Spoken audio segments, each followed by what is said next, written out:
be so, right? Great Sentinel player, occasionally flexes onto the Astra as well, but just great map awareness and map timing. The real question is, are we allowing the likes of Coconut, the likes of Kovac to step in those empty spaces and capitalize on it? We'll have to see in the servers, you know?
I am actually excited.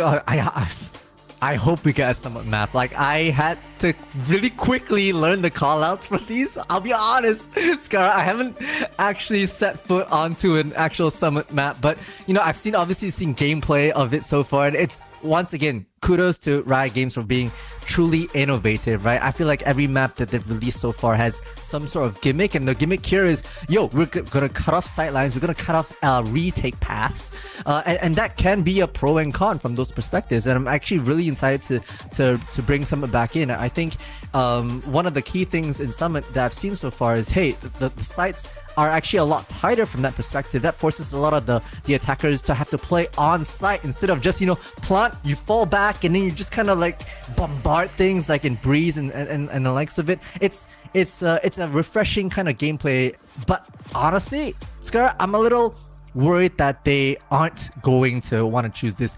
This came in super late, and yes, it's into the comp map pool, but I wouldn't be surprised if both these teams insta-ban Summit right off the rip. Yeah, and there we go. Handsome face right there.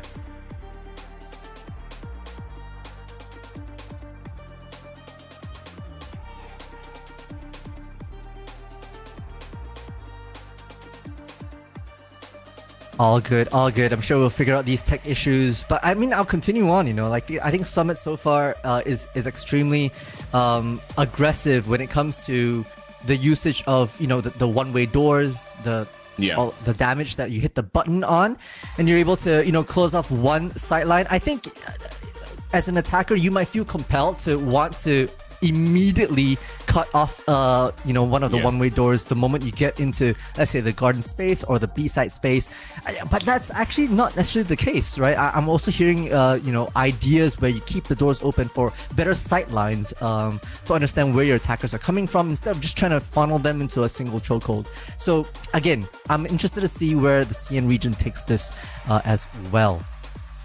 Yeah, and I think in my perspective, there's just so much room for anything and everything to happen, right? Because I think what I also enjoy so much about the China region is they just always find a way to make things that don't necessarily work or shouldn't even be working to work. And I love that, right? And coming into this where the meta is pretty much an open playbook, we have some new maps coming into the rotation, some fresh new changes to some of the agents. There's just so much room for potential of what we can be seeing coming through from a multitude of a lot of these teams. And I feel like when it comes to China, these guys are very innovative when it comes to their metas. So I am so excited for what we potentially have in store for us for today's matchup. But if you're just joining us now, ladies and gentlemen, you are tuned into VCT China's stage 2, where we have Fun Plus Phoenix FPX taking on Trace Esports in Group Alpha. So this is going to be their first games of the stage coming through, and there's so much room for sort of expectations for both teams, because Trace Esports, as we've mentioned, they have now their core roster coming back into the swing of things. They did do fairly okay. They made it into playoffs only just. And on the other side, we have the team of FPX with so much history and pedigree behind them. But it always begs the question, will they have enough coming into stage 2 with the changes that they've had ultimately come through, with a previous Trace Esports player now playing on the other side and playing for FPX? I feel... I'm excited, right? Because in what we've seen from a lot of these teams, there isn't always going to be a case of stagnation. I feel like there's going to be points where these teams progress with meta changes and meta shifts coming through. Sometimes there's going to be something that benefits a team or works around teams. So do you feel like there has been enough changes potentially with this, with the game coming into stage 2? That's a big prediction you're asking of me. I think it's possible. I just look back to yesterday's games in Group Omega, right? Wolves versus TEC, DRG versus BLG, and honestly, those went a clean sweep 2-0 for both these games in the direction that I was not anticipating. So I think, if anything, stage 2 is really when things are going to be the most interesting, right? You've had basically 7 months to really lock it into this year's kind of major meta. Sure, the meta may fluctuate here and there, but there's a major theme happening here with the double duelist. Yes, with Sky coming back in strong as well. That a lot of these teams are running frequently, and now you kind of maybe have the chance to flip the script on it, take some new strats and showcase them here for the first time, or even revert to some older compositions that, you know, might catch some of these players off guard, just because, you know, maybe we've been so used to kind of seeing some of the tried and trues in the last 6 months. So if yesterday's games were any indication of what's to come, I think there's a chance it might go either way. Now, to be honest, if I were to put my money where my mouth is, oh man, Askar, this is hard. I might still say that Fun Plus Phoenix will have a chance here to win, right? I think Trace Esports, yeah, you've got some of the openers. You know, you got the Kai and Lala synergy that really happened last time, and you talked about the old rosters coming in. Sure, it might take a few for them to warm up. It might take a few for Fun Plus Phoenix to warm up as well. But I feel the hunger with some of these players, with Coconut, with the new Xiaolele coming in as well. I think some of these players are ready to demonstrate on the server why they, you know, deserve a bit of a spotlight here on the stage. Yeah, I couldn't agree more. Honestly, I think you put it perfectly, because when I take a look at the other side of FPX, I feel there's a lot more expectation on their shoulders compared to Trace Esports, because when you look at the team of FPX, you know their history behind them, you know what they're capable of, and I feel like that in turn kind of drives you even more to want to be pushing forward, to want more for your team. Not to say Trace Esports don't have that and they don't necessarily have that same hunger. I just feel with the expectations behind FPX, the players might be enabled to potentially try to unlock their potential, as opposed to what Trace Esports have. Because I mean, we're not always going to be putting the same weight of expectation onto Trace Esports like you would in EDG, like you would in XLG, now with FPX as well. So coming into this, I couldn't agree more with that point, right? And Xiaolele as well was a really, really good player for Trace Esports, even though ironically wasn't feeling comfortable on the role that he was put on. Now coming into FPX, potentially might be able to play something he's more comfortable with. That now begs the question, will this be an opportunity for him to step up and showcase why he should be on what he's more comfortable on? Or will Trace Esports come out and showcase, hey, this is why we're here, this is why we qualified for playoffs, let's show you what we've got? And I am honestly so excited, because there's just room for expectation and anticipation all around the board. Yeah, and I think that's part of it, right? With high expectations, you develop the tendency to be highly disappointed as well. So one of these teams, unfortunately, is going to have to win. The other one will take the first L for the group alphas. Is once again in awe, right, Scar? In awe of what the China stage can really bring. I mean, straight up, this is like day 2 and the crowds are roaring here in the VCTC and stage 2 arenas. This is honestly ridiculous. Every time I see this, I'm like, yo, every region needs to step up their game a little bit, not gonna lie. No, I couldn't agree more, because, and that's why I say the China region just does it amazing. Does not matter whether it's kickoff, stage 1, masters, wherever it is, these guys always show up, and I love to see it, because I think also this just gives even more expectation to the players, because now you have constantly people behind you cheering you on. You know, it gives you a sense of motivation to keep pushing further in the server. And I really love that for these players. I really love that they have this opportunity day in, day out to be able to have people that show up for them on the stage like this. And now we'll be having the Trace Esports join FPX on the stage. As you can see, Lao King back into the mix, Fang as well, back from bench as well. And they finally have the Trace Esports full roster. So this is something that I am extremely excited about. And I wanted to stop speaking because that was amazing. That is one way to pose. A bit of aura farming there for Trace Esports, but yeah, a lot of fans for the Trace folks as well. I mean, they've set their names in past competitions as well, not really getting towards the end, but perhaps this might be the time. Again, the top 2 teams, my apologies, at the end of the stage 2 will qualify for champions. So it's really it starts here with a great first step into Group Alpha. And I'm once again looking at D-Lub, right? The flex player on the Trace Esports style, one that really opens things up for the rest of the team to make a play. Locking as well on the controllers. Actually, it's either D-Lub or Locking that basically play the controller role, and I think D-Lub is the one that has the higher kind of ranking here in the CN structure to be able to, you know, make their way around the map, get a few lurking frags here and there, and turn the tides for Trace Esports. So just a couple of names for, you know, viewers at home to look out for here on the 5 stack. Yeah, indeed. And coming into things, I'm very interested to see what will come through from both teams rather, composition wise, because especially when we look at what we saw coming from stage 1 and with how different things are coming into stage 2, I'm interested to see if we'll be seeing the same double duelist compositions that were very popular for stage 1 teams pretty much across the board. I mean, every team was running a double duelist, but now it seems like we might be shifting away from that and more towards the double initiator side of things. So I'm interested. What are your thoughts on what we may potentially be seeing?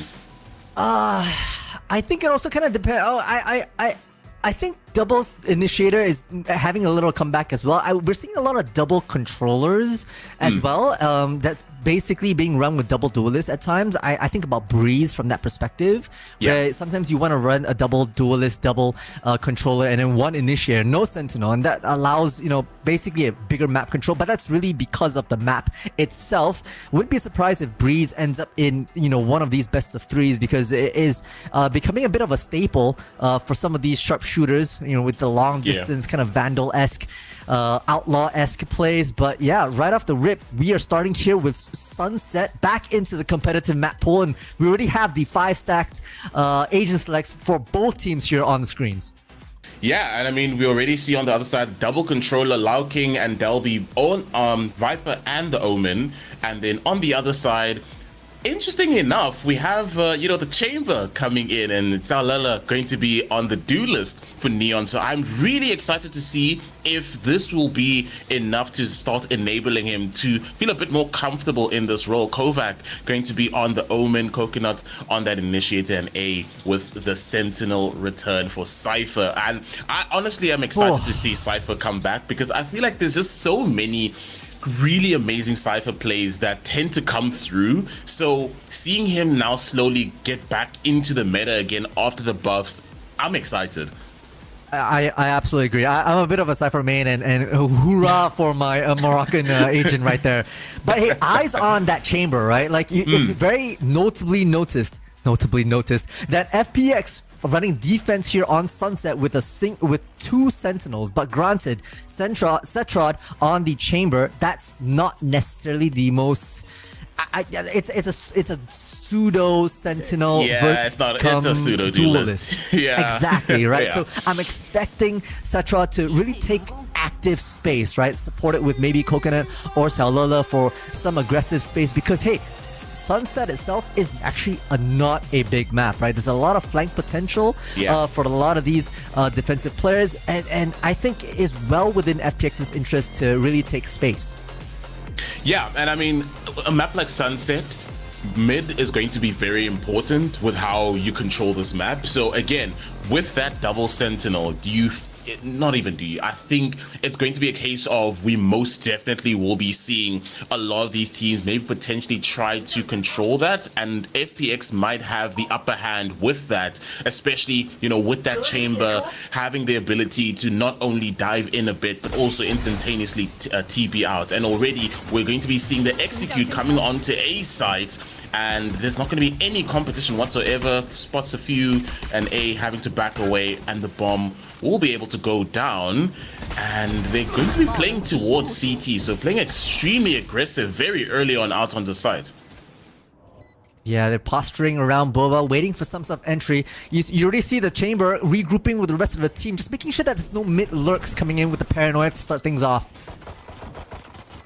And things slowing down ever so slightly. It's going to be a full 4-man retake out of Boba, and only one lurking through Mark, and there's going to be the dive out. Salula finds one and instantaneously returning fire. It's 1-for-1 trades. And oh my goodness, Trace Esports cleaning up FPX in that round.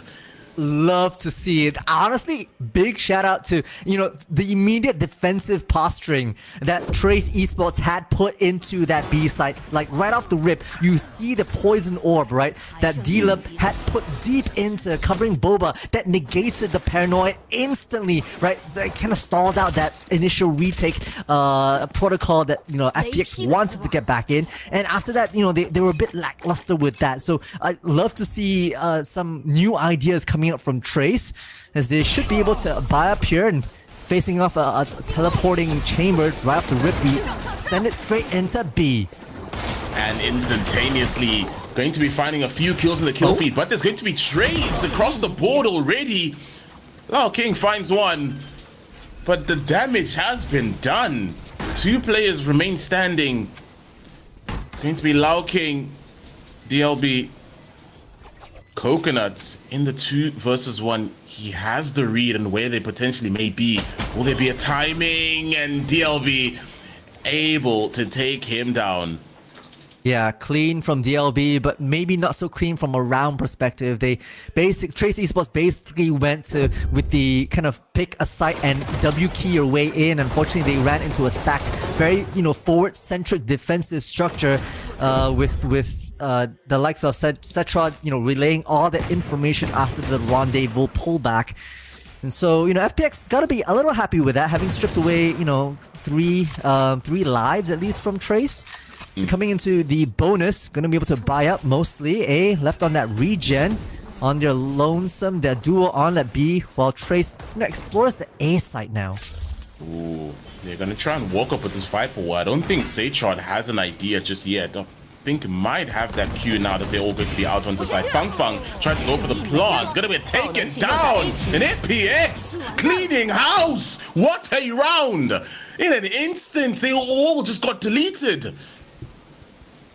Oh my Unbelievable response, right? It was more of a wait and bait situation. You think that FPX, you know, they basically let Trace Esports move up into a bit of a kill box, and suddenly it's all these players just sliding and gliding like the neon duelists that they were meant to be into all these spots. Great round of execution, blink and you miss it moment for FPX. Yeah, couldn't agree more. And we kick back off once again. There's going to be 4 rifles this time from Trace Esports, so not entirely a full buyout, but they do have an investment to work with. And it does seem like they're going to be defaulting towards mid, herding into B. And do they have an idea of what awaits them? They're just going to be defaulted out. Kai was dropped down extremely low. Does have the heal come through from Sage, but for now, just going to be setting their feet down out into mid. Not really budging too much, waiting for someone to overstep from FPX. Right now, FPX playing as patient as can be. Not giving an inch. Rather going to C2 and Satrod good for 2. But now they're going to be pivoting instantaneously towards A. Kai bursting out onto sides, shut down. And trying to potentially maybe see if there's a rotate out onto B. And it did not work. Plan B, head towards B. Will they be able to at least get that bomb plant in? Cypher utility is still active as well. The trips all there, you know, they're waiting and baiting the defensive side, just letting, they know they have numbers advantage and would rather just kind of group up and make sure they don't get caught out with their pants down. A, with the long range, kind of near Boba, that camera will spot it out. Plant will come down at the very least, but this is going to be a fairly hard kind of round for the attacker side. If they don't try and push up and get some sort of aggressive advantage, actually they're split up, right? Which meant that these 4v2 situations might be a little easier for FPX. Yeah, and I don't know if this is going to be working out in their favor. TYL on the slide takes one down, and Coconut equally trading out his teammate. And that's going to be another round for FPX. But it's as you say, right? It just was kind of an awkward post plant. They were really separated. TYL able to get an angle out onto the player and sides, and it just made for ultimately an easier retake. Yeah, their plans kind of fell apart. You know, what the idea was for them, the attackers, to take this mid exploration, send a rogue drone out through B lobby, which, you know, wasn't really bitten. They didn't really reinforce that B site. Instead, what we talked about during the pre-show, Setrod on the chamber aggressively takes space, and then Coconut right there on that A site, clearing 3 players all together, and then the plan kind of fell apart from Trace after that. They didn't really have a backup on the backups after. Yeah, and it seems like they're going for the same play once again. But this time, Satrod lying in wait, just ever so slightly missed by a millimeter. Yeah. It does seem the walk-up potential here out onto A. And they might be running into 2 players out into elbow. TYL lying in wait. Waiting. Spots out 1, takes 1 down, takes 2. Potential. Might have tried to overheat, but instead, just backing away. Has to. Nothing more you need to get in that scenario.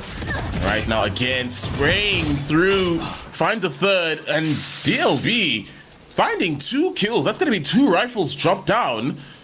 So ultimately, this might have turned into a winnable round for the side of Trace Esports. But for now, they're defaulting themselves. We'll be seeing the stun come through. Won't catch anyone.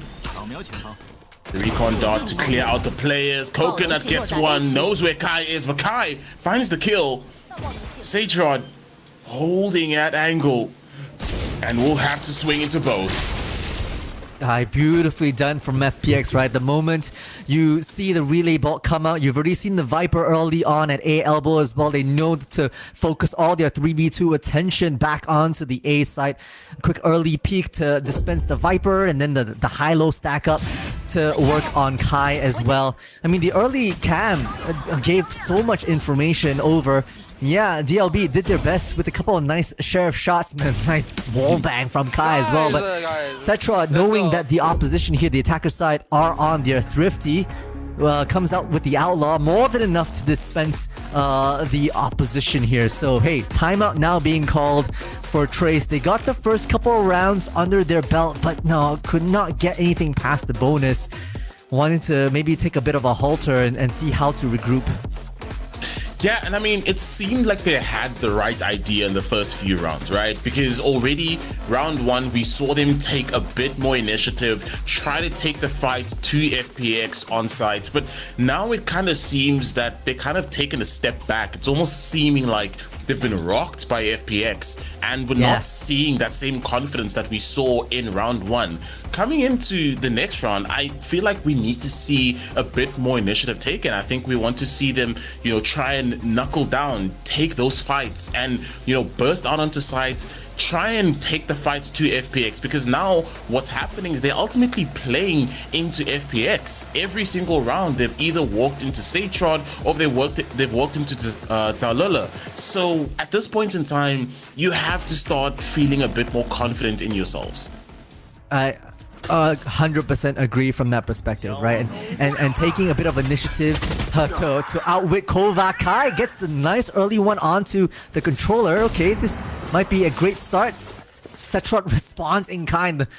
The rendezvous online as well. Sorry, the ultimate at least. Yeah, and TYL is going to be taking a bit of space out into A, but it does seem like they are pivoting towards B and having some ideas of potentially pushing through. But I think they're going to maybe wait it out to be a 4-man take, as we end up having DLB walking up through mid, actually. So potentially going for a bit of a crunch, as a few players sat out into B main. Could be clearing the trips, and there's going to be the Sober drone to maybe flush out Satrod. The ultimate as well, we'll be seeing the Hunter's Fury come through. Won't be able to spot out Satrod, so can just simply tuck in backsides, and now tucks into the smoke. I don't think he knows! Lao King takes him out, and the bomb comes through. The plant is in, and Fang finds the kill. Lao King as well, but there's going to be a flank. Do they know? He's going to be taken down. Fang taken out. TYL takes two. It's going to be a 1 versus 1. Does he have the idea? Does he have the read?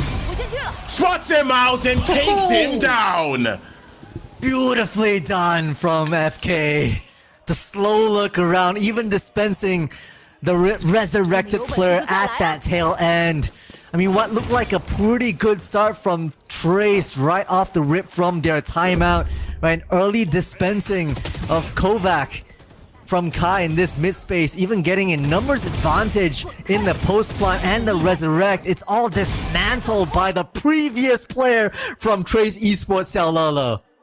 Yeah, I mean, talk about your demons having to face your own demons, you know? It's ridiculous. But, you know, this is something we expected to come through from a player like TYL, because there was a lot of potential for him, and as you say, he kind of didn't feel sort of comfortable in that role, and now being on something that he's kind of more accustomed to, something that he feels is more natural to him, he's now starting to flourish, right? And interestingly enough, we're actually seeing a timeout come through from FPX. So is this more to kind of calm the nerves going forward, or is it maybe not being happy with what you saw in the previous round? Yeah, it could be either or, you know. Coach Legia maybe saw something or heard something over the comms not quite satisfied with, so wanting to maybe step in and provide some words of wisdom for the FPX squad. That's a timeout each, actually, and this will slow down the pace. This actually gives, honestly, I'm a little surprised, because just from a macro perspective, I wouldn't have called a timeout unless there was something really urgent for maybe coach to talk to their players, because this gives TE another chance for them to say, hey, you know, we actually got a leg up. How do we lose that? You know, giving away these 1vXs, not great, and might be a chance for them to recover into this. So we'll see as we step here into round number 7. Yeah, I actually think it's great that you pointed out, because in my opinion, you wouldn't really need to call a timeout there, especially after winning the round. Yes, it was a nail biter, but ultimately you closed it out, right? And now, might this be enough potential for, as you say, Trace Esports to potentially have a better idea coming into this round, as already they have sight and no one to contest them as the bomb goes down, and now they can just play for the post, but 2 players coming out to flank. Kovac spotted out. I don't think he'll know about the second F key, having to back away. Equally as well on the other side, Kai getting into a few fights. Satrod finds 2-1 with the headhunter. And TYL out into CT, trying to get an angle. and few players falling down the trades in the kill feed, but it's going to be FPX who is going to be the ones that come out the victor. Trace Esports trying to replicate what they did in round number 1 into a gun round, and I don't think it's quite working out for them, unfortunately, right? They're putting so much resources into the site. FPX basically reading it well ahead of it, giving them all this space so that they have a full belt of utility to run and gun. Yes, we're putting up walls, we're putting up Sage walls and Viper orbs to maybe discourage them, but with so much utility that FPX can bring into the kill box of an A site from the front, from the back as well, sending 2 players from a flank. There's not a lot that Trace Esports are doing for map control. Yeah, it just doesn't feel as if they have a grasp or an idea of what's happening around them, right? And that's why ultimately, more often than not, we're seeing them run into trap plays set by the side. Ooh, it's going to be a few fights come through from Market, and we'll see a trade come through, or not really a trade, but rather a kill. Seitrod takes down Kai. They're going to be hunkered down out into Market. 2 players waiting to swing out. The 1-2 wasn't good enough, and Seitrod is just nuts right now on the chamber. Lao King, the last one standing, cleaned up by Kovac. And again, another round conversion come through from FPX. Granted, it was a bit of a throwaway save round for Trace Esports, but we're starting to see FPX slowly but surely feel themselves in this game. And surely, you know, get their pockets kind of lined to the brim here with credits, and they're more than likely going to be feeling good for the next remaining 4 rounds of the half, at least for themselves. You know, Setrod's been such a sharpshooter, either on the headhunter, their tour de force, or the operator. So that's a force to be reckoned with. And I feel like Trace Esports needs to suss that out. They need to figure out, look at the aggressive position of Setra right now. Just absolutely filling in this mid space. Ridiculous. And again, that just gives so much information and map control to the side of FPX. But we'll be ultimately seeing them burst out onto the B site, and they won't be contested. But I mean, we've seen this time and time again. FPX just allow that space for Trace Esports to play onto, and we'll be seeing the Viper's Pit invested as well. And this time around, they're going to be fighting towards Boba, which is ultimately what they saw as the game plan coming into the game initially from the first round. And we'll be seeing the Paranoia Satron again on the swing, finds a kill, and ultimately TYL taking down Kai FK as well in the kill feed, cleaned up. DLB though has something to say, but Coconut, swinging out of the Viper's Pit, is able to shut him down. It's so hard, right? Yeah, you think that maybe the Viper's Pit was the saving grace here. A hard and fast exec onto B, performing, you know, putting the same kind of utilities into Boba, the wall up as well, and the Viper's Pit to really secure themselves. But it ended up, honestly, being a bit more of a prison than a play for Trace Esports. Yeah. Huge opening shot from the operator, and just dancing around some of the controls, some of the smokes. This allows Kovac to get the edge over their opponents. Yeah. I think it was Kovac managed, DLB managed to get a couple outside of the pit, but it's a bit too much to have to put on that Viper. Yeah, and honestly, I actually love how you worded that, because honestly, that's genuinely feels like whenever Trace Esports are on site. It doesn't feel like they're playing a post plan. It feels like they're on an isolated island or prison, because it's ultimately them just stuck in a box where they have no way to go, no way to move. And how do you continue to play? Because at this point in time, the macro control of the map from FPX right now is just insane. But this time around, we'll be seeing a bit of a play come through, but Satron again is on a tear. Takes down 2. It's gonna be a walk up. DLB finds Kovac, and maybe some signs of life in this round from Trace Esports, as they're gonna be converged on. Kai held up in Market, finds the angle, able to isolate the ones, but leaving DLB in that 1v2 scenario.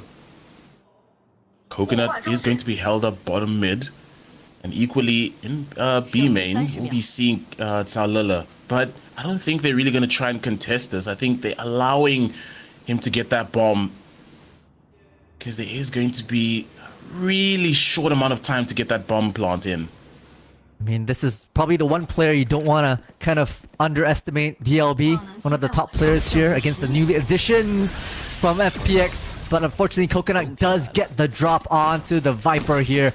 We're up 8-2. I mean, yeah, it kind of fell apart from TE. They had a bit of a strat just to push into mid, but there was so much posturing, so much mid presence being known. Oh, and the moment you said that FPX was able to have some great map control, you can actually see them aggressively take that B space and flush out the lurk outside of B lobby, and that gave them so much information as to where the rest of the players might be in top mid. And FPX, I feel like, have been in control so much of this entire first half. Yeah, it's just made it so much easier whenever it's come to post plans, retakes, anything that has related to them trying to find their way to figure out the game plan of Trace Esports. It's worked out. But now the question is, Trace Esports, what do you have in store for us? Do you have enough control? Do you have an idea of what you may potentially run into? Satron shut down. Another is going to be there, spotted out, and he's hungry for more. DLB taking down 2. Coconut finds Fang Fang in the kill feed. The relay bolt is going to be there, not able to play off of his teammate. There's just so much utility in Kai's way. 3 players out into CT, and it's just not fair for them. What a play come through. What a retake. I mean, they made it so difficult to just have those 2 players play off of each other. The cross was just absolutely dismantled. Yeah, this is Cellular's zone right now. This is Cellular's world, and we're just honestly being an observer in it. A nice kind of wall to cut the angle, knowing to slide around here and get walking out, and then the flick around towards the tail end to get F key as well. I mean, these players, like we talked about, maybe not having time to synergize, they look like a hive mind beyond anything I've seen so far. I mean, I think this is probably the best I've seen FPX for quite some time. This is genuinely really good Valorant come through from them.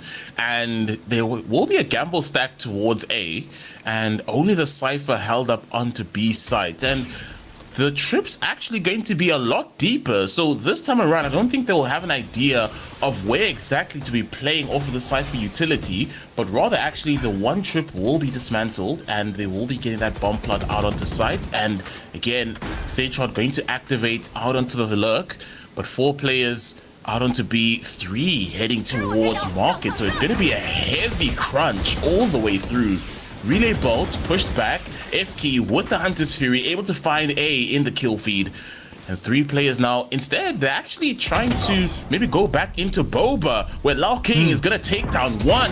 Few players popping through, Zalala taken down as well. Lao King finds the kill, Satron gets an equal trade, but Trace Esports finally showing some signs of life.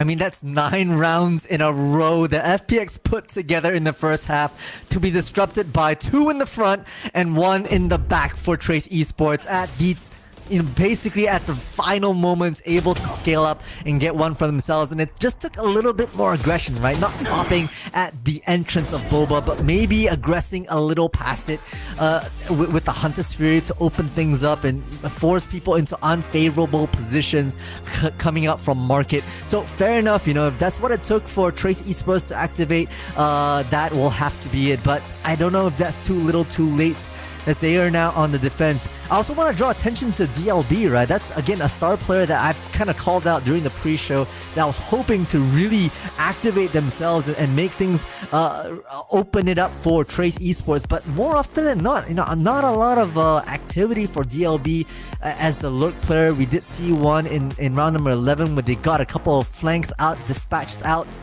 But that wasn't enough for Trace to even win that round. Yeah, it just felt like every single turn and idea FPX had covered. They had an idea of what is going on every single point of that game. And it just seemed like almost the kitchen sink and everything had to be thrown for them to even win that round, right?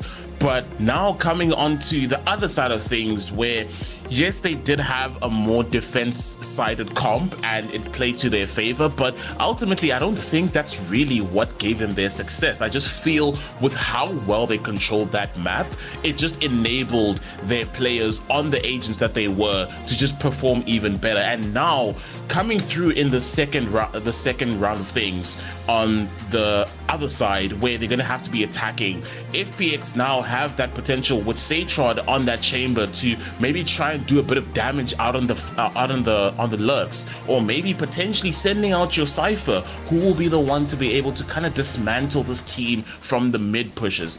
But at this point in time, I want to see what idea comes through from Trace, because what we saw in attack was not enough, but we'll be seeing a bit more from defense as Satrod going to bait out Kai, and Kai very deep, but the team potentially there to try and fight, and instantaneously they're backing away. They don't want this fight.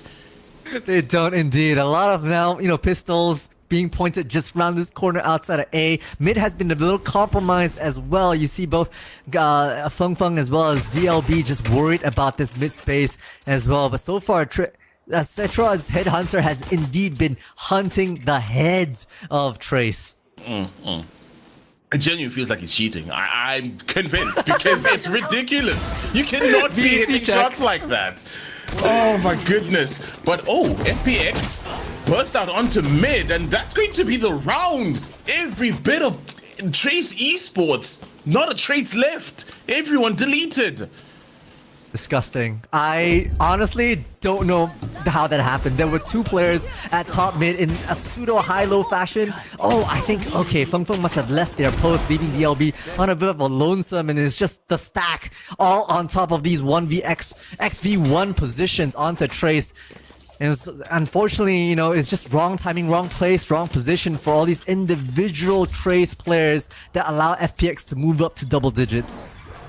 Yeah, and coming into this round, we will be seeing an investment come through from FPX, and ultimately just a bandit on the other side with classics. So a world to conquer if they're trying to get themselves a round win in this one, and maybe potentially mount that comeback. And it's going to be a gamble stack towards B. It's just going to be a completely open A side. So we're having to see a retake come through from the defenders, and no one really to contest them. Easily open for them to get that bomb plant down. So it's just a question of, are they maybe going to play for, denying orbs, or will they try and make a go of this? I don't know if they have enough in their utility to make a go of it, right? I'm just looking at their utility belt. They've got Paranoia. They don't have a recon dart either. They've got a drone the FK can send out, but it's a lot to have to invest on basically a super light buy, and I'd rather them die to the spike, get 5 orbs, or 1 orb each, and not give any more advantage over to the opposition, and really stack up in terms of arsenal and utility for round number 15. So I think that's what they're doing. Wouldn't be surprised if Setrod goes for a bit of a play here, supported by the relay bolts. Ooh, it's going to be a bit of a bloodbath. Okay. As Trace Esports somehow have made it work. But then, can they get 1 second on the clock? Okay. I mean, they made it a bit expensive for them, so only one person left alive to tell the story for the next round. But Trace Esports, ultimately, they crash in that round. But before that, they were able to take down 4 players on the side of FPX. I think you gotta be ecstatic if you're Trace, right? You basically got 4 kills, which means 4 additional orbs on top of the 5 you were planning to get. You strip away 4 weapons, and now basically FPX only allows to have like 2 rifles in their hands for bonus. This might be a good chance for Trace Esports to really tip things in their favor. They just cannot mess this up. I mean, at this point, Satrod with a headhunter is the equivalent of having a rifle. So fair. Okay, fair point. 8 rounds in that chamber. Yeah, you can't disqualify him. Oh, it's ridiculous. At this point in time, FPX not feeling convinced onto the B side, so opting to maybe flip the map and go back A. But they're gonna run into Kovac, or rather Lao King, who's held up into elbow, waiting for someone to potentially swing. Oh, the timing of that. Paranoia in hand, going to try and swing off of this. Gets one, tries to go for another, spraying it down. Seychard is able to get the kill, but ultimately takes down 2 for his troubles. Gonna get walked up on. Trace! Kai only able to find one. Sao Lele, what is that? Oh my goodness. Sao Lele finding another one. And not able to take down Fang Fang. It's going to be a 1 versus 1. Plant comes in. Oh, Fang Fang spotted him. Spotted each other. Who will be the first one to blink? Kovac swings out, takes down Fang Fang. And that is going to be match point.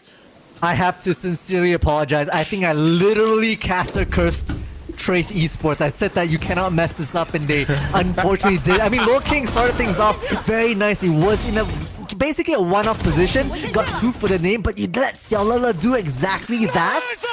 And then the Sage, unfortunately, just, Feng Feng didn't rise up to the occasion, pulling up the orb at the wrong time, tapping at the wrong time. It is unfortunate from that perspective. Timing not in your favor, odds not in your favor. Now, with, 9 rounds stacked against them, ropes right at their backs, they have to call a timeout in this Hail Mary effort. Yeah, it's going to be everything that needs to come into this. I mean, they need to play picture perfect Valorant. They cannot have a misstep.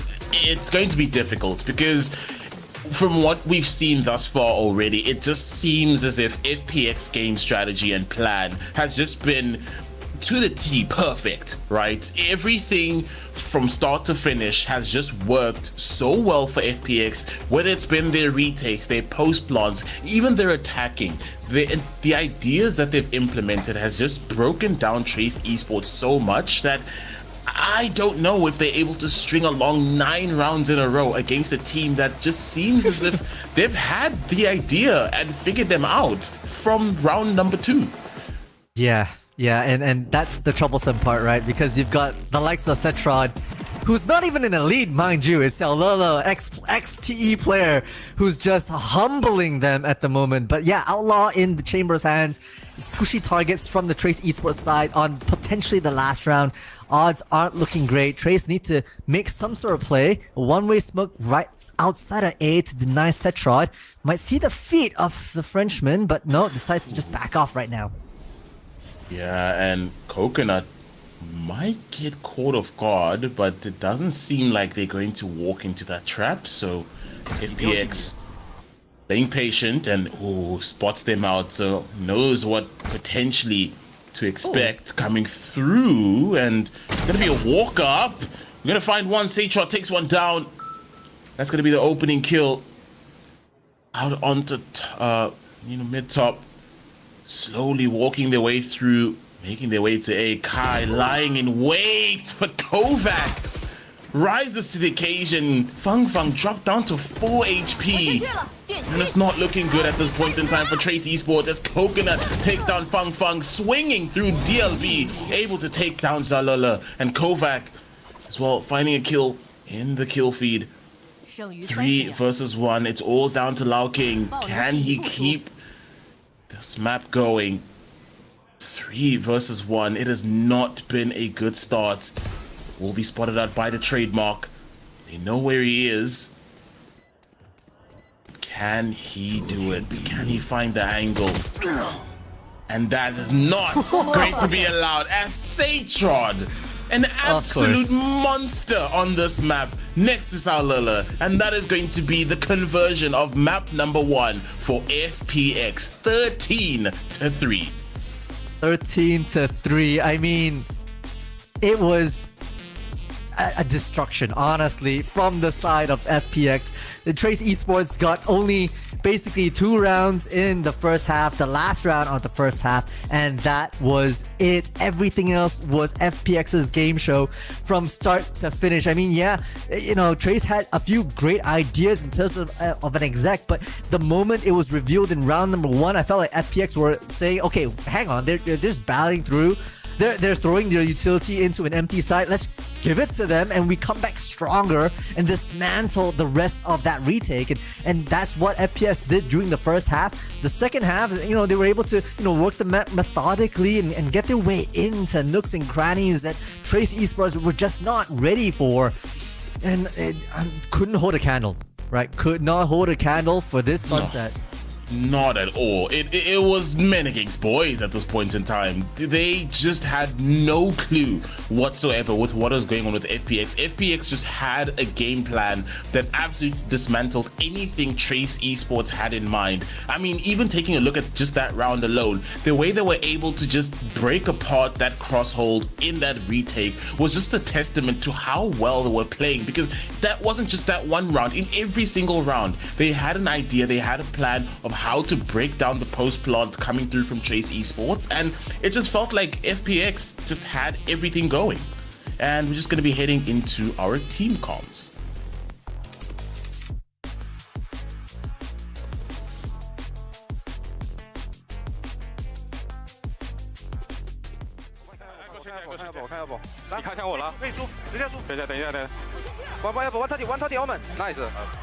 Planter. Let's go. Beaming smoke. Beaming. Kill one lurk. B two. Together. Can we go one solo market? We go 3 CT. I'll go market, okay guys? Yeah, I have recon 8 seconds. ，B 站没进来，B 站没进来关 B 面，B 站一个，B 站一个。说吧，I don't know Omen。 I recon side. You can small spy. Side. One side, one B 面 B 面 let's run. Nice. Let's go. Ready? Oh, one right side. 右边。对。 Viper close to beaming guys. 拍赛one more。 One back side. LT，喂。丢 ，one more。 把他一起买来120。 左边。Nice. Let's go guys. Nice. Central. Yeah, I don't think we should have been worried about the center.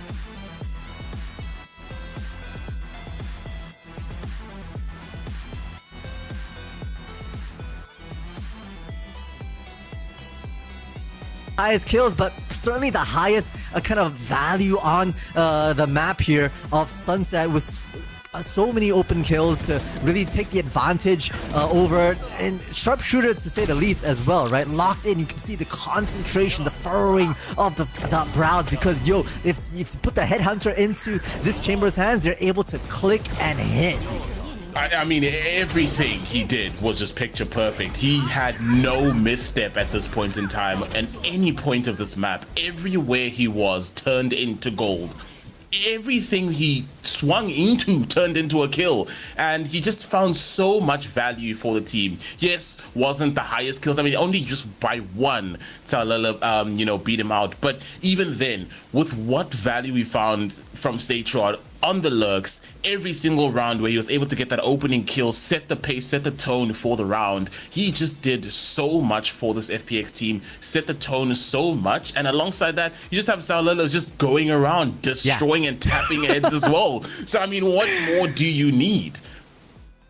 I feel like if you're TE head coach destroyer, you'd be kicking yourself a little bit, because literally you had next players just stomping on them with some insane sliding clicks. I honestly think they have not nerfed Neon enough, right? Neon's still an insane staple despite some of the nerfs that have happened in the months prior, but still it's such a great ankle breaker. It's such a terrific kind of crosshair breaker that they continue to be a main staple here for many maps. Getting the duelist role that they dreamed of. They played actually duelist a few times from Trace, but I don't think they really wanted to hold this player here in the duelist role. But hey, FPX says you go. We're gonna give it to you, and you can run. All right. For now, we're going to have to just take a bit of a break, but we do have map number 2 coming up, so please do not go anywhere, as we still have more action coming right up.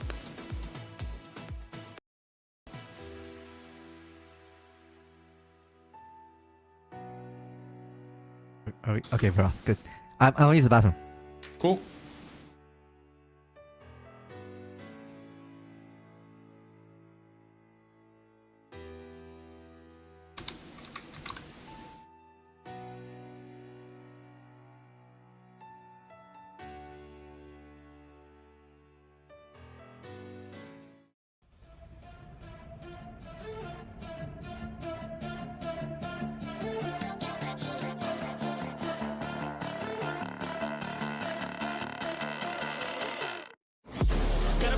enemy. You better watch out if your enemy's a road ahead of full prophecy to be the greatest beast the world has ever seen. I feed him every day like the bones clean. I feed him all the hate and he grows me. And he gets caught real big, pissed off quick. And if you cross him, you might drop dead. Metaphorically, of course, settling the score. Never getting bored, lots of blood and gold. Always wanting more freedom from the source. They don't really listen until they feel it for their body. And if you start shit, you be hard-lived in the darkness. Torn apart quick, you left scars ripped. You be chewed up and discarded.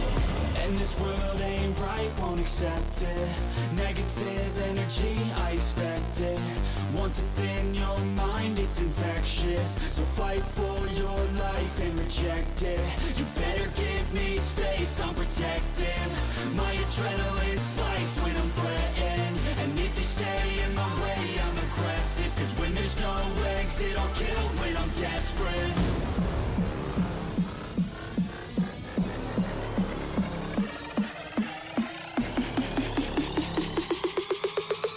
There's no exit, I'll kill when I'm desperate.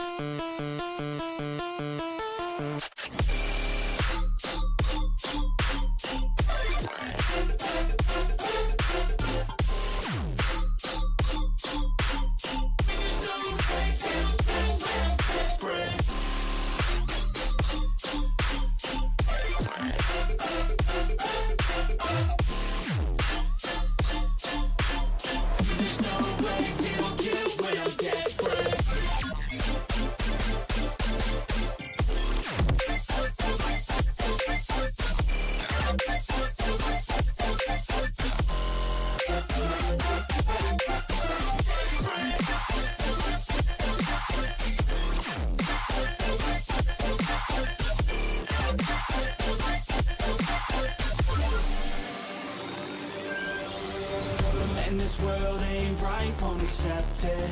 Negative energy, I expect it. Once it's in your mind, it's infectious. So fight for your life and reject it. You better give me space, I'm protective. My adrenaline spikes when I'm threatened. And if you stay in my way, I'm aggressive. Cause when there's no exit, I'll kill when I'm desperate.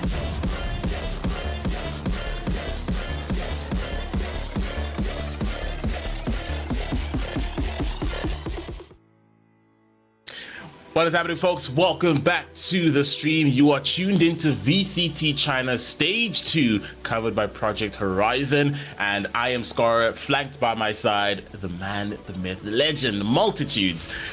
How are we feeling at this point in time, especially after what we witnessed in map number 1?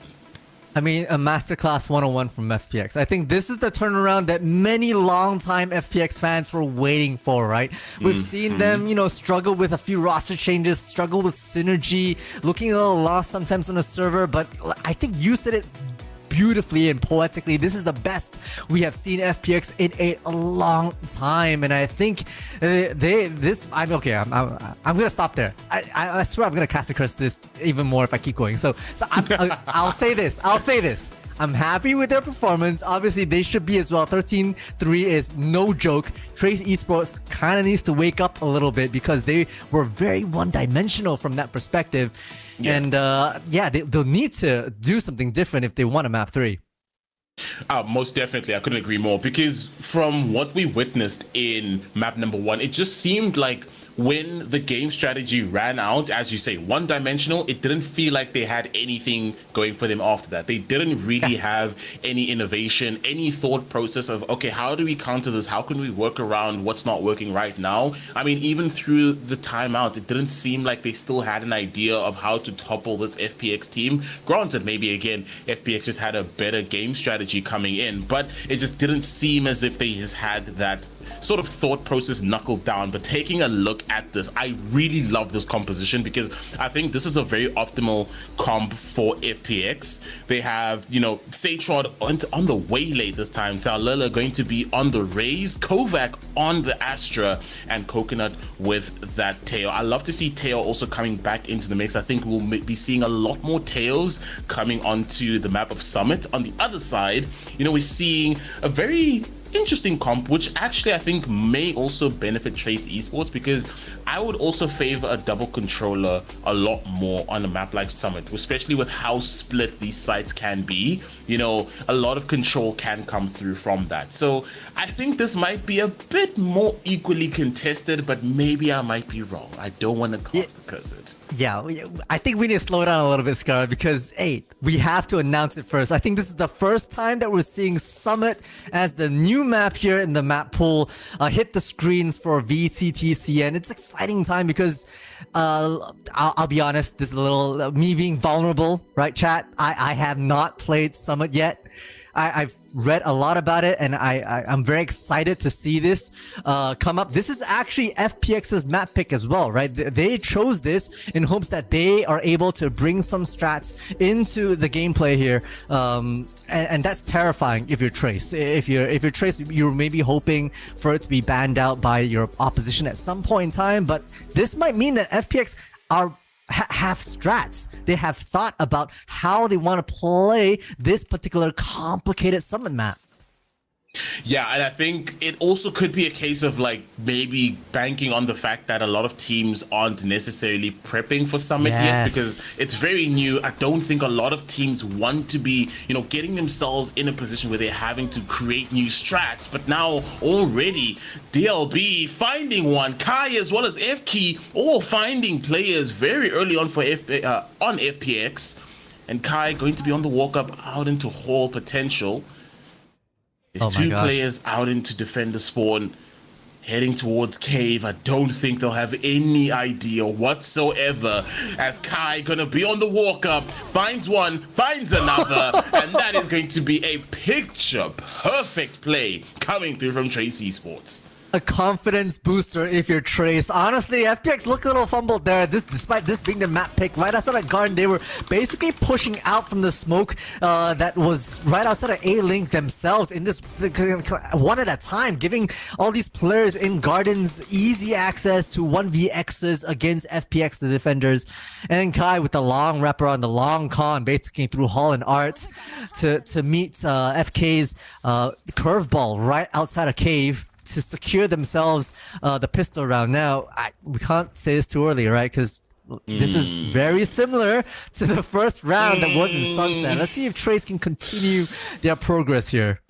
Yeah, you know, I'm not going to be too happy because lightning can strike twice. So for now, let's kind of hold our horses. And apparently there's a fun fact for us. The arena is around 350 kilometers away from the area that Summit is based on. Wow. So, wow. Okay. That's very interesting, actually. Really cool. Ooh. What's not cool is Kai just running straight into some paint chills. That is not enjoyable. Kai basically did a lot of face checking there, now understanding that most of the FPX players were gamble stacking onto B, so attackers hurried rush onto A, but they've obviously lost a lot of mid control from that perspective. FPX knowing that, you know, they can basically take both the top side and bottom side, but the complicatedness about Summit is that there's a lot of tunnels and pathways into various elements here. FPX looking like they're hoping to maybe just die to Spike. Yeah, I don't think you want to be giving away orbs this early on, especially with the ultimates that can come through on the other side. I mean, the Phoenix ult can be so devastating for opening up sites. Ultimately as well, the Blade Storm, you don't really want to be running into a lot of these ultimates. So giving that very early on, especially stuff like the Viper's Pit, not ideal. So at this point in time, it did seem like they tried to play away from it, but Trace Esports were on the hunt. They take them all down, clean it out, and that is going to be the second round on the board for Trace Esports. But as you say, don't get too excited, don't get too ahead of ourselves, because this may or may not be the script from match number 1. Yeah, the script writers got a little lazy and just say, hey, copy and paste real quick for at least the first couple of rounds. But we'll see in the bonus here. I was a little worried that Trace Esports were actually pressing the advantage into their own smoke right outside of cave, but, you know, able to curveball their way in and clean up with 3 rifles moving over into the bonus. A stinger, at least in Lord King's hands, that has made a difference in past rounds. This mid space completely explored now. Nice Viper wall actually cut things open and allows space into this mid-bottom area where Salolo is now guarding. A little chip damage. We'll have to paint shell and dip out of there. Yeah, right now, and this is actually, I think, really what's going to play to the favor of Chase Esports is utilizing mid as much as possible, because mid control in this map is so crucial. It gets to a point where when you have control of that, you essentially can dictate where the pace of this round can go, where anything can be executed. With how many choke points there is, inserting all of your players into mid, or at least one or two, can allow for so much control across this map. And right now, already heading towards trophy. Right now, Trace Esports scaling up towards the B side. 2 players will be met there, and we'll be seeing Satrod find a kill in the kill feed. Lao King goes down. Will they find a second? As Satrod again finds a second kill. They have an idea that they may potentially be out onto side. Salula and A finding kills equally. And there's your response. A picture perfect, flawless round for FPX. Good response from FPX, right? Right as you were calling about this mid space being complicated, you can see in the mini-map that, yeah, there was aggression from the TE side into A-Link towards that A side, and then they kind of cut noise and then re-explore back into B. You could see the defensive players on the A side actually taking initiative to re-explore Hall, re-explore A-Link, understanding that there's no other players there. They knew it was going to be a B hit and kind of were able to position themselves, especially A, just around A drop, I believe, and get the drop on some of these attacking players. So good adjustments from FPX. And I think it's an inkling to what's to come in future rounds. Yeah, and it does seem like they're also just continuously just going to be closing that door out into mid, just denying any more space further. I think it's a really good thing, because with how much potential there is to come through from lurks and flank, you don't necessarily want to increase the amount of angles that you need to be clearing. So I think it's going to be a good thing to constantly just keep closing that door, especially if they know it's not really a space they want to be exploring themselves. And right now, just farming that orb, not necessarily trying to commit to the side. Just, I think right now, just trying to farm up as much orbs as possible, get a bit of an idea, information on where players are around the map, and then maybe converging on where they feel fit. And FK walking up through mid with the TE team, and it does seem like they may potentially look towards a convergence onto A.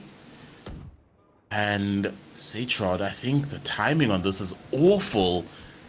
Now he has the sound cue to rotate back, but I think it's too little too late, as they have the space out into Link, and they can just instantaneously burst out. Coconut instantly taken down.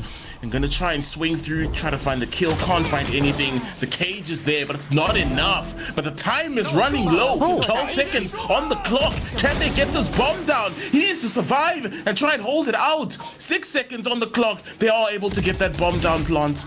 What? Oh, 1 second. They can't.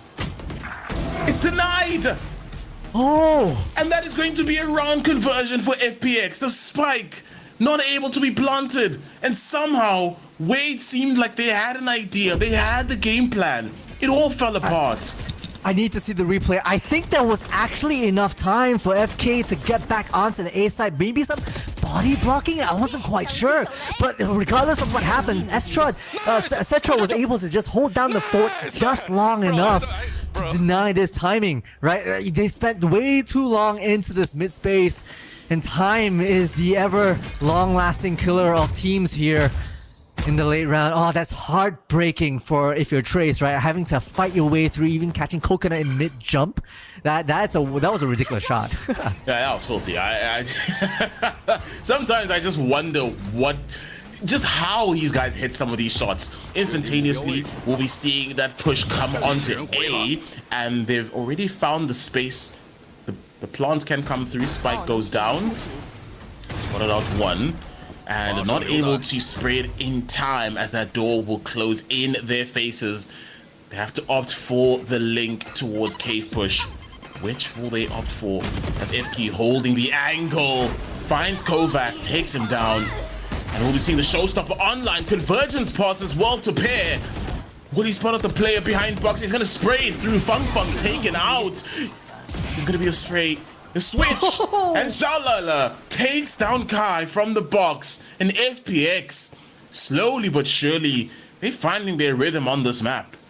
They are indeed. The showstopper just willing to open things up and close shop for the rest of them. Beautifully done from FPX, not losing too many players in the process as well. But one showstopper just to be able to make up for some of the confinements, with the wall dropping, the big door dropping down on them.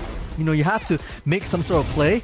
Expensive, yes, one might argue, maybe even TE might be happy with that, but with A and Lilo playing out of their freaking minds like that, it's hard not to be impressed. I mean, that's an understatement, because with how they just figure out a way out of some of these tight corners, it's absolutely absurd. What? It's absurd. And right now, Trace Esports having to call this timeout because, again, the game plan is falling apart and they need to try and figure out what can they do to find an answer to this FPX team, because it seems like, again, every single time they find a way through, they find a bit of a chink in the armor for FPX, they just patch it right up and they just keep going.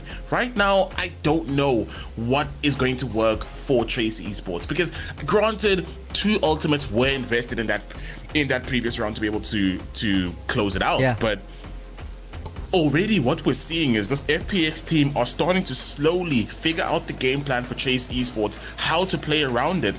And now we're seeing an operator coming out onto stage 1. And I mean, if it's anything that we saw from map 1, I think Trace Esports might have something to worry about.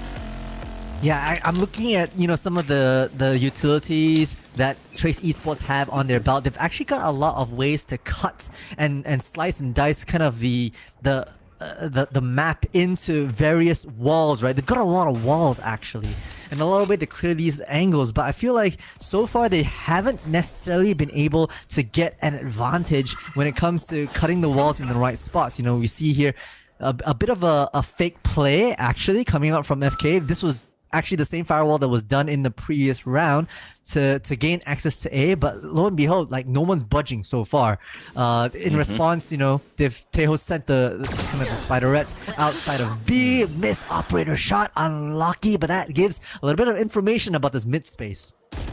Indeed, and now they have an idea. There may be another walk up once again. So Seitra just trying to readjust, and Kovac alongside Saulala also trying to reinforce that mid, because they understand there has been a lot of utilization from them to try and maybe find a path out onto these sites through these mid plays. But right now, they've been flushed out and gone all the way back into main, running potentially into 3 players on the side of FPX. So may this be them playing into the hand of FPX? We'll have to see, as we'll be seeing the dash coming through. The stun is there as well. Kai tagged up, and Zhao Lele finding 2 in the kill feed. DLB able to get the trade, but Coconut as well equal to that. Lao King takes down Coconut as well.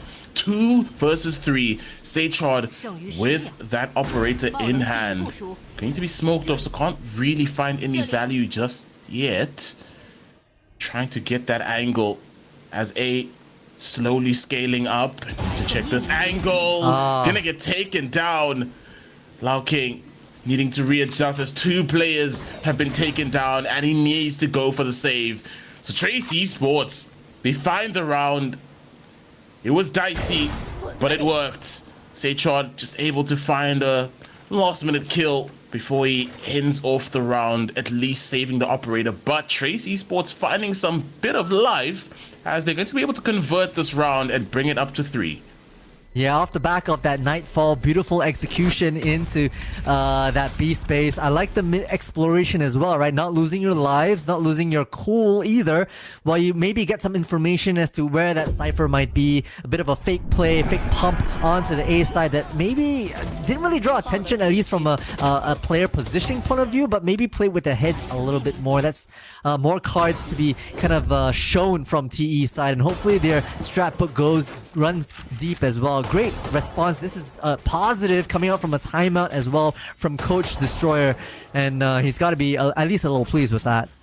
Yeah, most definitely. You have to be really happy because ultimately, I think the biggest problem is whenever there has been, you know, a sign of FPX maybe running away with things, it didn't seem like Trace Esports had an answer to kind of stop that momentum train. But for now, they finally found a way to topple that momentum. But now, can they keep it up? As again, they've gone in this mid exploration all the way through, pushing down into B Link. And TYL just going to be held up in this corner, potentially walking into 3 players as 2 going to be walking up, and he's going to be able to find one. Satchel's away. Don't think you want to explore back into this one. And TYL gets another criminal. They're trying to get themselves back onto the side. Door is going to be closed. Kovac as well exploring out into mid.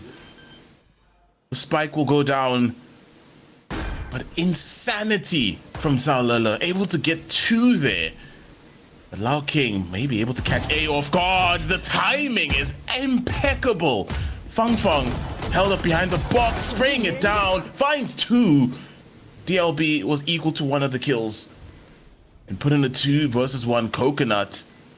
Having to come up big here for his team. Otherwise, they may be sent into a save round. He knows where the plant is. Spots out Fang, takes him down. The stun is going to be there. He has an idea, knows where Lao King is, but there's nothing he can do as time will run out. And Trace Esports extend their lead. And now, finally, for the first time in this series, they are up in round count. A little morale booster, 4-3 in your name has to feel good after honestly a long fought battle. It was lurking with the lurk of a lifetime. I think they actually teleported past that middle door just as it was about to fall and didn't show their presence until super late in the game, even pushing inside drop, finding AA looking at their iPad. Unfortunately, get your eyes off the screen, yo. But yeah, Coconut, you know, calm, cool, and collected, couldn't get away with it. Time not on their side, so TE will walk away with that. Got a few very good as well. Ultimate-wise, I mean, we've got Kovac already on their Cosmic Divide. That could be a big one for retake position for FPX, and we've seen retakes from FPX fairly a lot, at least in the Sunset. A bit of a change in pace as well. A lot of mid presence from FPX, noting that they've lost that mid control in the past, and that would basically converted rounds for TE. So a bit of a flip of the switch for FPX here.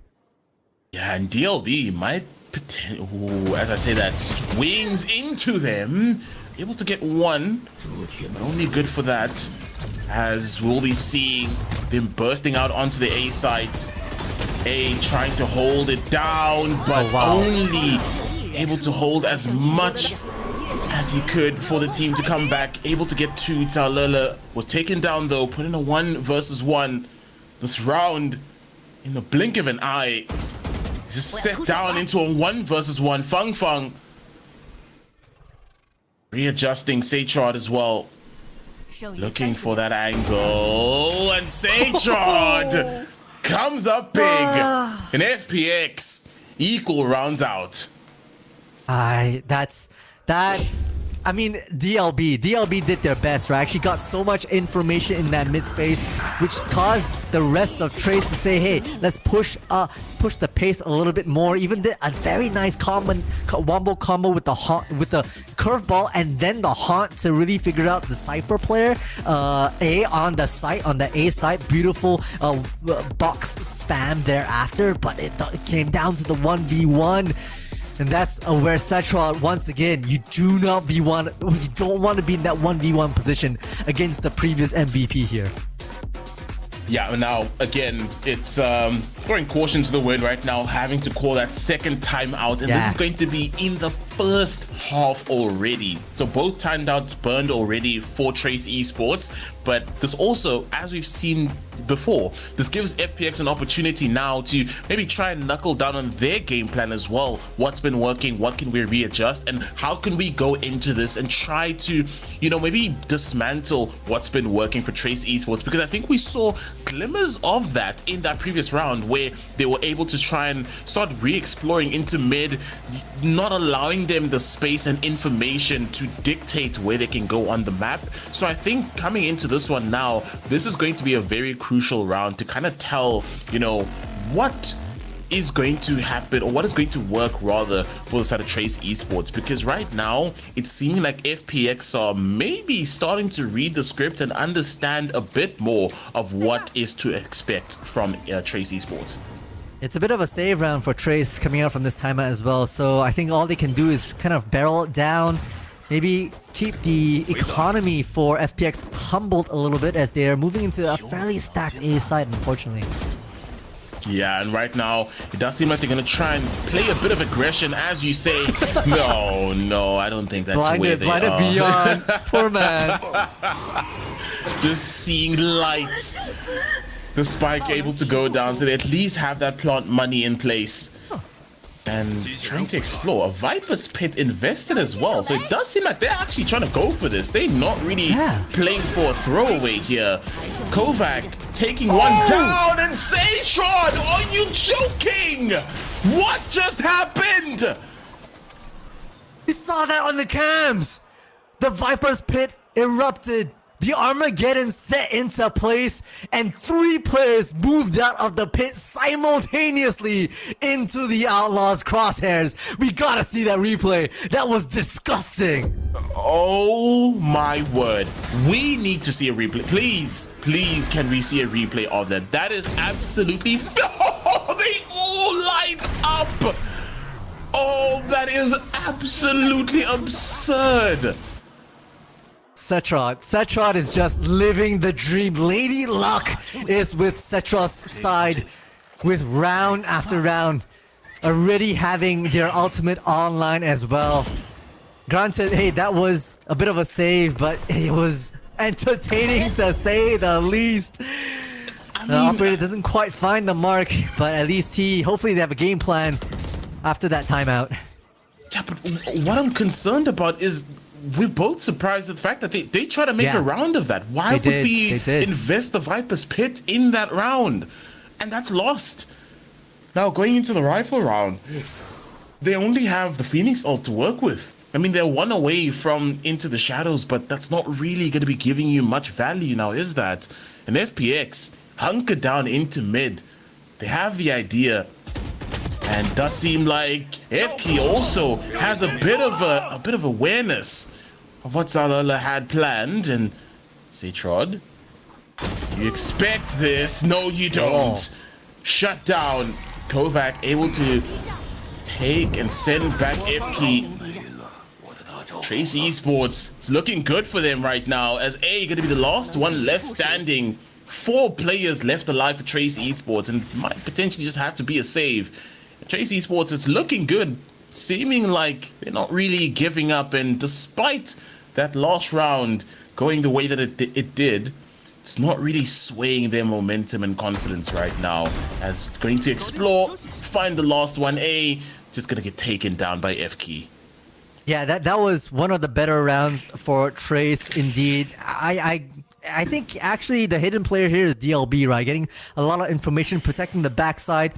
Even understanding that the key player that was on that B side tried to run out of B main and got caught between basically a seize and a snake bite, like you just saw in the replay, and DLB was there to clean up shop. So great kind of movements around the map. Individual players being aware that Kai is starting to be a lurker player, moving into the depths of that mid space. You gotta flush that out, and they did. So great adjustments from Trace, just to be able to, get a bit more understanding of where FPX like to put their players.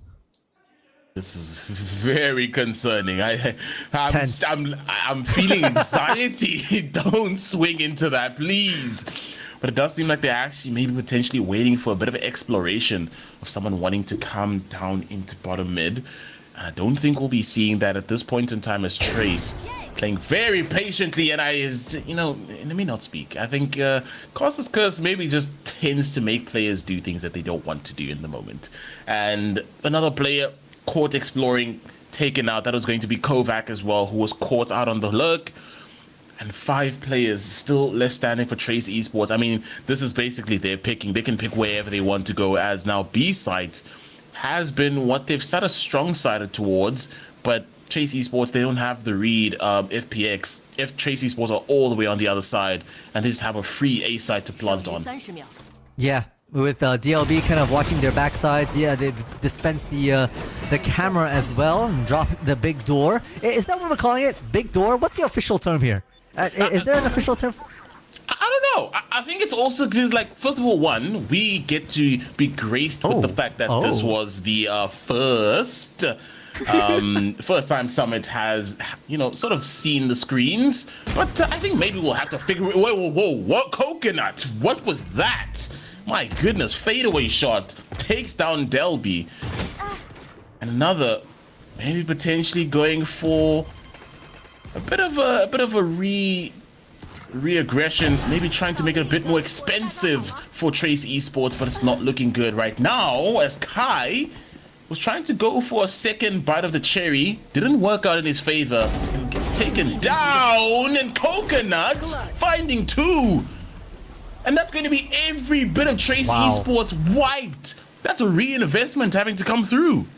And I think Operator got handed over as well to A. That is expensive, honestly. It started off with Coconut's disgusting sheriff shot in mid onto DLB, and that kind of opened things up. Trace maybe a bit hungry for blood, maybe a little too overconfident from the couple of rounds they've had success with. I think maybe they just have to calm themselves down. Coconut, again, understanding the macro sense, knowing where these players are going to be fleeing out of art, fleeing out of cave, just catches them with some beautiful headshots. And Loking dying to the spike as well. Last round here in the first half. TE still in the lead, but FPX putting up a strong fight as well for themselves. Yep, and it's seeming like Trace Esports not really shaken by the previous round, or rather the previous map, and the score outcome. For them, it's all about now. What is that Cypher trip? Are you joking? Yeah, well, alright, that's devious. That is devious, dog. This is the most nerdiest thing I have ever seen. Touch grass. Please go touch grass. Oh my goodness. What is that? Goodness. Oh, but they have sides. They can get the spike down out onto A. And they will be having that call for the rotate to come through. Door has been closed. And Cave is going to be explored by FKey, but I don't think this will be a very great idea to try and scale up into the potentially 5 players. Oh, this is going to be huge. The paranoia held in hand, but the convergence path as well equally. We'll be seeing the cosmic divide come through, but the convergence path is not really enough to maybe push them and sway them. Feng and Kai find the kill in the kill feed. Nightfall equally to boot. But alongside that, Kai is going nuclear, and DLB takes down the Lost. Trace Esports weather the storm. Weather indeed. 7-5, 2 up at the half after getting the pistol and the anti-eco as well. Good confidence boost moving into the second half. A tick for tat Trace. Lots of ultimates being thrown at that tail end in the last few seconds of the first half. And ultimately it was those knives that came up in clutch. Cetra did their best pushing through the cosmic divide at the right time. But yo, Kai, DLB stepping up when it really matters for Trace to hold themselves in the lead and avoid a tie situation here at the half. Yeah, and right now I feel like Trace Esports are really finding their confidence once again, and it's looking like they are trying to push this to a map number 3. And from what we've seen thus far, there is massive potential for that, because with how they've been playing on this map, it's been almost night and day from what we saw in game number 1, right? Game number 2, they've really come out with so much more confidence. They've actually felt like they've had an idea and a grasp of what's going on around the map. There's been a lot more control from them. So at this point in time, really, I am rooting for Trace Esports to potentially go even further and continue this momentum, because it's just been a lot better of a showing from what we saw in game 1. Yeah, a bit of an adaptation from Trace. You can see them actually, trying new things. I don't know if they actually prepared anything for Summit. I don't have that knowledge at hand, remembering that this is a new map and this is FPX's map pick. And this could be just Trace vibing as the 5-stack, right? Trying things out just like a ranked game. And honestly, it's proving better than all the set strats that they had in Sunset. And they had one trick and they ran it well. But once you've shown your cards, you kind of don't have anything else to show. And so allowing themselves to adapt on the fly here for Summit, I think is terrific for Trace Esports. Yeah, they've lost a couple of rounds. FPX were able to read it well as well, especially around that mid-space contention. And I think this is going to be a heater of a second half here, Scara, because with teams evolving as they go along, that's where you get like people trying to outwit each other. Oh my dear. Oh my dear. No. Okay. We are not doing this. We are not doing this. We are not gonna have a bloodbath ensue out in main. And Fang still able to find 2. That is ridiculous. A 2-for-2 trade. Fang able to bring Trace Esports back onto level footing. DLB also on the mid exploration can potentially catch out these players who might be trying to go for an A execute last minute. As 2 players strong siding B for Trace Esports. And FPX, it's seeming like they're just trying to cut noise and not really go for that A idea. But that gives information because, I mean, DLB has been inserted into mid, so he has an idea if there's going to be a rotate. So they're just all going to be steadfast held onto B, waiting for that re-hit. Big plays coming out right now, but they're just gonna push out from the smoke here. Fang's gonna be the first contact. Han in hand just chooses to wait for a contact. It's messy, but they'll have to back off for the second engage. And right now, there's going to be a kill. Coconut takes down Fang, and FPX have potential to maybe try and pressure Lao King, and he's gonna get 1 for his troubles. The spike plant has not gone down yet. They have an idea of where DLB is, and maybe potentially to try and sway them off, but they can't. The bomb, or rather spike plant, goes down. Trying to get that angle, and Kovac takes down DLB. And FPX, where it seemed like it almost seemed dire for them, they found a way through, clawed their way back, and ultimately closed the round out. Yeah, 2-for-2 pistol rounds for each team so far. When that Cypher case dropped, my heart was ecstatic. I was like, okay, here's a firing squad. And somehow Fang manages to get away with their life, saved by Lord King's, dark cover in the nick of time as well. So that was kind of intense, to be honest. But fortunately for at least the side of FPX, they were able to group up together, burst through that final dark cover, controlling that B side. And now with, Bulldogs, Guardians, even a Marshall in Setrod's hands, I would not put anything past Setrod and a Marshall, given all these squishy targets for Trace's side. Yeah, most definitely. And this time around, we're not going to see any investment come through from Trace Esports. It's just straight classic and pray that we might potentially hit head. But right now, we're seeing a lot of patience from FPX. And Fang trying to go on a re-exploration, gets taken down. Just readjusting that trip. Lao King, I don't think you're ready for what you're about to see. 4 players, an entire firing squad swinging in, and that is going to be a free open site for them to plant out onto. And at this point in time, do you want to be giving away orbs? As the spike goes down, it's just maybe trying to play for exits, because right now it's not looking too good. But I mean, it's 6-7. They have potential to maybe try and make it a bit more difficult. As you can see, DLB just inserted into defender side spawn, not really going to try and make a play of this, rather waiting for someone to try and explore out into that space. And Kovac holding the angle, but FK not going to bite for the bait. And it's just going to be Trace Esports waiting for any players unsuspecting to maybe get an investment off of. Yeah, FPX playing this a little smarter. The last time, you know, Trace were trying to die to the spike, they ran straight into the crosshairs and lost a bunch of players, gave a bunch of orbs over to TE. And notably, like FK, right, on that Phoenix, this is, again, one of the fastest running back ultimates there is here in Valorant. And so that's not an orb you want to continue to give and feed the beast. So that's important to take note of. Interesting enough, rightly so, Feng, right, with a couple of kills in the first round, already halfway to the Nightfall, which is going to be a crucial one. 7-7 at the half, just past into the bonus here for FPX and Trace Esports. Tied things back up. Vandals across the board for Trace as they try to hold the defensive mid space here. A lot of pressure that FPX have been putting in this B main. This is the third time that we've had multiple players extend their side into B main, and that might be conditioning that they're trying to do on both B as well as maybe A with this Viper wall. Yeah, it does seem like it has sort of worked quite a bit, because right now it's only been a couple of players that have been, you know, maybe bought into the idea that, you know, maybe they've cleared out, right? Surely they've cleared out, but right now it does seem like they're strong siding towards A, and we will be seeing the side of FPX maybe trying to burst out onto the sides.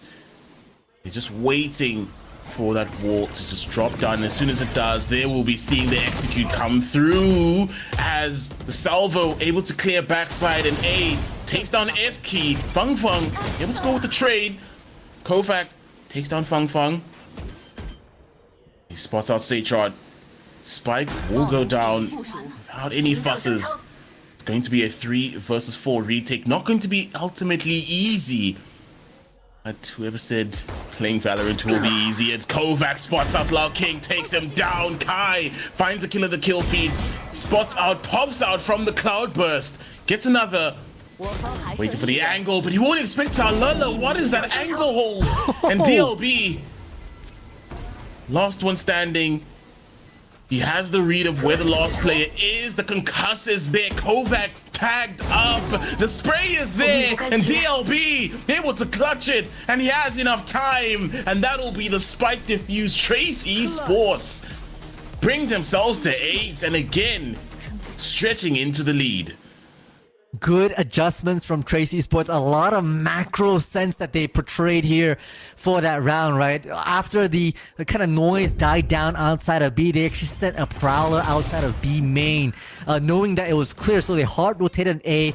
The awareness from Law King as well, knowing that there might be Kovac hiding in that mid space. Didn't quite get the kill, but gave enough information for this final 1v1 to say, hey, they're gonna play all these funny Astra tricks with the grab well and the stun. You gotta tap it, you gotta really push into A-Link and get the dub onto them. So beautiful adjustments, great shot calling, great mid-round calling as well for Trace. Most definitely, and honestly, I think that's what you want as Trace Esports, right? You want to see some proactivity even when things don't go your way. Still trying to find something that ultimately gets you to your goal and trying to figure out this team of FPX. And right now, I mean, it's working. It's going well for them, but can they keep this up? Can they keep building off of what they have? And right now, a lot of mid space covered up by the side of FPX. And they're looking towards A, and the only player held up is going to be DLB.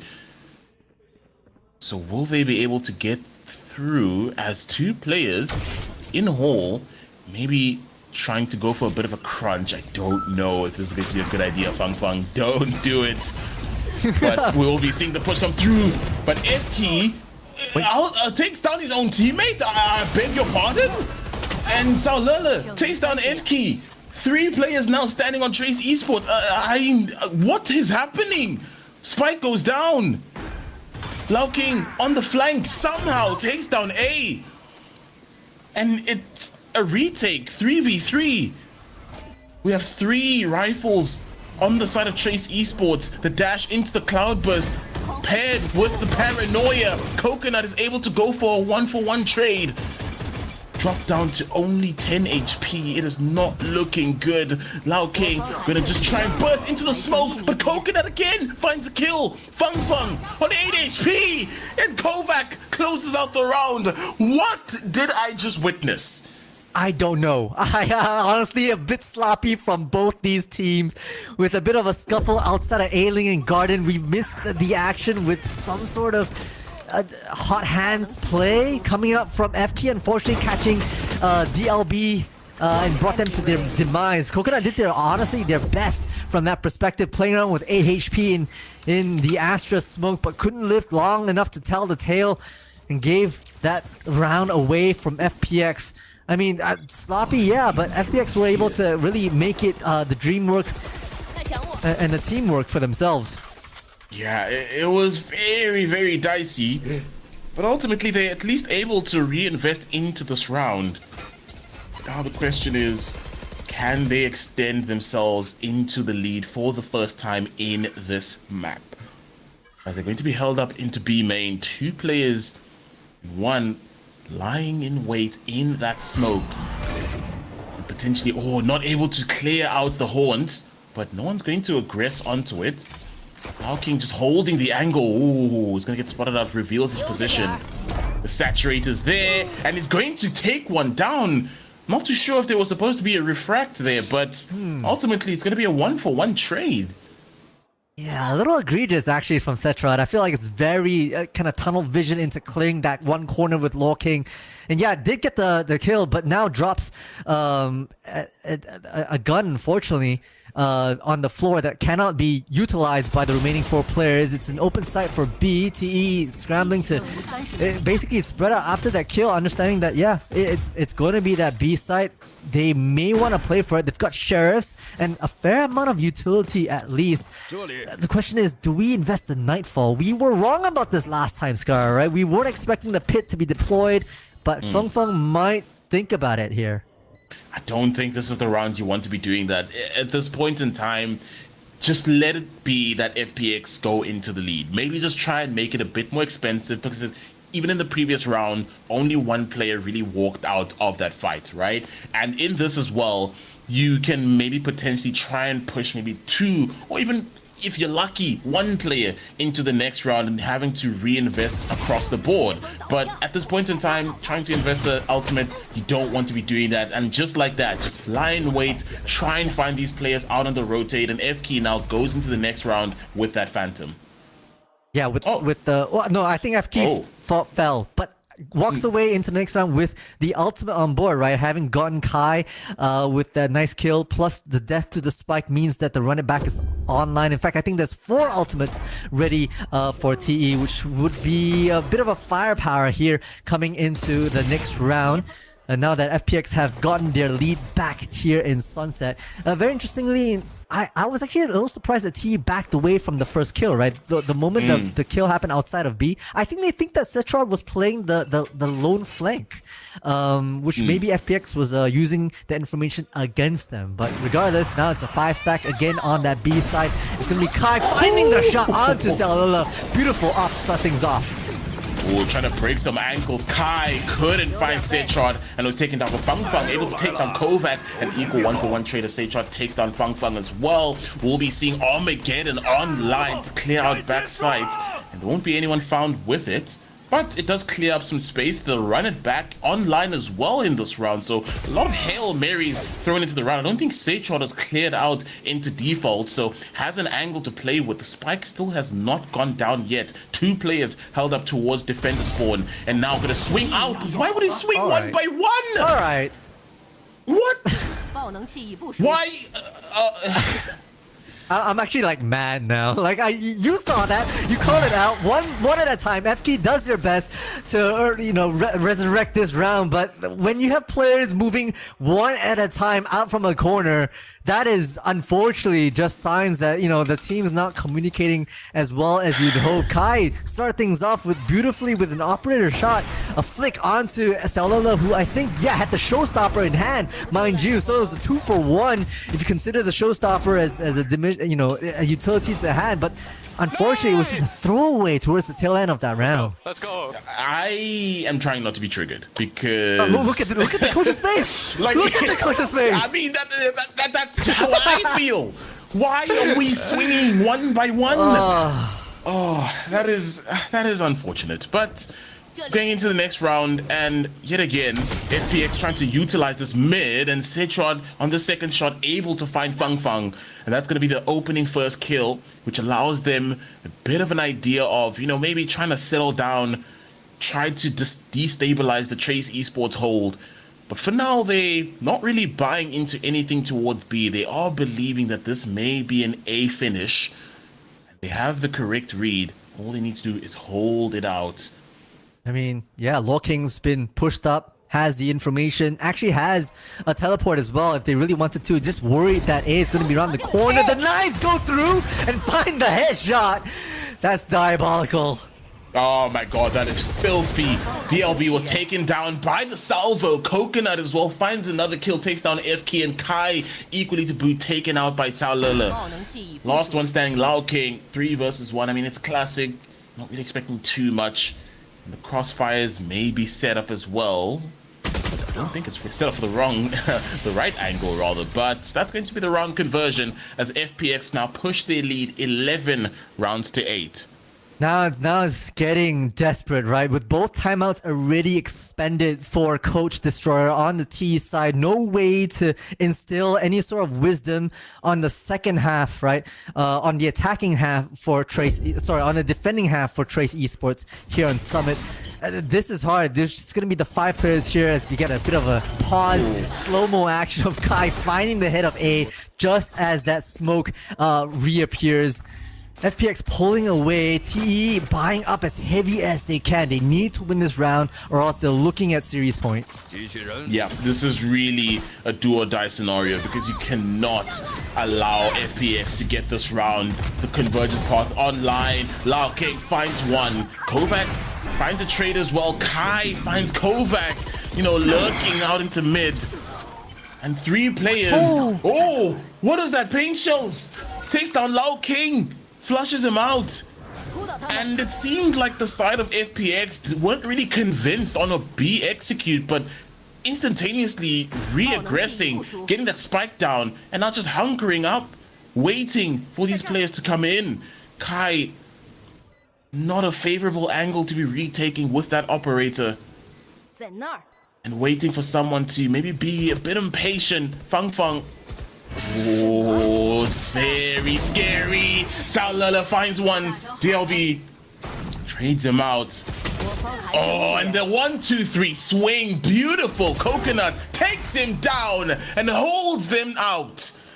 12-8. Series points for FPX here. Looking to close things out on their map pick after an absolute stronghold in the first map. They've lost the lead a couple of times here in Summit, but this is so far feeling comfortable. Nice response from TE pretty early on with the Nightfall to stem the bleeding and the rush into B, but with Law King falling to their knees so early on in the round, it opened up the map for FPX to come in and stand on 12. Yep, and right now, it does seem, at this point in time, TE might be looking for a bit more aggression and denying that space that has been allowed for FPX out into mid. But they have 2 ultimates online. We have the Cosmic Divide and Armageddon, so I don't think DLB will be allowed to even play on site. Right now, still going to... Ooh, that is a very brave exploration as Kovac has just slipped through the cracks. But DLB, wise to the occasion, takes him down. 3 versus 4. And it's not looking too favorable. Armageddon will be online. The pit is well invested. A having to back away.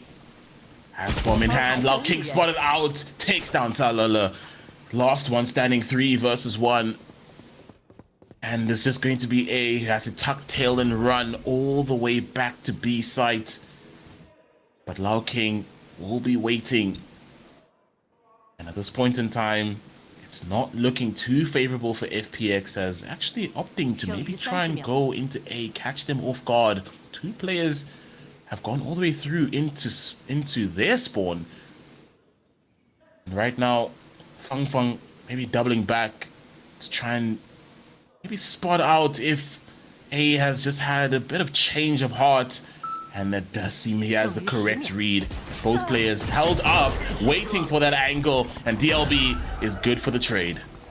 Yeah, I got a little dicey. I was worried that DLB and Feng were gonna separate, but fortunately they held together outside of A main for the cross, for the A Cypher cross out. I gotta say, DLB just aware of the looking Kovac that could have happened with that Viper wall, right? Just knowing that there was maybe an instant where it wasn't quite covered by Kai, and DLB with that map awareness, once again showing why they are top 10 here in VCT CN. Great understanding that holds TE's head above the water just by an inch. We'll see if they can continue their escapades here. Yeah, but right now, just going to default towards B, and it does seem if they're not really going to maybe play too aggressive, it's more just trying to bait out a bit of aggression or maybe utility usage from the side of TE. And the convergence, or not really convergence, the Cosmic Divide is online, saturate to boots as well. Maybe looking to swing out through this, but he was weird to the occasion. Seitron takes down Lao King. Fang tried to go for the swing as well, but what is going on? Showstopper takes down Seitron? What? And Fang swings, gets 2. What is happening? I beg your pardon. No, this shouldn't be happening. Kovac takes down DLB. The run it back, and Kovac takes him out. Kai, the last one standing, but that's not going to work. FPX, the Phoenix, rise from the ashes, and they have found their form. And in what was yet another chaotic round in Chinese fashion, they close it out. They do indeed. That was very chaotic. You can develop basically a YouTube video and a half just dissecting the seconds that happened right after that Cosmic Divide and the showstopper mishap. But hey, you know, despite being basically a couple rounds down at the half, FPX managed to pull their socks up and get back in the lead and put Trace Esports away on their map pick. A clean 2-0. Clean on Sunset, not as clean on Summit, but hey, considering it's a new map, we're all still kind of discovering the plays around it, the most optimal way to traverse. I gotta hand it to FPX, they were able to adapt pretty well. Trace Esports had a bit more up their sleeve on map number 2 on Summit. They showed us that, you know, there was a bit more dimensions. They were trying to insert players in places they should not. Kai was on the lurk more often and not able to feed information over to Trace, but unfortunately it was just too much to bear, too little too late at that tail end. FPX held their ground and secure themselves the first win here in Group Alpha. Yeah, I mean, that was phenomenal from what FPX had today for us, because ultimately there were points where, even in the beginning, right, we had the question of, is this going to be enough for FPX coming into this series, into this new stage? Because from what we've seen thus far, it's not been enough, right? From the pedigree that's been behind FPX, we haven't been able to see enough come through from this team. But for now, before we get into anything, now's the interview. 本场比赛的胜利，我们今天邀请到的是小乐乐选手，欢迎。大家好，我是来自 FunPlus 小乐乐。是的，第一场比赛面对老东家，在图一就打出了这么豪华的数据。也想问一下，在休赛期是做了什么样的准备来面对我们的第2赛段呢？在休赛期，首先加入 FunPlus 之后，我们大家经理啊、老板，包括教练。 Because after joining FPX, everyone had a lot of faith in him, whether it be the boss or his teammates, his coach. Everyone believed in him and gave him a lot of help, even though he had some parts that were lacking. Every day, the people 1v1 and chat with him, make sure he was doing okay on the team. How do you think that the team, like the roster of FPX, is doing as in general? They're not fully there yet. They're at around a 60%, but they are very fired up and they want to keep going. 今天能看到你们的一个冲劲，而且我觉得所有的转折应该都是从今天图一上半场你那个残局无伤1打3开始，能给我们还原一下当时是怎么样去拆解这样一个小打夺的吗？ Can you walk us through how that went? 然后我屁股非常 He 快 went through 然后我的队友在高 A 点正面帮我做了很多 and 的 his 火力 teammates 嘛，然后 helped with 当时 covering. 刚好听到奶妈救了一个人嘛， And 然后我 he 知道奶 heard 妈肯定要嫁我， he 我 heard 就得不 Sage 能急着去 res 扑那 and 个 he 救起来 knew 的人， that 我就 Sage 慢慢 was 地 gonna 我知道奶妈在那里嫁 him 我， if 然后 he 我就 tried 打 to 一 shoot 打 the 过 one that was 然 res, 后 so he 去 knew 把那 he 个 had 救 to 起 go 来 fight 不要 Sage 最后 first 残局 and then fight 就 the 是 one 冷 who 静嘛， was 给个 res. 墙，然后让他猜我 And 在哪， then 最后再打个 he 1打 put up a 1。 wall 能 and 听 then 出来 played 全 a 是细 1v1. 节，而且当时那一波结束之后，我有听到大家整个的状态和语音都嗨起来了。那再来到我们的这个图2天数云雀，其实是在4大赛区的 First 首 time 次 Summit 亮 has been 相。 shown 那在 on 你心中这张地 VCT. 图会有什么 What do 样 you 的一 think 种 are 特点呢？ the rates 这张 of 图 this 首先 map? 我个人非常喜欢，因为它有很多的 Because he really likes 中 this 国 map 元素嘛。 personally because it's based on 然后 China. 上面有 It's 很 got 多 a 的 lot 中 of 文汉 Chinese 字，然后我就 details, 非常喜 whether 欢 it be in 然后包括 words 玩 or 起来， like 虽然这张图刚 what 玩的时候 the 有点复杂，但 map 是 looks like. 玩多了之后， And 发 after 现这张 playing 图 for 真 a 的很好 while, 玩 he's realized that this 是 map 的 is a 这 lot 张 of 地 fun 图 to 也 play. 是以张家界为取景原型的一张地图嘛，我相信网友们也是可以在这张地图上面多多探索，真的是景色非常美。那再说到我们的比赛当中，其实目前在这张地图并没有所谓的版 There's 本答案 no 嘛， one 因为今天 answer 你 for 们对 this 面 map 你们 so 选择的 far. 阵容是 You 完 and 全 you 不一 guys 样 and 的 the 阵 other 容， team 所以 picked 想知道一 completely 下 different 你们 comps. 选出这样一 So 支 what were 阵 the 容的一 reasons 个 behind the 原 comp 因 that 会 you 是 guys 什么？ ran? 首先比较符合我们队伍的风格吧，因为我跟 Satchel Because this comp 无 was 论是 tailored 我 for 们两 their 个的决 team 斗很难 specifically. 冲嘛， Him 首先 and 我们就选择 Setrod 双节奏， are 然后其次 duelists 是 who like to 炸妹 rush 妹 in, 在 so 这 they 张图 picked 其实 duelists that would 很 work 厉 for 害，因为 that. 它有很多的拐角， Also, 然 a 后 lot of 炸妹妹有那个 corners 推车可以 and 去 a lot 插 of 点， ways to 然后 check 那个雷 sites. 也可以去逼那 And 种死角的位置，所以说 There's 我觉得炸 a 妹 lot 妹在这 for 张图 mollies 非 they 常的 can 强势。 take choke points, so this comp was just what would work best for them. 也给我们带来了很亮眼的发挥。那其实每一个赛季出的时候，大家都会在想说 Fun Plus 会不会是一个全新的开始？而且之前在24年，其实 Fun Plus 在长沙在这片福地是有一个很 FPX 好 did 的发 very 挥 well 的。那作为 in 一支全 Changsha. 新的 Fun Plus， Now 有 FPX 信 has 心 a 吗？ brand 说 new 出你的目 roster. 标 Do you have 有 faith 信心，我们 in 目标也不是说 right 太 now, 大 and do you have 本 any 不来吧 goals? 首先，我们能在我们小组能够进季后赛吗？ He just 进完季 right 后赛 now 之 their 后，我 goals 们季 are 后赛 just 努 he 力打 hopes 冲击 they 上 can 海 get 冠军赛 into 嘛，这是我们的目标。 playoffs, and after 是的，我们 playoffs 也 they 是 can 在 think 上海 about 冠军 getting 赛 to 等着 champs. 你们，希望你们之后一步一个脚印能够变得更好。那接下来呢，我们也是要用联想拯救者手 That's 机 the 外 end of the 线 interview. They're 带 gonna 来 take a 共同 picture, 记 and 录 then 这 it's 样 time 一 for 个 the 美 prize 好的 draw. 时刻。Yeah. 好的，我们看镜头，3、2、1、3。 Yeah, it's honestly been 好的，也是 extremely 在 exciting. 我们也是我们的现 I 场 think 掉落的抽奖环节，有请小乐乐为我们喊开始和3、2、1停。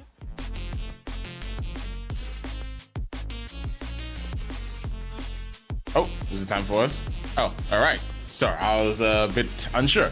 But yeah, honestly, from what I've heard right now, I think even looking at that Summit game, it definitely felt like they had an idea and figured out what really works on that map. Because now when they kind of define, the reasons for their, agent picks, it makes a lot of sense because you start to see, what value was brought with a lot of the agents that they had come through. I agree. The close corners, that's smart. Getting Taeho on board to clear all these areas. Fade does the same thing as well. More effectively than say Sova from that perspective. So wouldn't be surprised if those continue to be staples here in the map. Not a lot of verticality.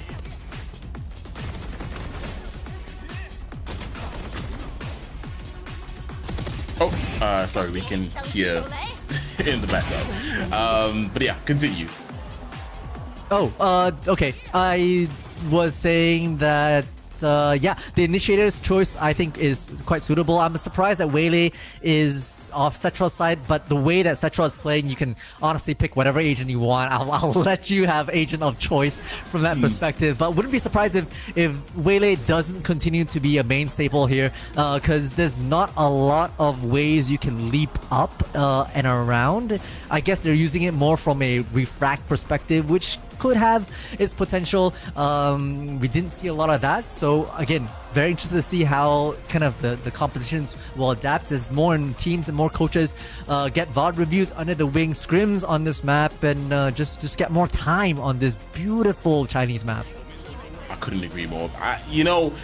I was a bit skeptical when the map first dropped because of how insanely massive it is. But I think the more I see it, the more now I've just seen it played in pro play. I love it. But let's go into our team comms.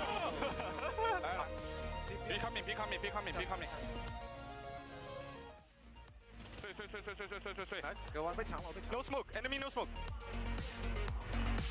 Right, I got flank. Good flank. 搂脚走吧，我操！没了。别打！平民1 HP，平民1 HP。杨哥。Side omen。我帮你看右边。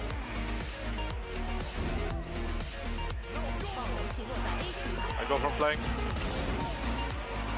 还有3个都在，3个包在外面 ，pick 小肉了。啊，捡包了，下包。看这个，拖踩。Nice， 没时间。Nice， 喂，旁边 IOT， 大。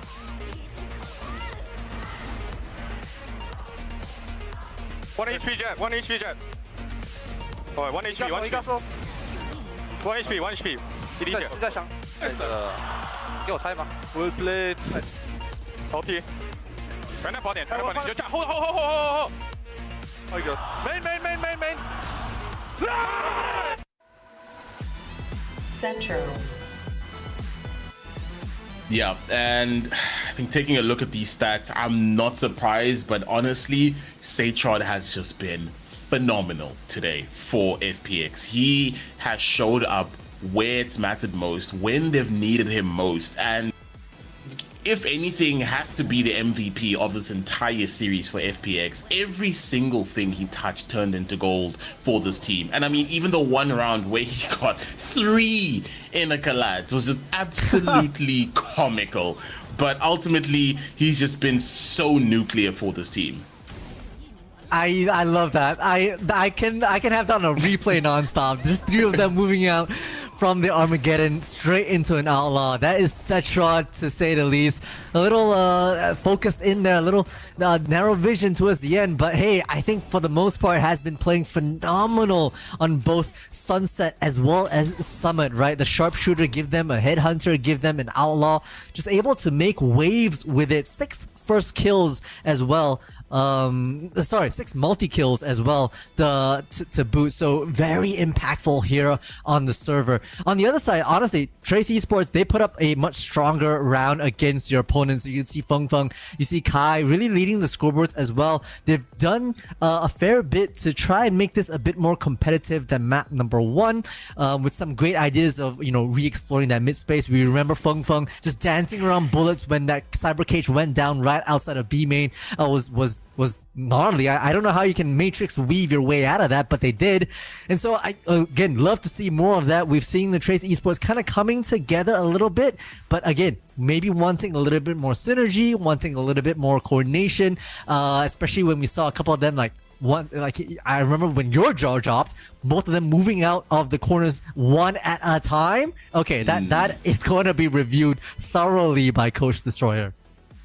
Yeah, honestly, I feel like there is a bit of work to be done for the side of Trace Esports, but actually, crazily enough, even the side of FPX as well, because on this map as well, outside of them closing it out, it did still seem as if there was still some bits and pieces that needed to be refined from them as well, and even TYL himself saying that they're only maybe at 60% really of this of unlocking the potential of this roster. So they're still working their way through trying to figure themselves out, and at this point in time, I genuinely feel like if these guys are able to really figure everything out, they will be insane as a roster and ones to be looking out for in Group Alpha. I think they're very promising. We kind of I think our predictions, during the pre-show kind of worked out. We said that, yeah, there's potential. FPX have unfortunately let fans and us down a fair bit in past stages to come, kickoffs to come. But I think this might be the game changer here, right? They've put a lot of work. They've got a few trades here and there. They let some players go, unfortunately, in just the pursuit of the betterment of the 5-stack. And I think that first map, Sunset, was, like you called it, the best that we've seen them play in a hot minute. So if that's 60%, I cannot wait for the rest of these group stages to go through. They'll have tough opponents to hit on up against, and that'll be where they're are really put to the metal, right? That's where the stress level is going to be much higher. A lot of these clutch players are going to be put to much higher pressures, and then they'll need to act accordingly. And that's truly where diamonds are formed, under the heat and stress of high-paced environments such as these group stages here for stage 2. Most definitely. But ladies and gentlemen, that is going to be it for today's game. Ultimately, we have FPX close out the series 2-0 to Trace Esports, but that is not all of the action done. We still have JDG coming up against TYL in another Group Alpha showdown. An insane matchup to beat, and we have some amazing casters also who will be covering that. So make sure you do not miss out on any of that action. But before we head off, Multitudes, anything you'd like to say before we leave? No, huge shout out to, again, Project Horizon, the prod, and the translators in the background, both Mr. Foxy and Bedos as well. Or was it Moon? It was Moon. My apologies, it was Moon. It was Moon, I believe. Is that correct? That is correct, I think.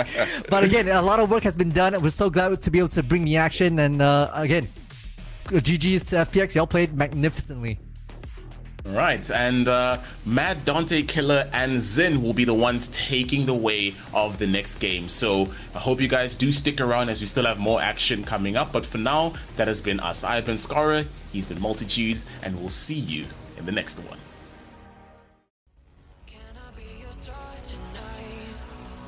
You fill my soul with light the day we met. I don't wanna leave your side. Have me by your side when the sun sets. Let's leave for an eternity. We'll sail across the lights beyond the sky. I'll be with you eternally. I'm an addict for your love, it keeps me high.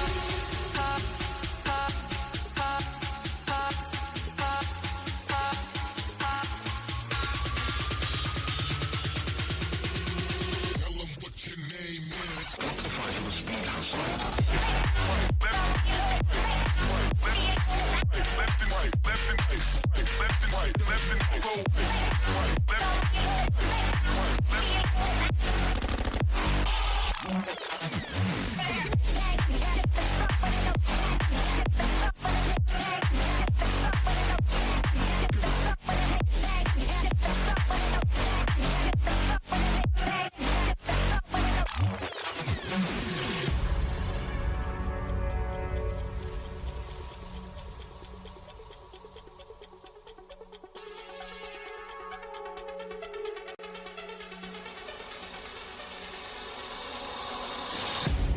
Can I be your star tonight?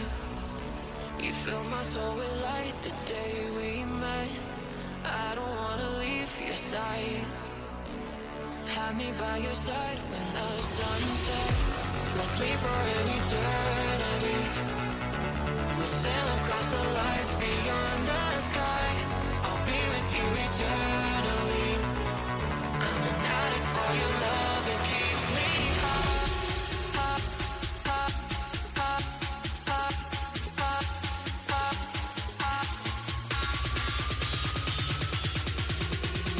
Tell them what your name is.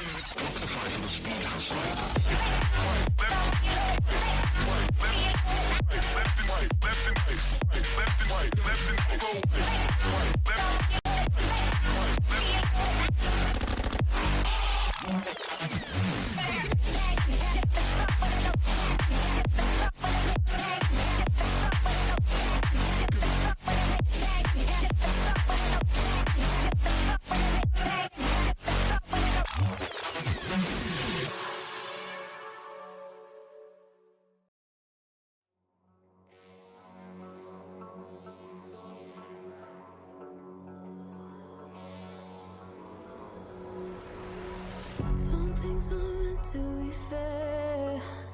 I know you left me down and out, and now the red is red. Got that hit on your head. Should've buried your dead. Should've listened to me and said, oh, how will you know? You better watch out, my friend. When it goes dark, you better lay low.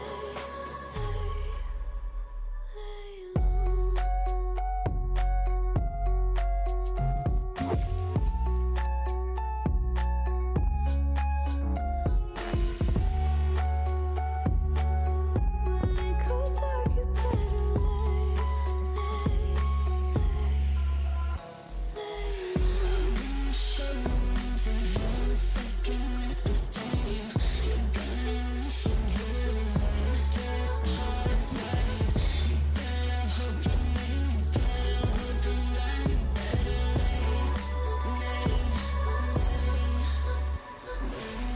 You should've kept up on your end. Should've been there when you said I depended on you over and over again. You think I'll sit here and pretend I don't forgive, I don't forget. Let me tell you this, my friend, you better lay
And a big shout out to Scara and Multi for the first inaugural series of the day. But we are back now, myself, Vandante, and the ever wonderful Jin here for JDG versus TYL.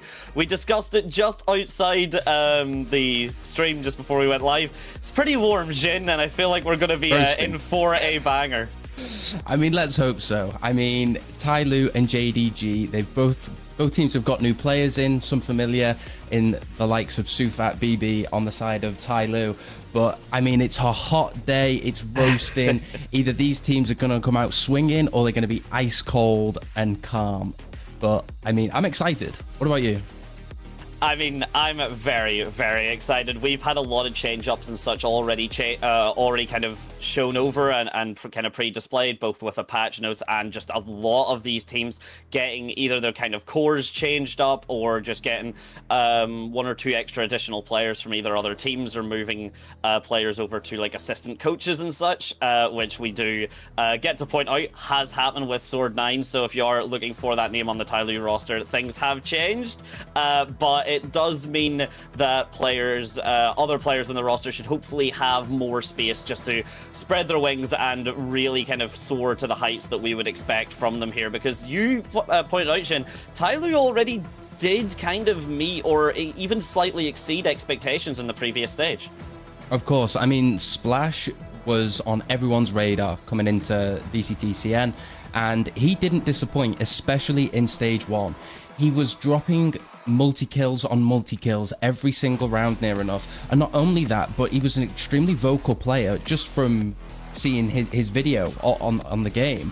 And I think with the addition of Sufat Baby, I mean, you've got to think that that's just going to make Splash an even scarier, even more dominant figure within the roster, which I, for one, am super excited for.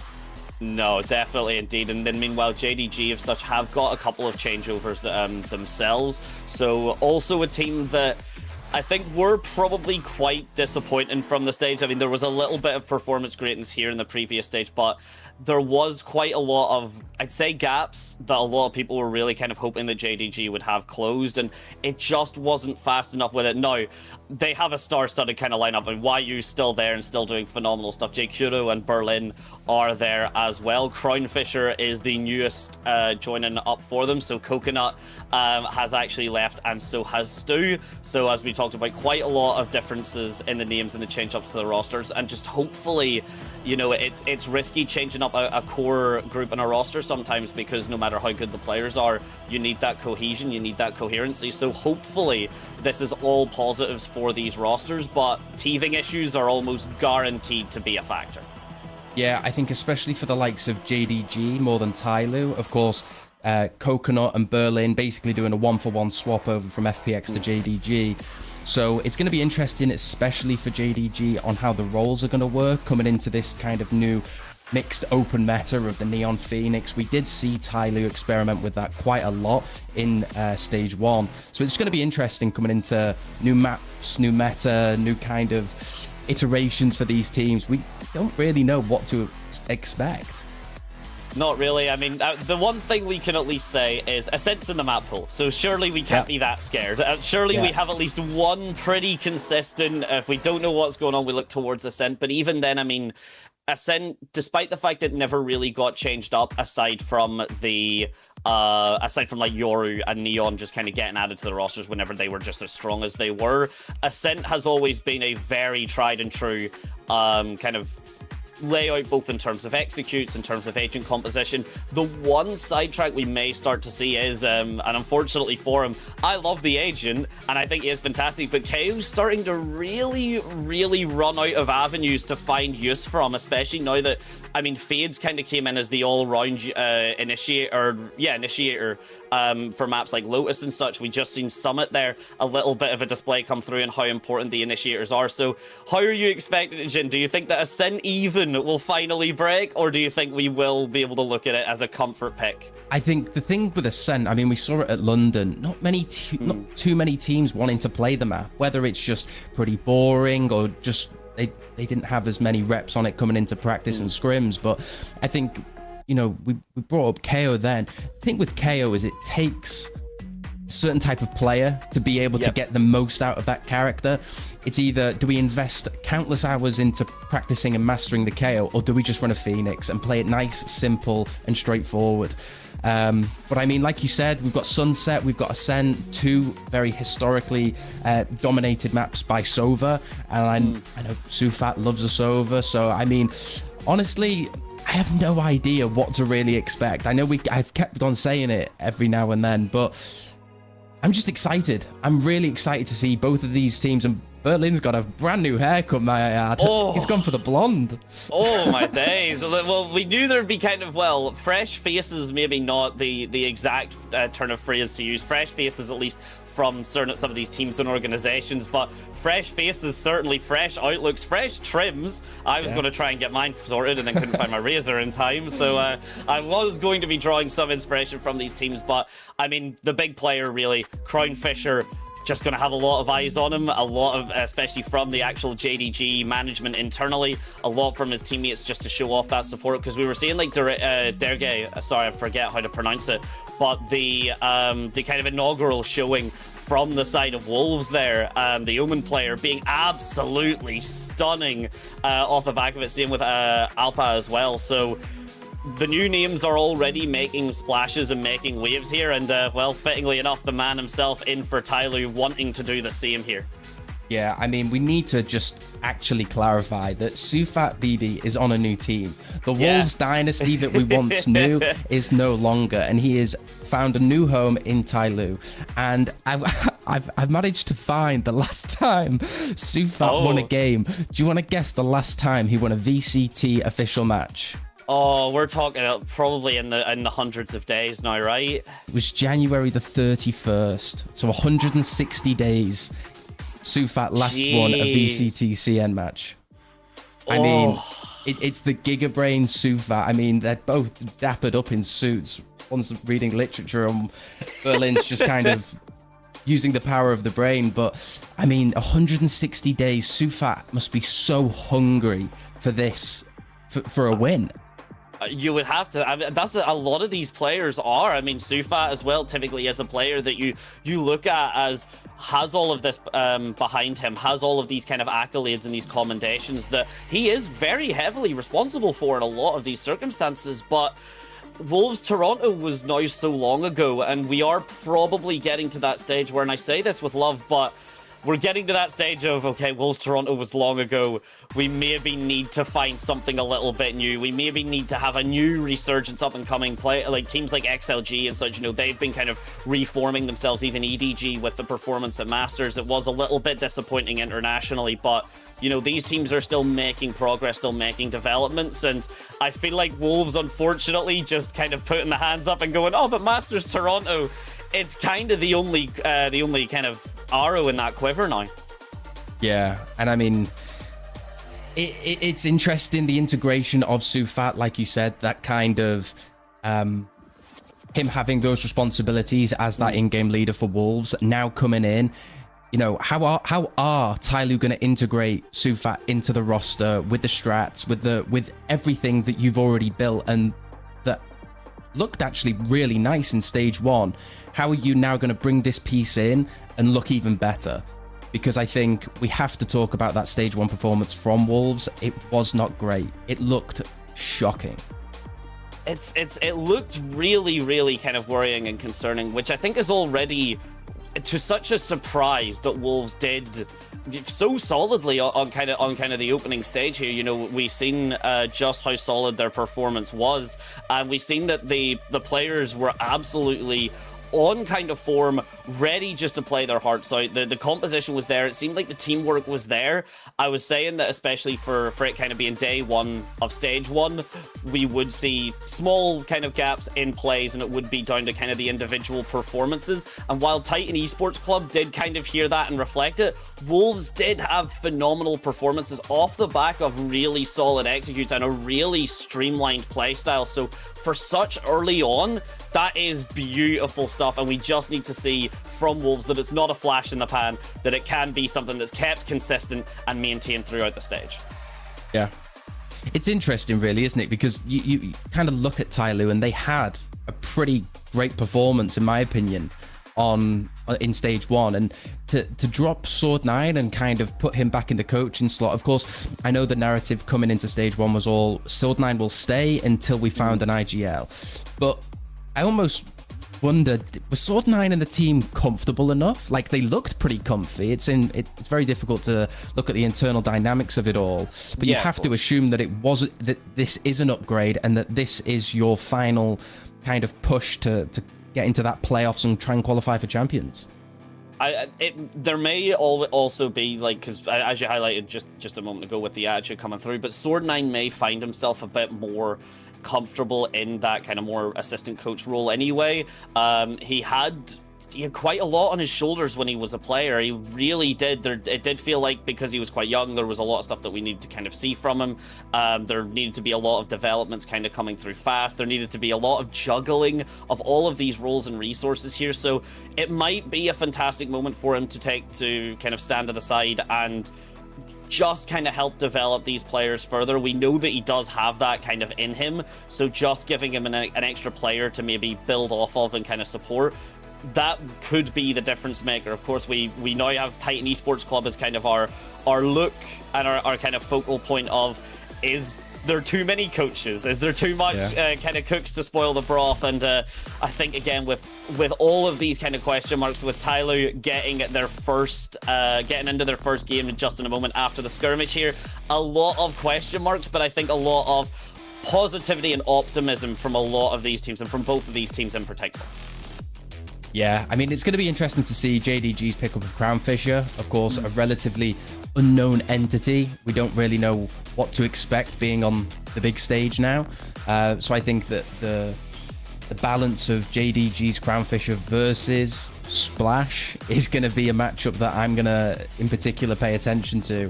But Scales, you know, we can't really disregard him. ERV last split. TYL almost every single player had their standout moments, and they were as solid as a rock. Like, they could not be moved unless it was one of the top 3 teams in the region. And I think they have to look at breaking through this, and especially for Sufat, you know, the pressure's on, buddy. Like, you know, we need to stop kind of clinging to that Toronto performance and, you know, really adapt and evolve to this new kind of figure, because the hype has carried almost a little bit too long. Now we need to go, okay, we need to see something new. We need to see a refresher. And I mean, look at the maps. We've got no summit. Refresh? We might have a refresh. Well, no summit's not a surprise. I mean, yeah. I think we'll kind of get rid of it for the Abyss. But starting off on Split intrigues me. Yeah, I mean, Split's always a banger map to watch, but I'll be honest, I'm a sucker for Sunset. I love Sunset. I love to play it. I love to watch it. And I think especially with the current meta compositions coming into the map, just in the couple games we've already seen, you know, we're back to that double controller. Maybe teams will dabble in the double duelist, but I think seeing Split for a map 1, I think both teams are going to come in pretty 50-50. It's one of those maps that's been in the game since the very start. Everyone knows how to play it. Everyone knows what to run on it. So in theory, this is going to be a good map to see which team's coming out swinging.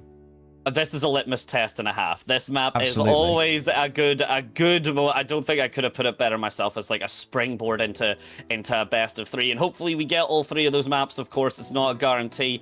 One thing going into Split that I think is actually quite a divisive topic. So I've got 2 divisive topics. Number 1 is that I still think Veto should have never ever been touched ever in pro play ever, which is a personal one for me. And the second one is Split. Despite statistically it being a defender-sided map, whenever it comes down to executes and clean kind of aggression, if you're playing Split very fast, very execute heavy, you can make the map look super attack-sided just because of your executes and just because of how confident your playstyle can be. So if we see that momentum come through, we might see the attacker side of Split. Otherwise, it is still statistically defender-sided as the players get walked in and get themselves ready to get set up.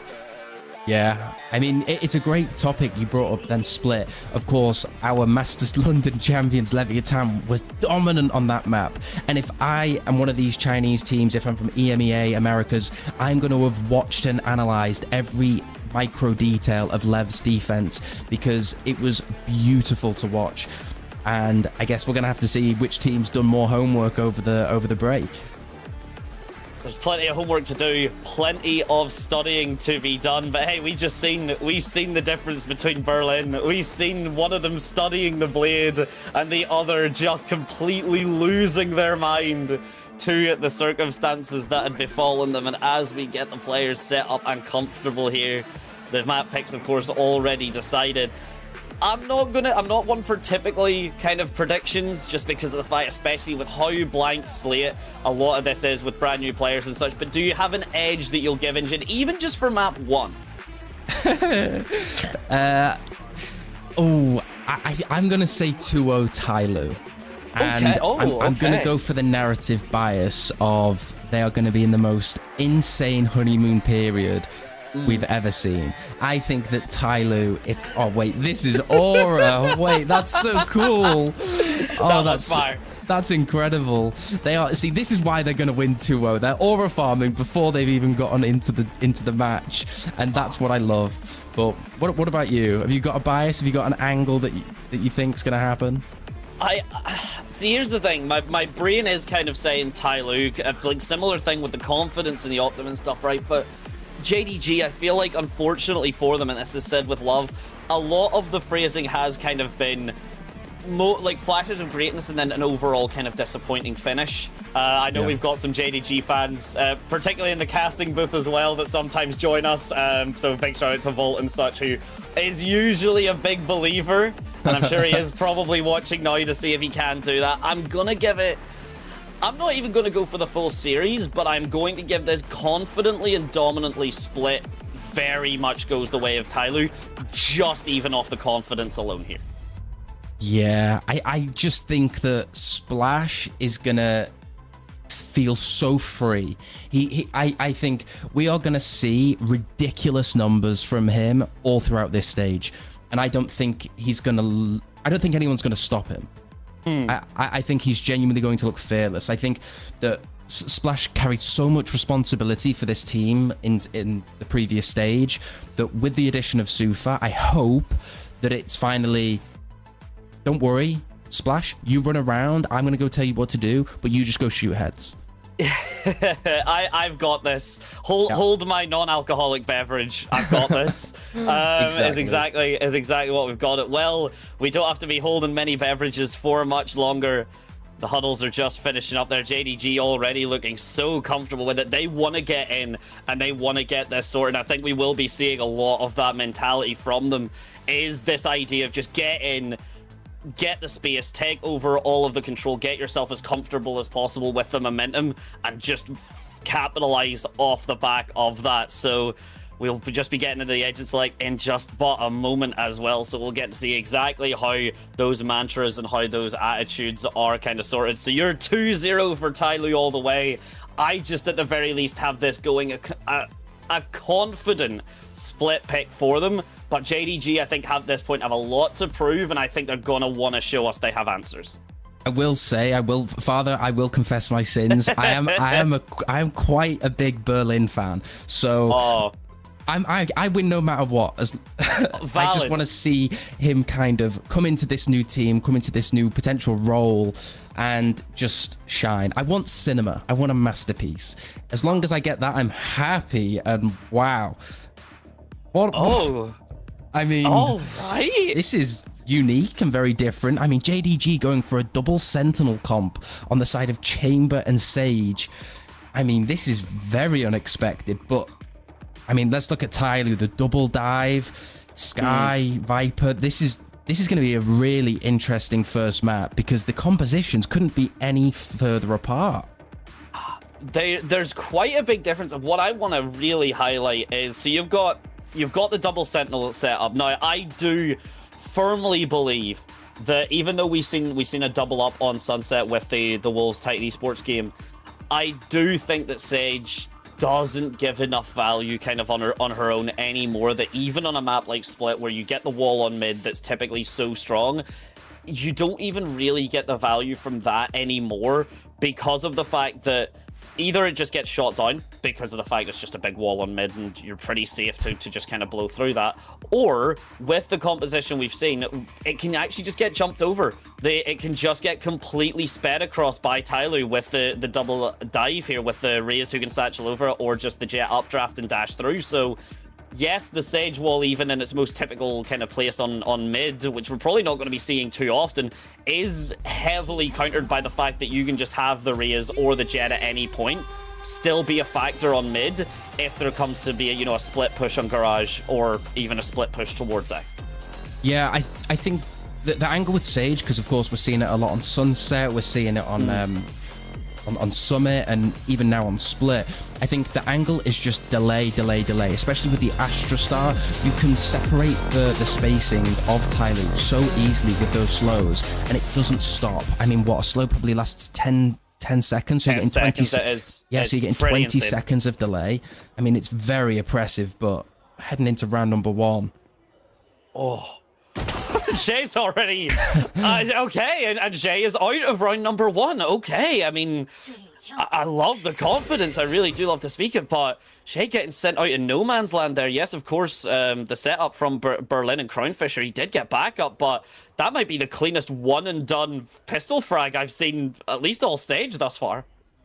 Yeah, and look at the way that YU's used that Sage wall over towards deep A main, fully just cutting off that A main angle and allowing the rest of the JDG players to push through sewers. And they've got a pretty nice timing here. If TYL don't speed it up ever so slightly, they're gonna get pinched in.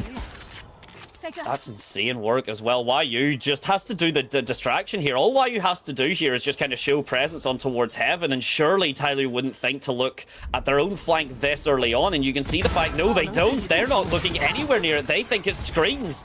A big pick from Berlin. Splash at the very least answering back with 2 of his own. a 3 versus 2 here post plant. It is doable for the side of JDG here if any mistakes are made, but TYL, beautiful flash from Sufat, the man, the myth, the legend you were asking for, Jin, has just done another chunk of work, and despite the Astrostar coming through the Nebula just to cut off ERV, Splash is back down to, or back up to 100 HP, the smokes are popping, a double swing to come through, and TYL make it look easy. And this is what I was talking about, Splash. You don't want to feed the beast because he won't stop eating. I mean, it's a lovely push or a lovely idea from JDG, but I mean, TYL were just one step ahead. And I'm absolutely flabbergasted how Splash was able to get those 2 players in a main when he's not even looking in their general direction to start with. It's incredible what this youngster can do, and it's just not going to end here, is it? No. Oh, if you believe this is the end, this may be only just the beginning, and Splash with the Bulldog already bought up as well. And it's a big aspect, right? I mean, we still don't really talk about it at the highest level because it's usually not enough. We're not at the stage of Valorant where you kind of need to min-max to this level. But Splash getting the frags, I mean, that's the showstopper online. Slowly already seeing the elbow of YU. That's one of the Sentinels down. Slows are dealt with. Now we just need to find out where that trademark lay. And we've already got a very confident push from TYL. Well, that's a really interesting point, is because JDG aren't using the Viper, their mid is completely open, and they have to face if they want information. And, I mean, Scales is probably going to just get one. But I'm going to yap for a little bit, because the lack of the Viper Orb makes JDG's life so awkward, because instead of just having that Viper Orb down middle and being able to almost not have to worry about it, now you have to have a player constantly looking towards middle, and put it this way, slowly, Outlaw, Operator, just searching, just scanning, double up middle, one hold over towards vents, let's slowly search in the opposite direction. I'd be a little bit worried from JDG, but maybe it's too soon to say. It's always a concerning thing of count the chickens before they hatch, but to kind of echo that sentiment though, I mean, rounds in Valorant are always, I think, a lot faster than people give them credit for, like, especially whenever you're looking at those kind of 8-4s and 9-3s. There's always so much doom and gloom at the start, and I mean, potentially JDG already facing down some doom and gloom here. I mean, that's, you know, the value from YU not really being found, Jay not really been found either. And again, it is 2 just quick rounds from TYL, and the Sage Wall on towards A main was really, really nice from YU. It's just the map presence gained from TYL there was just more than enough to really make things more difficult for JDG, regardless of the fact that JDG have all of the space for free. Yeah, it's a really nice Viper Wall coming out from Scales. Fully cuts off that ramps angle. Denies a little bit of information from that A main. But I mean, we need to see Jay get some impact off of this chamber, because if he struggles to get any value, I'm going to always just think, what if we had a Viper? And that's what I like to see. Shuts down on slowly, and Berlin is on an island. Tucks in that Astro Smoke. Hot flash out. Nothing at the moment. That island's actually been pretty well reinforced, but just off the back of YU from heaven is all of that support needed. And I really think, because Jin, you've been highlighting it, the problem with this double Sentinel composition specifically is you also need to put a body down. And the whole point of the Sentinels really is you don't need to commit that body anymore. You've got like the Cypher tripwires, you know, the Killjoy alarm bot, even the chamber kind of trademark as well, just to give you that information. And the Viper Orb, as you've been so, you know, very much great at pointing out, it's so fantastic to kind of put up an orb and just go, if you walk into this, you're going to be dealing with about 40 less health, which at this level of play, it's usually we're just going for clean body shot or clean headshots anyway, but in the case of Jay, just lands that to the body shot. That's the difference maker. That could have been a dead Sufat BB with the Viper Orb intact, so not going to be able to find that value. And now a clean walk onto the A site with very little incident, but JDG, all 5 members ready to take this back.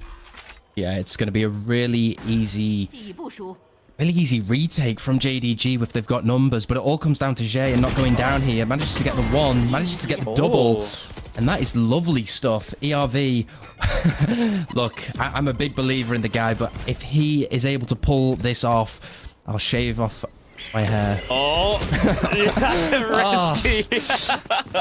What can I say? I'm a gambler at heart, but I mean, what a round. I mean, we need to talk about TYL here, because to me, there is not going to be a better match to come in for Sufat BB to show your IGL impact than playing against this composition, because it has a lot of flaws, it has a lot of gaps. At London, even currently, we've seen a lot of teams kind of get so hyperfixated on that double duelist single controller, and it feels like so many teams have forgotten the impact that Viper has across the map, in almost every map. And I think that JDG, they've chosen not to run the Viper, and we need to see how they're going to fill in those holes without crumbling, you know? That she kind of...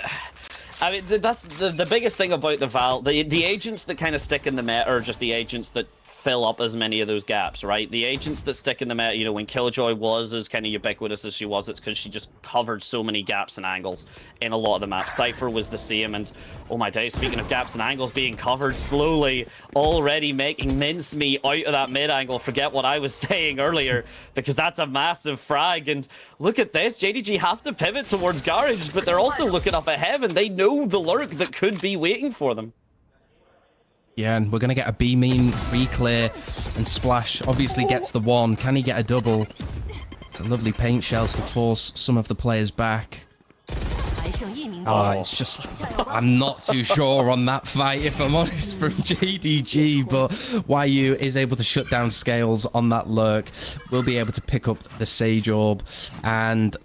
I mean, look at Slowly, instantly pushing through vents, fearless, trying to potentially just get that extra ult point towards the knives. But I mean, yeah, we saw it in that round. TYL just facing over towards middle quite freely, and I don't favor JDG in that pause. I mean, I'm gonna sound like a broken record, but I really don't like that composition. It really makes me worried. It's so defensive, and you're dealing with the fact as well. What's concerning about it is it's really defensive, and Slowly and Splash haven't necessarily done anything to overwhelm it. They haven't necessarily been doing very fast kind of, you know, the satchels into the jet dash, into the paint shells, just to like clear out meal or to clear out vents. You know, everything about TYL for the moment has been very restrained, very patient, and you're still with two Sentinels kind of struggling with all of these gaps in the play. And I mean, Berlin there, again, just these 1v1s here.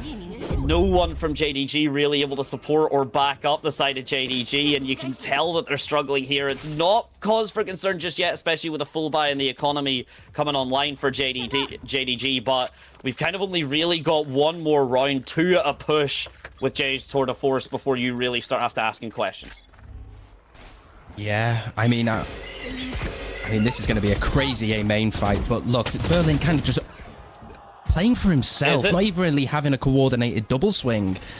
And the decision-making from JDG are just... It doesn't seem confident. It doesn't seem comfortable. Maybe we're seeing the lack of time that they've had on the composition, on the map. Or maybe it's just an off day, but... It's something. It's something, definitely. And okay, YU, at least presence of mind to get that angle cleared out, but... I mean, again, I really just want to highlight the patience of this push, and the Seekers, they're all going to go through vents once the Sage Wall breaks. That's going to give all the information needed. And in fact, it's actually forced JDG all the way back onto the A side. They're trying to clear for the lurks. They're wanting to make sure nothing can get found out. The res, in fact, as well, YU is at the very least going to be able to make sure that Berlin stands up. So a 4 versus 4 retake with that res now online. We'll see if it's possible here as JDG all going to just funnel out. It looks like of this Heaven angle, but the Trailblazers are at least a little bit to cover through Link. Yeah, I mean, they've got to worry about that mid lurk. They've got to worry about the whole of site B main, and the clock is ticking. And of course, Splash is alive. I mean, Sufat's going to make his way slowly up towards middle. There is the chamber trip, just in case he gets detected. But ERV, smoke for delay. And let's be honest, JDG, just try and get out there with your life, because it's not looking good. The spike has already ticked down to the point, and a couple of kills, sure. But, oh, Jake Kuro not even dying to the spike. Sufat BB, just a little... a little bit of a stand-up, little bit of a celebration. Just doing some crowd work for them, but either way, it's looking just so confident and so patient, really, from the side of TYL, and I think patience is the name of the game right now. I think JDG need to call a timeout because Bale has to get on in there, and I'm not even sure because it doesn't even feel like they have a winning foundation. You know, this mid area is such an issue, and they're just having so many gaps. The players are playing so individually until they're 4v4 retaking. And, I mean, Scales just on this A main line. Of course, we've got to highlight that JDG are on a weak buy here. Bandits and Sheriffs all across other than Jay with that Vandal. And slowly just hunting with that Outlaw. It's a lovely start from JDG, but slowly he's able to trade. Dogs are getting a little bit of a checkout on Meal. Yeah, dogs are barking. The dogs are barking, and the Trailblazer hopefully can guide TYL through out of Meal, but this is a nice angle from Crown Fisher. And the bandit here is going to need a double swing. That's really nice from Slowly. Jay Kudo shows his position away, and Jay as well does the same splash, just taking him out. And this Outlaw from Slowly, essentially a budget operator at this state in the game, and believe me, he's been making it work. He's been making that budget flow, and now with Splash getting the showstopper online here, a 1v3 from Berlin, absolute scene cinema would be necessary, and Slowly introduces him to the back of the knife. Yeah, the way that JDG are playing with this Chamber, just, they're giving the Chamber too much credit. Chamber is one of the most anti-able agents in the game, and it's just because you run at him. You run at him with numbers, and you act fearless, and you can dominate it. The trip does nothing. So the whole point of Chamber is you have to get that first pick, get out safely, and you have that numbers advantage. I mean, JDG have finally called that timeout that I was begging for in the previous round, because it's not looking good, and it doesn't look consistent. And I'm not even talking about this game in particular, but if JDG want to get into that playoffs, get into that champions contention in China, this is a map that already looks like a glaring weakness for you. So whilst you've got to polish your Summit, whilst you've got to polish your Sunset, now you're showing a split that fundamentally doesn't agree with the style of your players. It's quite concerning. There's definitely a scary thing. No, the nice aspect about this, or at least the golden goose that I can point to, is it's not their map pick. No, it's probably going to be quite common that we see split overall, so I'm not sure how comfortable, and I'm not even comfortable in my own voice when I say it's not JDG's map pick, because we see a lot of split, we see a lot of this map kind of get developed, and it usually, at this stage, for how much it has been played, for how much it has been run, you would expect quite a bit more confidence in team composition, and you really do have to give it to TYL here. I mean, on paper, JDG shut down this composition effortlessly. The Astra Stars are too much, the Sky Flashes are there, the Sage slow. All of it, in theory, does some work. And there we go, we see the Sage Wall stopping the showstopper. But now is the actual question of, can JDG do more than just stop one ult? Yeah, and you highlighted it perfectly before, is patience. Patience and discipline is the aim of the game, and whilst I'm over here yapping, somehow Jay has got all of A main and is in sewers, and I mean, what a lovely shot from Jay. Unable to get that second onto Slowly, but that is a lot of map control lost, and all of a sudden rotations start to come in because JDG are panicking, thinking, oh my god, they've killed Jay, we have to go back to A. But little do they know, the patience, we keep having to say it. Sufat is so calm, so cool in just mid-rounding over the map. It's the Seekers as well have already been pulled out as well of Berlin, and I mean, yes, it gives a little bit of information, but again, JDG still at this point of, they got a frag, they got information with the Trailblazer, they know that lurk now from Scales is happening. But if anything, if you find out where the Viper is, you usually know the rest of the enemies are in the opposite place. The Guiding Light doesn't really hit as much as you would like, and oh, the shots from Jay Kudo certainly don't follow it up. There Slowly just exits the B site, or exits, I guess, Heaven onto the B site completely flawlessly, and 10 seconds left, but that's plenty of time to get the spike down. And JDG, again, such a promising start, and now finding empties in their pockets at the end of it all. Yeah, you've got to give credit to TYL. They are playing a beautiful game, but we also can't ignore the issues that JDG are having with just the composition. I mean, you've pulled out a very unconventional composition with that double sentinel, and I think it's a bold and it's a brave choice to make, especially when you can pull out basically the exact same composition as TYL. Whether you play that single or double duelist, I don't mind. But it really just shows the impact that Viper has. Instead of having two plays over towards middle and a chamber trip, you can just have a Viper and a Viper orb and hold it confidently as one person, the molly for delay, and it splits up the layers of defense so nicely. But TYL's patience is just countering that chamber sage comp so immensely that JDG, they look lost. It feels like this is the first time they've ever been countered in a way, because they have no action, they have no answer to what is happening, and we can see Bale getting awfully frustrated. So yeah, it's like we're not the only ones. It's we're not the only people that are certainly seeing the kind of gaps come through on JDG, and it's heartbreaking to say it, because you know it's being critical, but at the end of the day, maybe a judge is the answer. It's finally looking mostly green on the kill feed. It's finally looking like something could happen for JDG here on a surprise low buy execute here, but it's not done just yet, and slowly is pretty warmed up. A 3k for his troubles. YU finally brings him down there, gets one off of the Sage res as well, and JDG, I mean, it was a cheeky play, but at least they stole a round. It's lovely. I mean, TYL need to take this lesson of going, hang on a minute, when we go fast, their comp actually works. It counters our fast tempo. We have to slow it down, and JDG, whether their kind of read of this meta was, okay, we need to delay, so let's build a Sage chamber composition for delay. This is great, but you've got to keep hoping that TYL are going to run at you, otherwise the comp starts to lack its legs.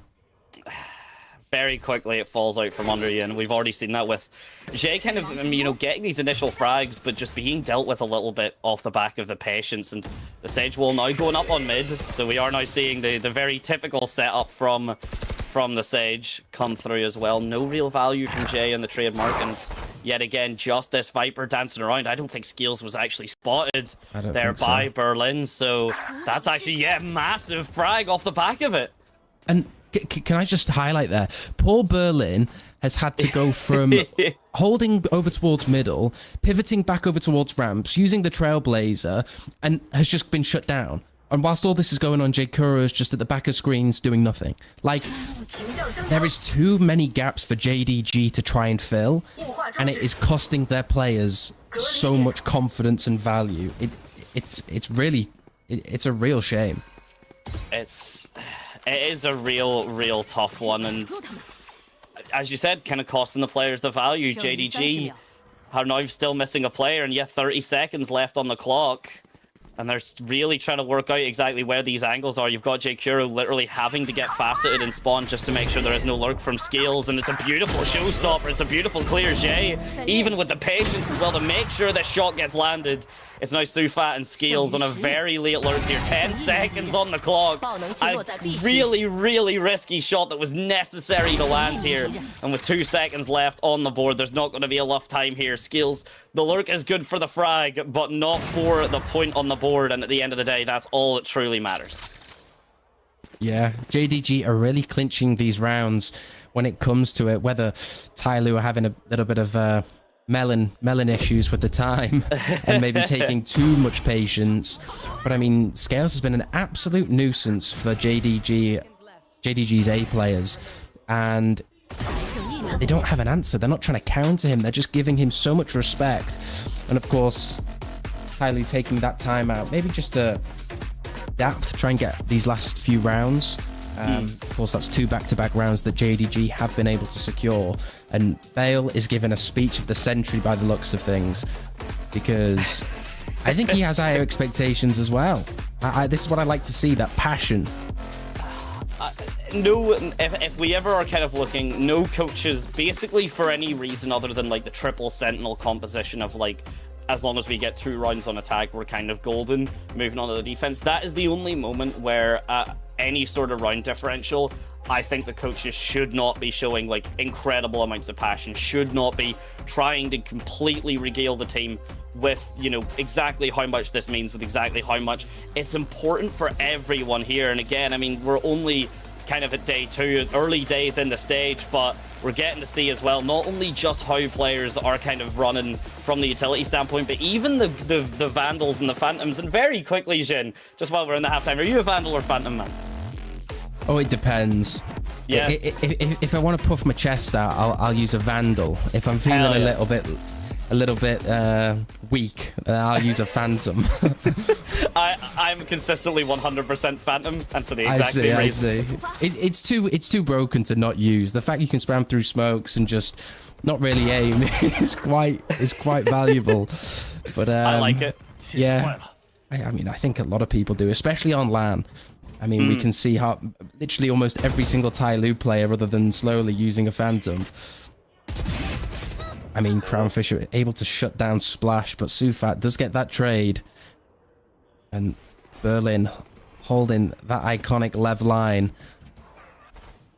Falls back to site. And look at the map presence from TYL. They've got slowly over out on towards B main. Got Sufat and Scales over towards A lobby. I hope that TYL don't split up too much, because realistically, slowly's gotten you the whole of B site. Don't go giving them free 1v1s.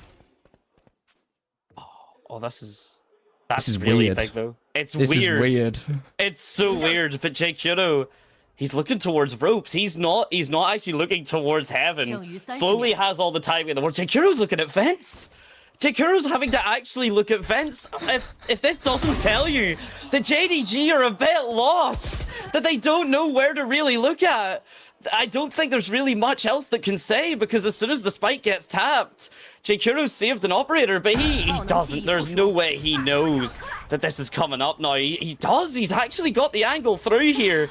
And the Seekers, though, are going to just get a lot of information, just tell slowly that all he needs to do is wait patiently to stab these players in the back. And JDG, they're still checking by mid. They are so scared, Jin.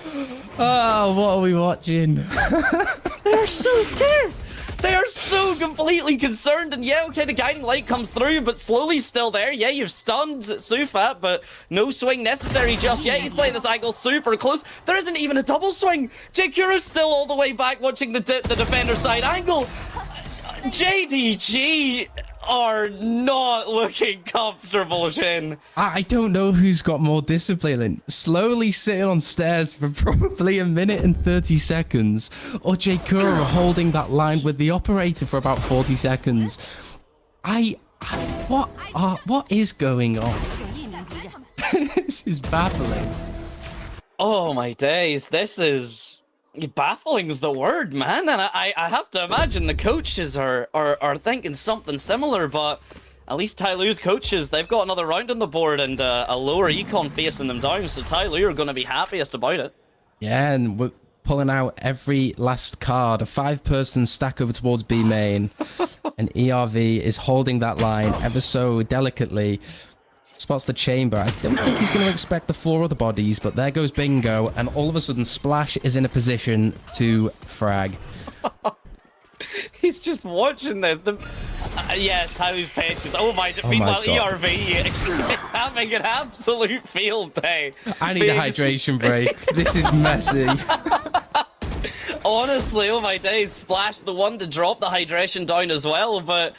I mean, all this information's been granted. Even Scales now can just wait here and just play it patiently. The Trailblazer's going to get dodged. No concern there at all. Jay at least has met up with his compatriots, but you've got such a low buy here. Crownfisher on the kind of hero rifle. TYL were going double middle.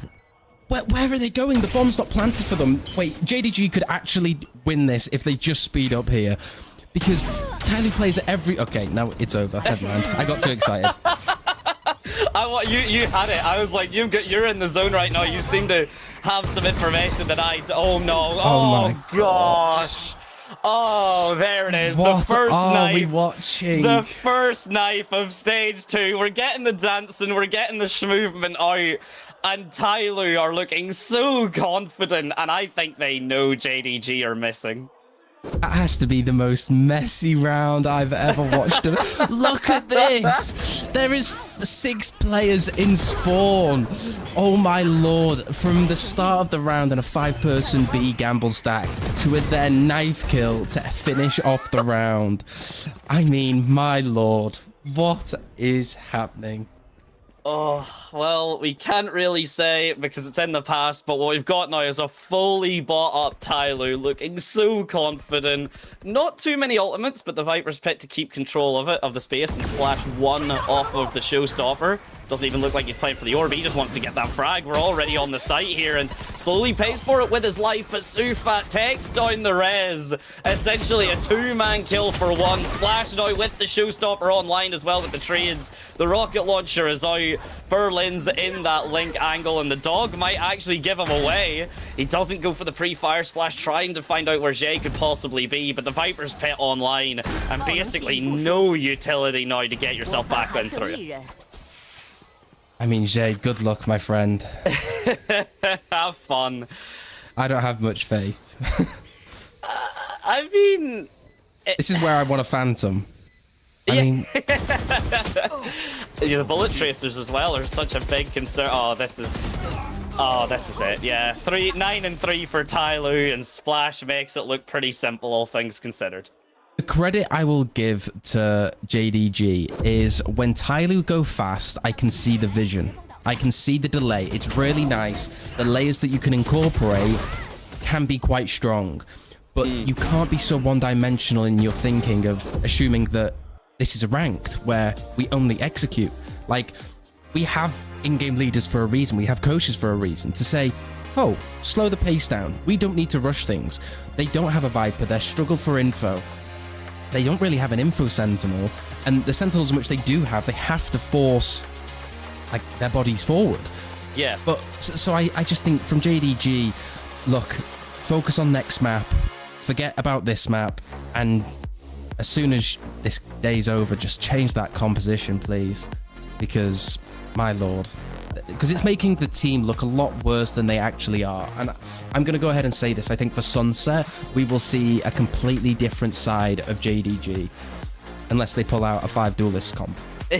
Yeah, unless they go for something a bit wacky. And I mean, again, Sunset, you can run the Sage, but I don't like why you got 1 res onto Berlin. And that was it. Like, that's really it. And again, it's such... as a absolute adorer of Sage, by far the agent that I play the most, she doesn't really fill a lot of those gaps. And you need to be playing aggressive, and you need to be playing so refrag heavy. Because if you are not taking what is essentially a 2v1 with Sage and someone else, your teammate dies, you get the refrag and then res, any other agent is 5 times better. Absolutely. I love how we've just done a halftime segment of a meme cam. We should have just put that last round as the meme cam of that knife kill, because my lord, that was the most memey round I think I've ever watched, at least this year. I mean, maybe that's a sign for things to come in stage 2 of VCT. But I mean, that's a very... It's a nice wall from TYL, kind of insta-denying that mid-presence, or pressure, sorry. And maybe allow slowly to get a little bit of early information. But it's a heavy 4-person stack over towards B main. I would like to. I mean, hey, who knows? Maybe the attacking side as well. I talked about it. In theory, it's defense. And while TYL certainly weren't really kind of the momentum builders there, they were happy to play it cautious, happy to let the timer run down to the 20 seconds. We might see JDG kind of hopefully play this map, at least how it typically looks on the attacking side, but you've only got Crown Fisher on the entries, so Berlin's flashes are going to have to be on point to get his team through onto the site. Yeah, and I think it's interesting to highlight the lack of Viper forces J Kuro to use that Astra Smoke over towards A lobby, but it's not enough pressure. And this is why you're about to go into a stacked site from TYL, even though you have numbers. We're using the ranked Sage Wall to cross over towards site, something I've never seen in an official VCT match, at least not since maybe 2021, and scales with the one shot on Berlin. I mean, slowly. Unable to connect, does do 55 damage though, and all of a sudden, this looks pretty winnable. Sufat, do you have it inside of you? Oh. Right click in a dream? The answer might be yes. Jay's only on 10 HP. Beautiful stick on the spike, but there's the right click. There's the dream. There's Sufat BB on for number 10. And, oh, we now get to see an additional problem with JDG's composition, which is once you get onto the site, how do you really set up for the post plant? You don't have the utility to back you up. You don't really have, you know, much in the way to kind of prevent TYL just walking back on the site. So all that composition, all of that effort structured to make sure TYL's attack doesn't go well. And, well, TYL's defense is going really, really well already to start off. So, something I need to highlight. Sufat has probably celebrated 18 times in this match. He last won a game 160 days ago. This guy has 160 celebrations in the closet. He is ready to dance and emote at any opportunity he is given. This is great. At least he's providing us with some entertainment. You know what? I'm sure he's very entertained at least. I'm sure he is having an absolute blast of a time. And as you said, with every round that kind of goes as well as these rounds are going for TYL, one by one, bit by bit, they should get confident and comfortable to potentially allowing himself that win on this stage for over 160 days. As TYL can just keep this level of composure, keep this level of kind of knowledge coming through. And I mean, look at what they're doing. I mean, yeah, they've given up mid for free, but they've got the setups all there so that the angles are being held, but meal's being covered. And JDG, sure, you're into vents, but do something with this space that you've been granted. Yeah, I mean, they might be able to get a decent A split, but going 3 people through vents is never the best idea. No. And I hope they don't do it, because it's going to be a little bit gimmicky if they do. I mean, yeah, it's just a little bit messy, a little bit muddy. Sufat racking up the kills, currently 16-4, 16-5. It's looking pretty cooked. And just off the bat, I wanted to see if J-Kuro could maybe dodge the first shot, but no, that's going to be it. That's kind of everything sealed and dealed. Berlin's position, at least, is somewhat known. It's an easy spray. It's not really much of a concern. And now, desperate measures, grasping at straws. What can you possibly do if you're JDG? You walked all the way up mid. You got all that space, but it's a very, very suffocating chokehold is bursting out of vents like that. And TYL, with all the other information, with all of the rest of the map presence that they're showing, they could just kind of get themselves comfortable and prepped, and if someone bursts out a vent to try and take us by surprise, we'll deal with them. If not, cool. Timer's ticking down. We've got all the time in the world. Absolutely. I want to look at that round as somebody that expects TYL to be going to Champions, okay? And what we just saw, as you so incredibly pointed out, is they had the best reactions possible. They lose mid control, we take A main, we take B main. So we know exactly where they are and where they're going to go. And those kind of reactions will allow you to beat the middle of the pack team. And TYL are a middle of the pack team, but we are looking for them to get that one step ahead. Those 2-3 extra steps to beat the likes of EDG like for next week. DRG, XLG. If we want TYL at Champions, we have to have those reactions. So it's a great sign for the first week of Stage 2. It's a beautiful, beautiful sign, and I feel like it has been very much a JDG kind of punching match. I don't want that to be the case, but we've seen the difference there highlighted, Jin. You just playing as day, you know, whenever TYL lost mid, it's just A main and B main covered. When JDG were kind of losing mid, or when JDG were taking mid, given kind of all that presence on defense, they were still looking at all of these additional angles, because you know, Berlin was stuck in screens, so basically the entire A site was absolutely clear. Okay, the entire B site's absolutely clear. If Jay can just do that another 8 more times, then JDG might comfortably be able to bring this back against TYL. That's certainly a start, but JDG, fair few promising round starts. It's just always about how you finish. Absolutely. And it's lovely information that Sufat's just got off that Trailblazer. Astra, Raze, over towards A lobby. You can kind of put the pieces together. And as TYL are re-clearing over towards B main, alarm bells should start ringing that it's likely going to be an A execute. Omen Smoke does go out. Trailblazer from JDG for ramps. And to be honest, Sufat's got to do an awfully good job of delaying here, but Crown Fisher is far too fast, has that Vandal advantage. And that's the site taken for JDG. Okay, something here, but again, it's not about how you start. Everything needs to be very cohesive and very composed from at this moment on. Plenty of space being covered. Jay all the way in that lurk, just making sure that no one's going to be kind of coming through on the flank, and he can get himself really involved in the kind of hold for this post plant, assuming anything goes wrong. And okay, already a potential for going wrong, but the Outlaw no longer any bullets in it. That is a massive factor towards it. Splash doesn't even take the time to try and get the bullets loaded back in the chamber. He just wants to go in and potentially do a bit of a hero play, especially with the way that the members of TYL are currently set up. Though Vipers, the Molly, the Snakebite, actually there just to really prevent JDG from rotating out. This is going to do so much damage to economically speaking. Berlin at least able to survive and do work on the scales, but could have been cheaper, shall we say? Yes. Yeah, it certainly could have been cheaper. I mean, I like the idea from JDG. I thought they played it really well. They got the site, they did the post plan. It's just those final finishing touches where you could have had an even better bonus coming into this next round. But hey, a win's a win. You take what you can. Beggars can't be choosers, and right now Absolutely. JDG are begging, I must say. Yeah. I mean, it's a heavy stack over towards A. They are able to pressure ramps ever so slightly, but look, they've lost every ounce of map control. No mid info, no B main info. They are forcing themselves into this A main choke, and this is looking like something ever so similar to my ranked match. But let's see if they're able to capitalize. Trailblazer goes in. Oh, it's literally like watching a ranked game.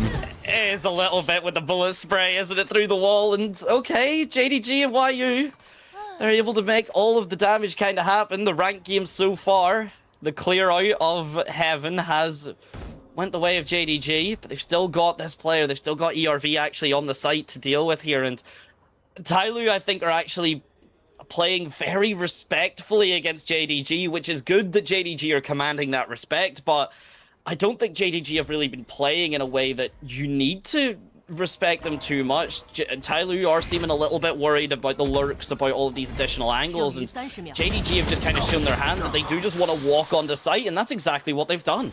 Yeah, it's a pretty big whiff from ERV. I think if he was able to get 1 or 2, then Sufat and Slowly would have tried to go for that retake. But honestly, fair play to JDG. You're not in a situation where you can do these kind of big picture, widespread defaults and kind of pick and choose the micro and macro decisions that you want to go for. They've kind of just gone, you know what? Let's just hope and pray that we get out onto site and we get the kills that we need. And right now, the confidence is increasing. The belief in the team is hopefully a little bit more positive because, like I said before, forget about Split and focus on that Sunset and Lotus. So any round here is a benefit for the team.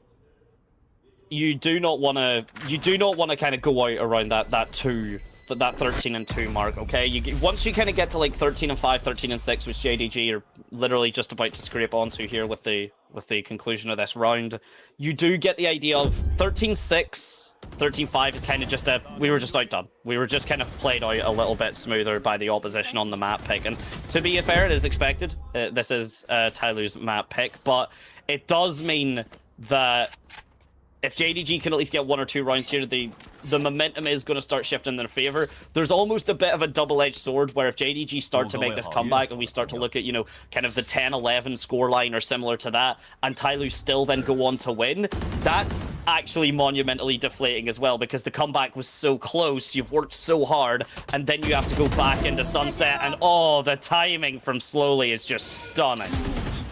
Yeah, you really can't complain with that kind of timing. I mean, it's a lovely use of the Viper here from TYL. Viper orb up, Molly to delay, and it instantly cancels any sort of JDG push that they planned on doing. And right now, Slowly is continuing to push up over towards A lobby and just suffocating JDG on in. They've got B main, they've got middle. Splash is able to get YU down as well. And, I mean, JDG just don't have any options. They have no choices in any of these rounds. They kind of hyperfixate over towards B and they get punished for it. I mean, as long as TYL don't overextend here, this is a pretty done round. It is fairly done and dusted as well, and you've lost YU, who could have just came in with the clutch res, who could have done something, but instead it's all collapsing apart of them. Beautiful beat out of the showstopper, but 30 seconds are what's left on the clock, and Splash got to make sure that no one walks out of that smoke without him having something to say about it. And now, match point there. TYL playing it so patiently, waiting for JDG just to overextend to make a mistake. And I do say that a little bit of an extension forced by TYL in towards that garage presence. And that's heartbreaking. The res goes online, but YU not alive to use it. Yeah, and something that I've kind of just realized, and I completely forgot previously, is the energy that Sufat brings to his team. The vibes, the energy, the upliftingness. It is incredible to watch, and you can see that it's trickling down to every single player within that TYL team. And it's beautiful to watch. I hope that we can see more of it. I mean, Berlin going for a ranked play yet again. It somehow works. We'll see if it can continue to bear fruit. JDG, I managed to just walk onto this angle before, but Slowly is going to need to do some damage. We've seen the mouse kind of jitter. Decision paralysis, I believe, impacting him. Just too many bodies on the screen, and he's not sure exactly where to aim it towards. And with that, JDG at least are able to make this somewhat competitive, at least from a scoreline, if we see, you know, that 7-12, 8-12. But every single thing now is the last potential round. Every choice, the last decision that could potentially matter on split here. And yeah, TYL, they know they've got the economy. They know they've got plenty of time here just to save for the guns. Yeah, I think if I'm TYL, especially maybe the head coach of TYL, I mean, Sufat's standing and just kind of stretching his legs whilst there's a bit of time to delay. But I think this is all fair and fine, but I want to see how you adapt, because right now, JDG are playing so one-dimensional. Yeah. And either I would prefer Sufat to maybe lock in for this round and go, all right, let's end this, let's kind of relax, let's get on to the next map. Or the head coach takes a time out and says, guys, let's just end this, save our energy, go over towards Sunset and not make this any more difficult. Because it's all right in having fun, but JDG could just keep steamrolling and scary things can happen. Look, I mean, again, we have highlighted this beforehand about how these rounds go. The timeout is there, it is golden, not surprised at all. TYL wanting just to kind of finish this off. This is the biggest deal, though. If this round doesn't go the way of TYL, you've given JDG that extra timeout. You've given all of the opportunity for them to potentially make a mountain out of what is currently a molehill. If you're the perspective of TYL here, everything could suddenly start crashing away. And if I'm TYL, I want them to realize that there isn't much in the way of utility that is set up for a post-plant scenario. Let JDG on the site and then just retake with the Seekers, because we have Sufat, has them online, good to go, and a retake with the Sky Ult is actually so difficult if you are the team that's holding the spike, just because you've got one extra moment or one extra second where you have to be aiming somewhere that's not at your enemy. And on a stage like this and at a skill level this high, that's all the difference. Absolutely. this is going to be the real test for JDG, because I do think that if you can overcome this hurdle of that timeout, I think you've got a fighting chance. And even though I don't really like the style in which they've been showing us during Split, I'm all for an upset, even if it's a messy one.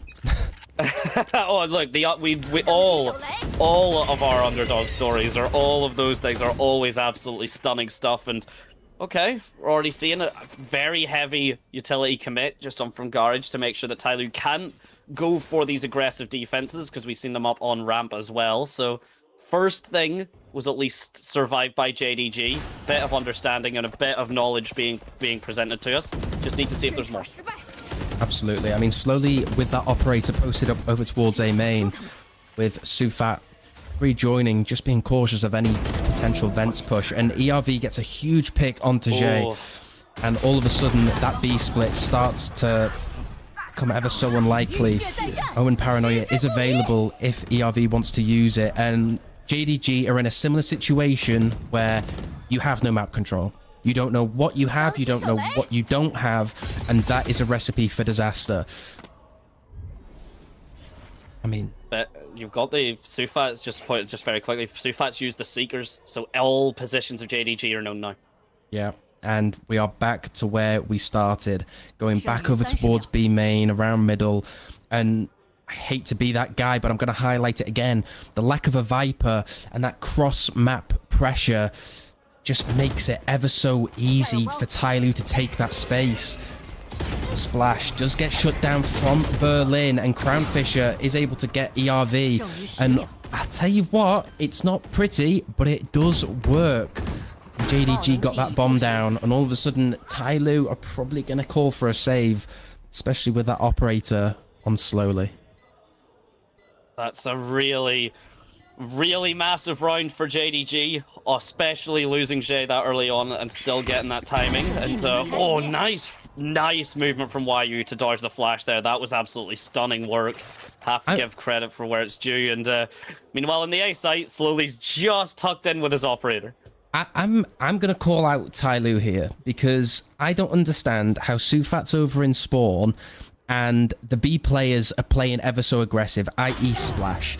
I think, off of the information of previous rounds, what are JDG doing? They're grouping. They play as a 4 or 5 stack every time. So to throw your body 1v5, 1v4, instead of just playing the numbers and waiting for Sufat to get that backstab, is a little bit of an issue for me. And I think when we discuss that confidence, ego, those kind of buzzwords, I think we've got to be able to reel it in, because sure, it's been a pretty convincing map 1, but don't let it slip, okay? Like, I'm all happy for laughs and jokes, but let's lock in, you know? But look, it's laughs and jokes until all of a sudden you're looking at that. You're looking at that 8-12, you're looking at that potentially 9-12, and that's already 2 players gone for the side of TYL here. JDG opting to make this a flawless. And you've already seen the ultimates are back online now. Now the Cosmic Divide's on from J Kuro. Now the Showstopper from Crownfisher. All of a sudden, JDG get onto a site. They play around the Cosmic Divide, and the Rocket Launcher is going to be essentially a free kill from the side of Crownfisher. And we've already got onto the site. It is a lower buy from TYL, but you would at least hope some economic damage to be done. Jay gains the information, gets himself out with his life. And J Kuro off the back of the Trailblazer here. Skills now in an awkward position, gonna get caught down, stuck down. And ERV essentially just has to run tail between his legs. Spike taken away. He's gonna try and die to it as best as he can, but JDG smell blood in the water. They smell alt points in their economy. And the jumping down as a round is near enough, actually. ERV able to steal away 2 with the Bandit, but not gonna be allowed as he's finally shut down. Yeah, and ERV doesn't look happy. You know, I'm all for, as I said, the laughing and the joking, but this is getting kind of sticky now, you know? It's getting a little bit scary, because every round that you're going to give to JDG is a little bit more confidence, a little bit of more momentum. And TYL, I mean, I would have hoped that they would have fixed the problems by now, because JDG aren't doing anything crazy. I think one good 5 versus 5 retake would pretty much secure the deal, but instead TYL are consistently throwing 1v1s at JDG, and it's not the winning recipe. I mean, I like it from Sufat. Pressure over towards ramps ever so slightly. Falls back. Jay posted up on that line with an operator. And slowly one... Oh, what a shot! Oh, that's the showstopper. That is the show. Ceremoniously, maybe unceremoniously stopped by slowly there. And just a swing out, disrespect the slow orb. Doesn't matter if I've stopped still. In fact, it makes my life a little bit easier to stop and shoot you. And an operator online from Jay. I mean, that's not really the gun that you want, the Cosmic Divide, but just to save the spike. No Seekers online for Berlin. Still the Scales with the Viper's Pit and slowly with the Blade Storm. So plenty of utility for this to finally be the end of JDG's dreams here. It would take something short of a miracle to make this happen as 35 seconds and counting. Yeah, and TYL have downloaded the JDG file pack and realized, you know what? They do not rotate. Wherever they start, they finish. And that is exactly what they're trying to do. 25 seconds left on the clock, and it does look like they're actually going to pivot through vents. So, making me my own words, fair enough. But it's going to be a very scuffed post-plant once this bomb goes down. I mean, Jay does have that operator online, so I'm not going to count him out just yet. But let's see what they can do. He's got so much utility, though. That guiding light comes through. Now, it's awkward. It's timing is a little bit awkward. There's no flash anymore. Yeah, and Jay shot an operator bullet over towards stairs. Viper's Pit is invested into this round and slowly is running around like a madman, throws his body on the line, and Jay Kuro gets the second one, and he gets the third! Oh my god! Oh! Yeah, I think we both just sat with our hands in our heads right there. We were terrified about what that was going to be. ERV just manages to survive. A couple errant bullets there is all the difference maker. And the double Senti pick from JDG, just not enough, despite what could have been a comeback and a half. I'm so confused what just happened. How did that get so close? I'm gonna say this, okay? Fair play to JDG for bringing it back ever so slightly, and fair play to TYL because they looked 10 times better than JDG all throughout that match. But I'm gonna say it, okay? I have a feeling that TYL might have issues closing certain series because it shouldn't have been this close. It shouldn't have gone down to this kind of situation where Jay Kuro's on for the play of the match, you know? But also the momentum that JDG didn't have and they ended up regaining. To me, TYL should have closed this out 6 rounds ago. Very simply. Yeah, it should have been from how it started, looking at that kind of 13-4, maybe even a 13-3, and suddenly TYL just playing with that respect against their opponents. Now, don't get me wrong, playing with respect against your opponents, always a good thing. Never good to underestimate or to kind of even just be, you know, from a kind of showmanship point or from a sportsmanship point, it is better just to respect the opposition. But TYL seemed to be at one point, despite it was very clear JDG were a bit lost and struggling, TYL started to fear them regardless, and that nearly was their downfall. Yeah, I think there's always a fine line. There's a balance of having fun when you have that lead and then going, it's getting kind of close now. Maybe I should probably lock in. And I think, you know, it goes back to was it Gentlemates last year, 2025, where they always had the momentum and that lead, and then they just struggled to close it out. And I want to put it down now. Look, Sufat, I'm glad you're getting these wins and you're getting your confidence back, but this shouldn't have been that close, you know? It should have been a convincing 13-4, and you know then, do you know what? We can close it out. Before I keep yapping, let's get over to the voice comms.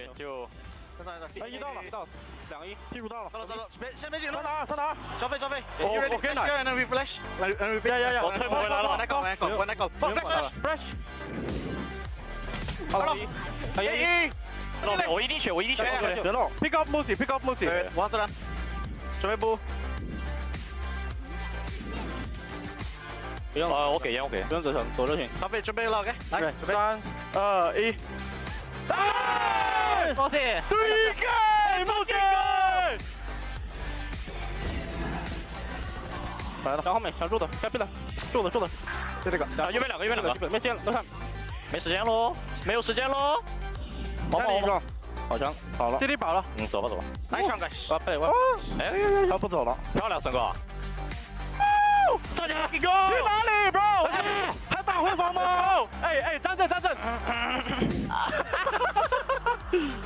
关烟，让孙哥加1。Hello 前辈，2个1。你去绕1站正。来，进来，快点进来，搞我下一个。我对了。哎，我在这的，前左就干他哦！到了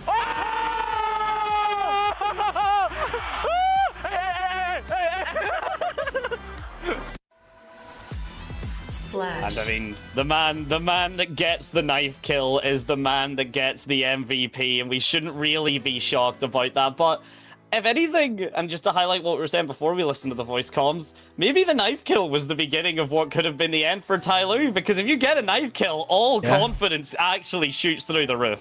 Of course. I mean, Splash was a demon from start to finish. I will be honest, I think slowly impressed me a little bit more. I thought he was heavily undervalued in stage 1, but he was hitting his shots today.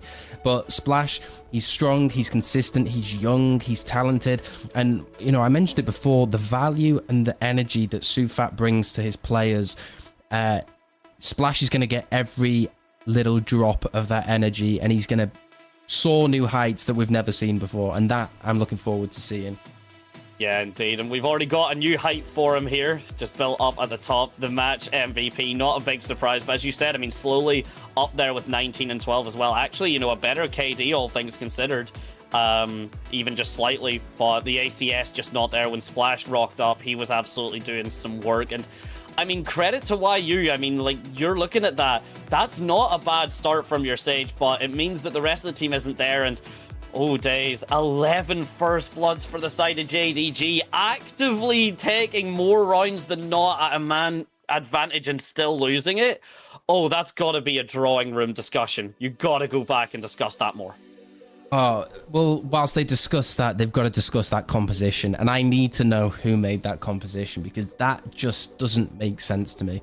Split, run a Viper. It's not hard. Like, you put a wall down at the start of the round and you get value out of it. You're playing the game on hard mode when you don't have a Viper, and when you're trying to play a Sage and a Chamber, and even on T side, I was giving TYL a little bit of stick, saying they should have closed out a lot sooner, because even having no Viper when you're attacking is hard. You don't have the cross-map presence of the wall to cause fake pressure.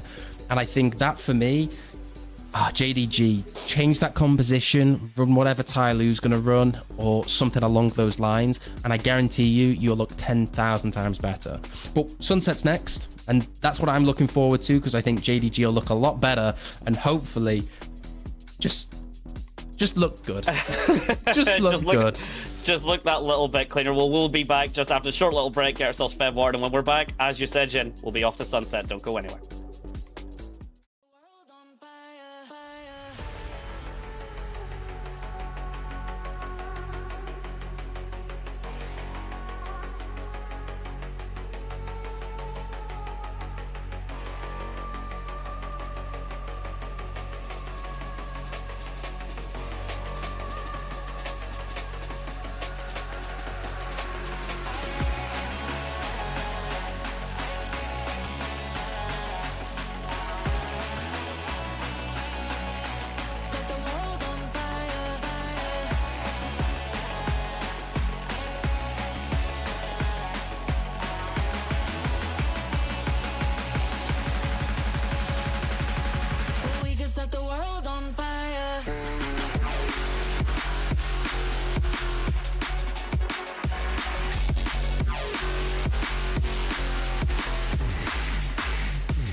Welcome back, and we move on to Sunset.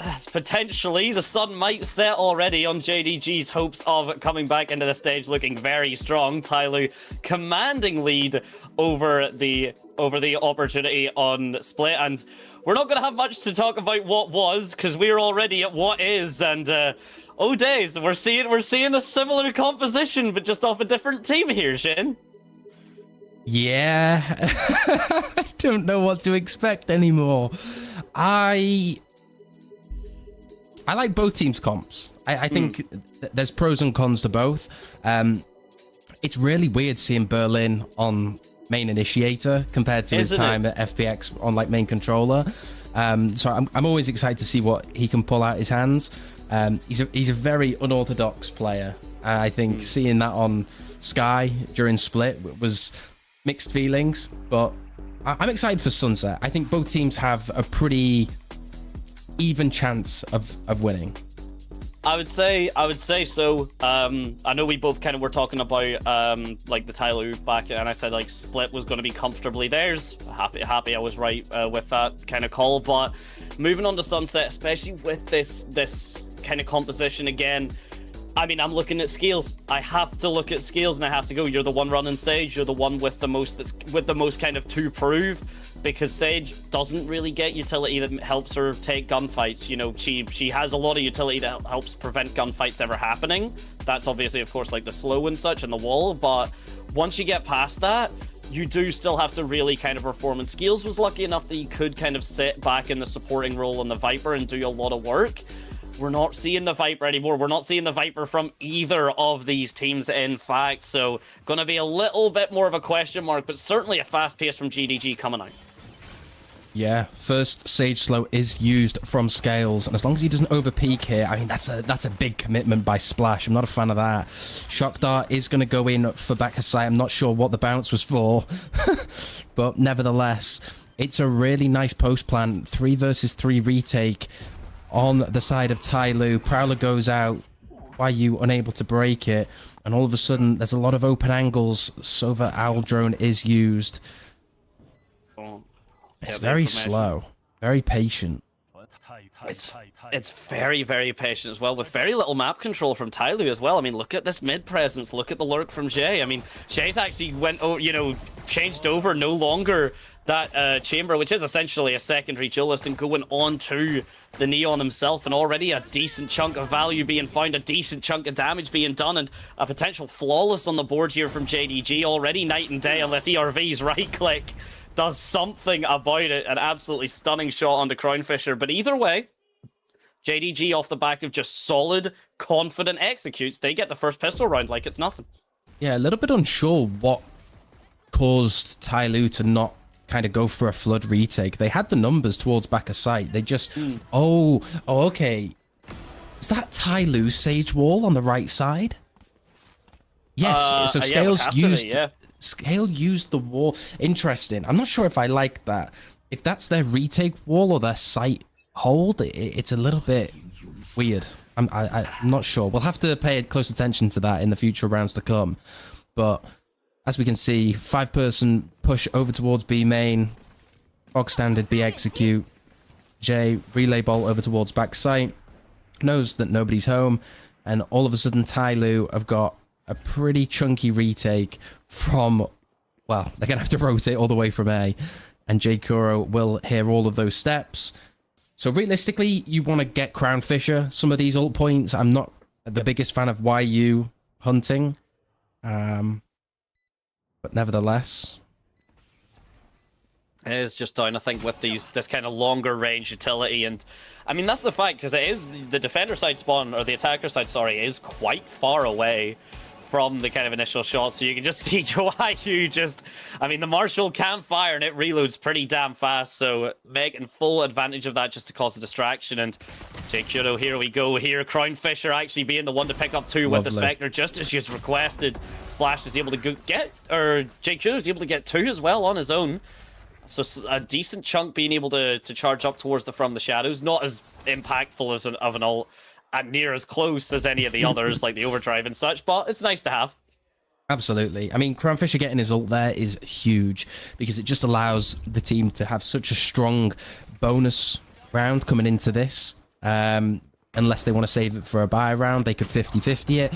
But either way, they have options, they have choices. Of course, we see Crownfisher picking up that Vandal regen armor, and it's a pretty widespread default from the looks of things. I mean, Omen smoke over towards B site. It's a lovely shutdown onto Crownfisher from Slowly. And that all of a sudden cancels any plan that you had. I'm not sure. I don't get this.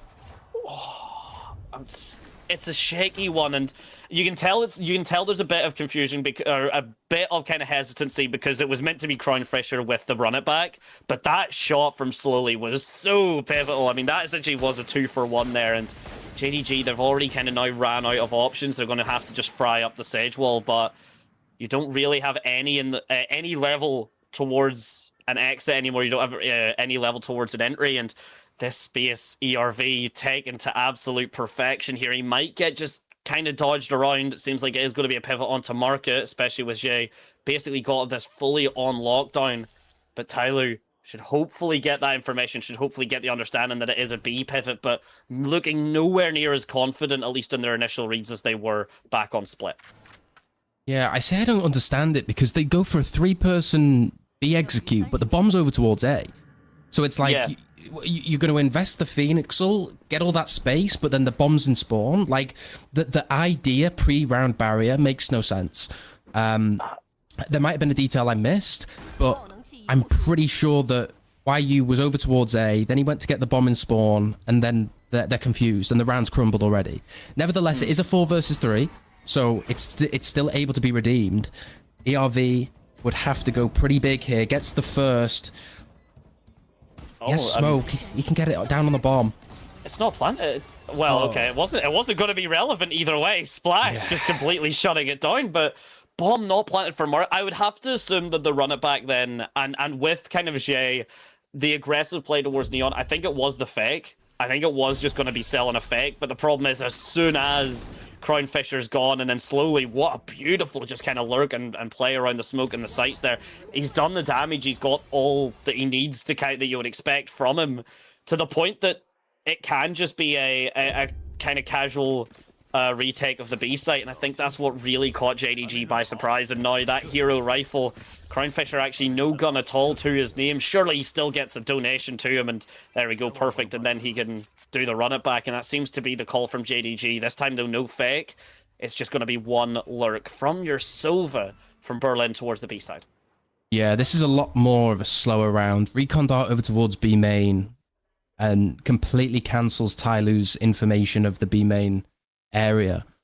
And whilst all this is going on, of course, we've got 3 players contacting up towards middle. They are going to find at the chamber trip. Are they going to be able to break it? Okay, this is a nice idea. It's a very unconventional kind of mid-split. Crownfisher doesn't get much, but is able to get a little bit of info. ERV over towards spawn, does shut down Jay. And same again, it's a little bit of a weird round. Smoke for back halls and scales has this Sage slow and wall online. I don't get that wall. I don't hate the wall because it means market so much less valuable from a post plant scenario, but it's still so valuable for TYL to take it because it makes B-me and it makes this hold so much more awkward. Now, of course, we're looking at the mini map, and okay, actually TYL are as well. YU has been found out, but he's got the timing. He's walked around the other chamber. Oh, Slowly, just 1 second earlier, and he would have shut this down, but suddenly, all off the back of that single lurk, that single timing, and Jay manages to make that work for his team. Beautiful work. Beautiful setup. Or not Jay, apologies. Not Jay at all there. It's gonna be Splash and Cove at this. YU. Stunning stuff, and the timing from him could not have been better. Slowly, I'm sure, is gutted, and he's probably getting asked some questions right now. Yeah, they did not expect that backstab at all. And JDG, the individuals are online and they are hitting shots, especially when we look back at Split. They look like a completely different group of individuals. It's a very slow round from JDG. Heavy information over towards B main. Recon Dart does get broken by the likes of Scales. And it looks like they're going to go for an A main reclear. He sees the foot. J Kuro on a lovely off angle. Slowly, obviously was not expecting that in the slightest. Relay bolt doesn't connect onto Sufat, and he gets absolutely styled on.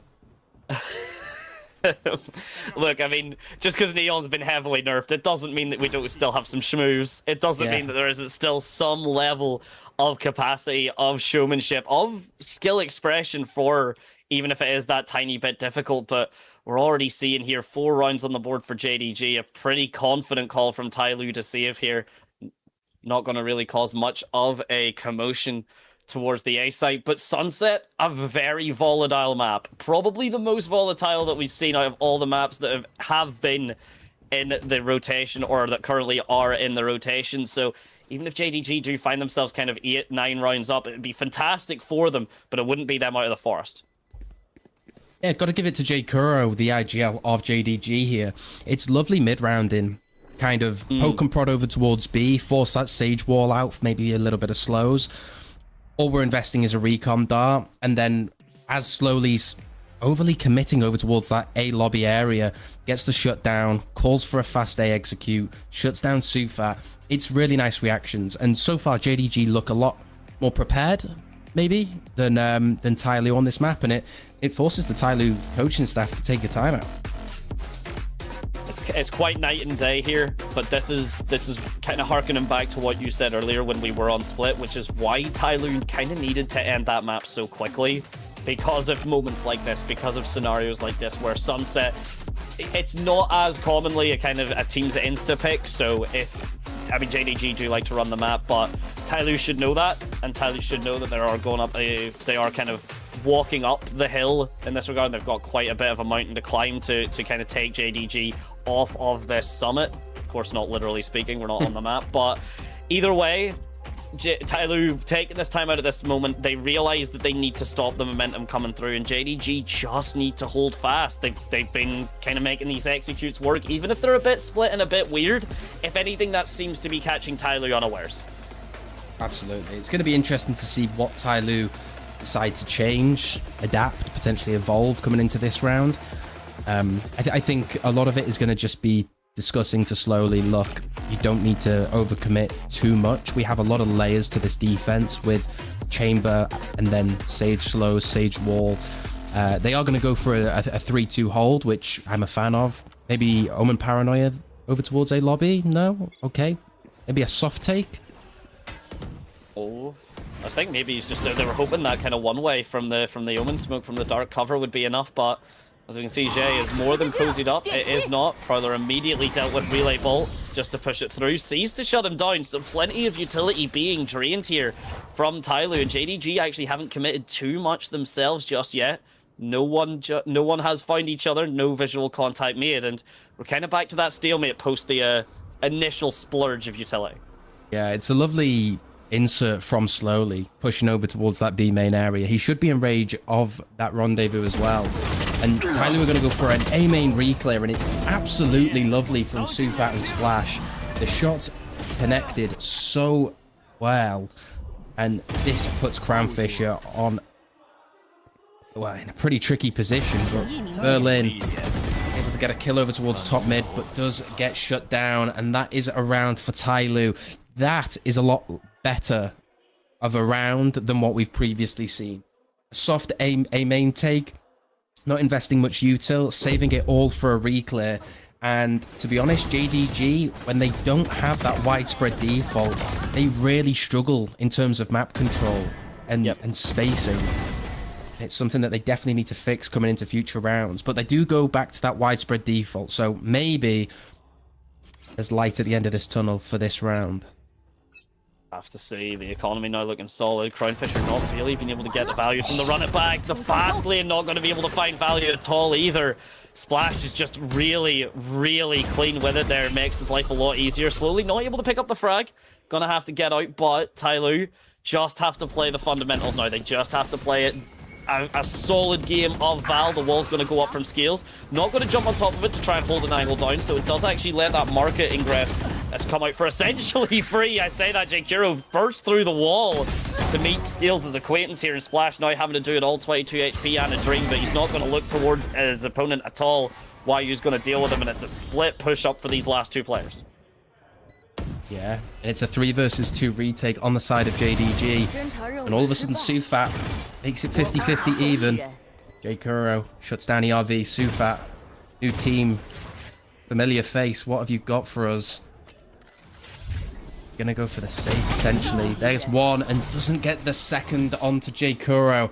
And that is a big round for JDG to win. Same again. I like the idea from TYL. Soft A main take cause so much pressure, so much attention to force the players over towards a B execute, but Scales just not being able to hold that B site too effectively really costs them the round and makes that retake ever so much harder. And you know, you pointed out before, Scales highlighting the focus that we should have on him, and he's currently 0-5, not looking the most confident. Isn't what you want to see. And look at this set play strat from TYL. Old but familiar.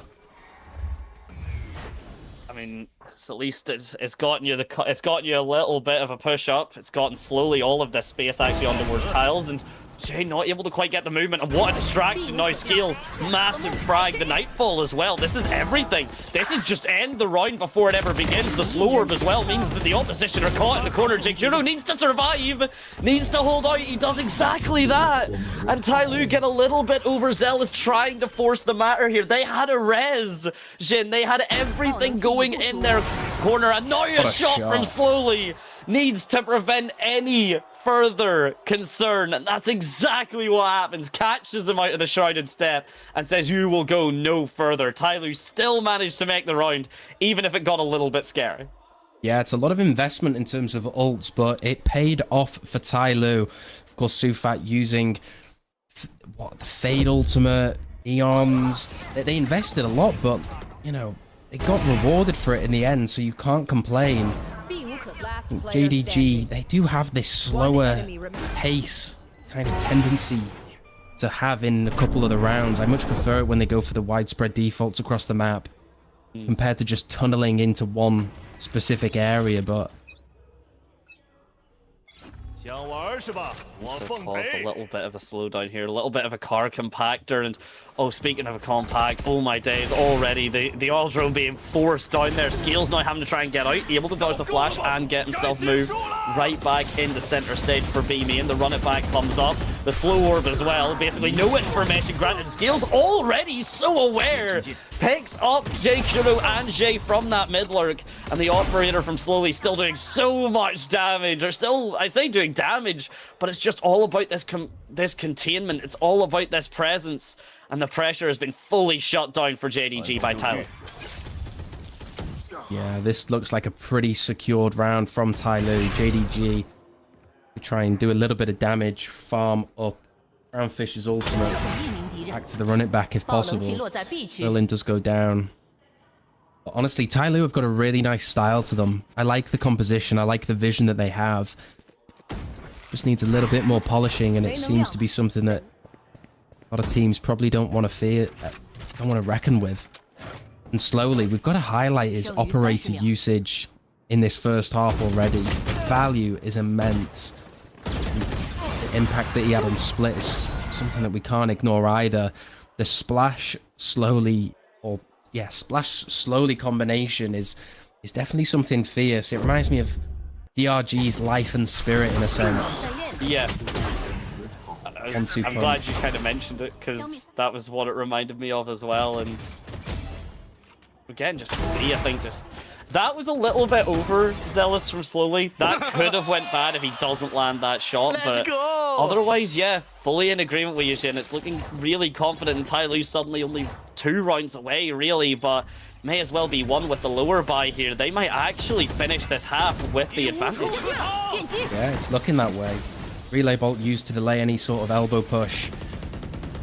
Hunter's Fury is invested from Berlin. Splash, able to get a second, able to get a third. Oh, it's disgusting. Oh, it is disgusting, but we expect nothing less, and you can tell he's asking for that extra kill onto YU. He wants the clip, he wants to aura farm, and he is just so talented. This is nothing new from Splash, but of course, Sufat's got 160 celebrations. Oh, look at the energy, look at the vibes. It's got to be so nice to play in that team. Sufat's got some technical directing in his blood as well. You can see him pointing to the cameraman, making sure that production get the right angle of his team and making sure that Splash is getting a similar He's the love Christopher for the Nolan of VCT China. He is a director at heart. And oh my days, we're already directed right back into the A site. This fast-paced push that you were talking about, a team flash though, could already seal the deal, could already spell the end here. And ERB beautifully held, a double swing as well. But Jay holding on with the overdrive, able to fry up 3 members of TYL there with the support of his teammates. A retake necessary now from TYL. Skills has the res, but nobody's really in the best spot to pick them up. Yeah, YU taking that 1 versus 1 against Scales. Over towards Spawn. Gets the wall off. It'd be a bit of a disaster class if JDG lost this, and they've done exactly that. I think YU's going to have to... No, it's not. Wow. I mean, just as it looked promising for JDG, it crumbles. And this just highlights, it's not just the Splash and Sufat show. Every single player on TYL has value. They have impact. They can have a round at any given moment, and it doesn't matter who it is. We're kind of getting moments like that with JDG, but it's not to the same kind of level. I mean, Scales, again, you pointed him out, 0 and 5, suddenly that double kill alone, and the res just to cause a distraction there. I mean, we're going into the last round. The res sure could have been saved, but at the moment here, you say that JDG suddenly get an errant shot on the Scales, and the res finds no value at all. Now we know the economy is looking sorted. Now we know that everything from TYL is going their way. If they end this half on attack sunset, or a defense sunset, apologies, 7 and 5, JDG are staring down the barrel of a gun. Yeah, we've got to remember that JDG, they did get the pistol. So in theory, they've only actually won 3 gun rounds. And TYL, if they get a 7-5, they are going to be extremely happy with that half. And I mean, it's obvious from JDG's time out here that Bale wants this extra round. He needs it. Because otherwise, they lose a pistol, it's 9-5, and we all know how snowbally and momentum-based Valorant is. It could be game over. Yes, especially on a map like Sunset, where Sunset feels like such a common map where if you let that momentum kind of slip away from you, if you let your mental struggle, this map can collapse before your very eyes, because there's so many little micro decisions that go on to play that sort of larger role, of course, into the rest of the half, into the rest of the rounds. But regardless, we've got 1 more half left. The economy not looking the best from JDG, but utility is there, and Guardians can absolutely do work. Can they keep this equalized, or are TYL going to be looking so promising in for the half switch? And it's a really deep push from the side of TYL. Omen Paranoia invested, and it's a similar round that EDG recreated back in that 2024 era of that B split through top, mid, and market. But Scales with the judge. Oh, it's awful. It's disgusting to watch, but Scales, the value is immense. And they nerfed the judge, by the way. They nerfed it.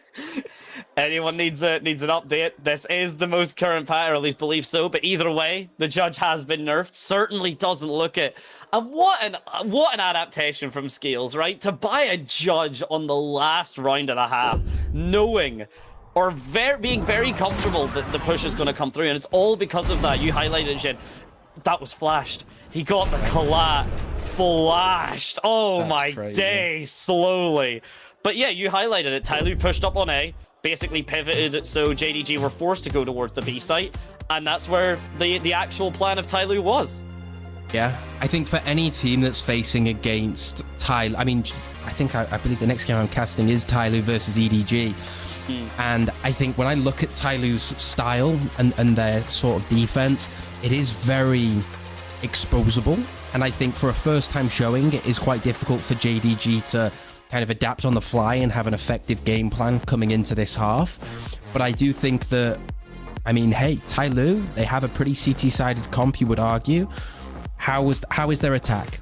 How is their attack? Because in terms of utility, they've only got Fade and some sort of relay ball from Neon on a wall. So it's gonna require Splash to throw his body on the line every round. And as we can see, in terms of the pick cam, pretty 50-50 even. Entirely fans. I'm a JDG man, but I like the blue. I like the blue accent personally in the gun. That's what it would go for me. That's my kind of bonus point. How about you, Jin? Yeah, I think they're both pretty okay. I like TYL. It's simple. The blue accent on the JDG, for me, it's like they've just thrown it on, you know? That's valid. If you're going to be consistent, be effective as well. That, you know what, concision and efficacy, basically the hallmarks of a run it through and again we were talking about it earlier, but actually for the most part it being run, the Vandal being favored out here by the squad of Jay and such. So nice to see that JDG are a little bit of the risk takers, but potentially that could be their downfall here as we go on to the second pistol. JDG we're already able to win one. Let's see if they can make it a double. That's a chamber diff if I've ever seen one. Slowly sprinting down elbow. And that was your solo A player, and all of a sudden this round looks near enough impossible for JDG to retake. They've got to break the Sage wall, they've got to get the flanks in. There's so much they've got to do. And Scales is trying to just capitalize off of Berlin breaking that wall. In ERV, good luck, my friend.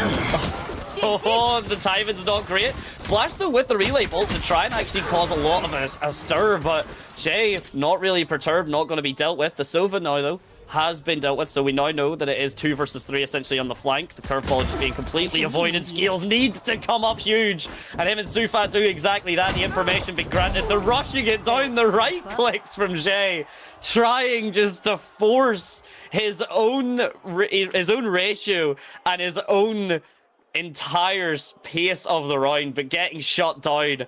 And already TYL up on their feet and looking confident all off the back of this chamber diff. Sufat is such a character, isn't he? He's a man in his own. He has an entire thing all to himself. Like you'd think the time on Wolves may have kind of lost a part of him, but he looks the exact same. If not hungrier, if not healthier and happier on this TYL side. And I mean, it's absolute madness what's happening. TYL are running in front of JDG, and JDG are just fearless. They want this round done and over with. They don't want to play a slow pistol.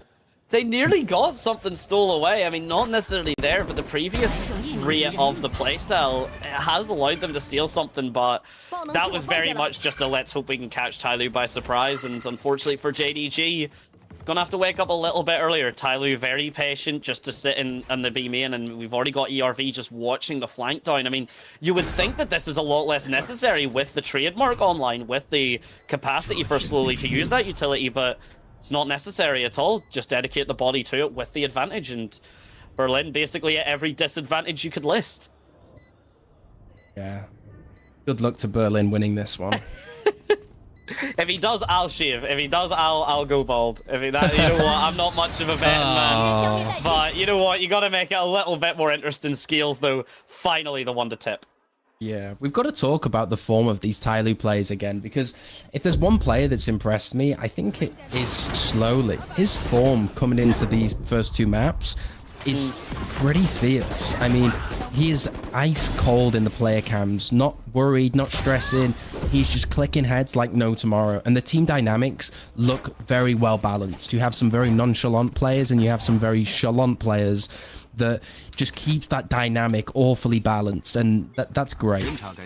And then you have Sufat as well, who doesn't fit to that normal kind of style. He is an entire category all on his own, where you've got calm and composed, you've got hype men, and then you've just got Sufat BB and a completely separate region.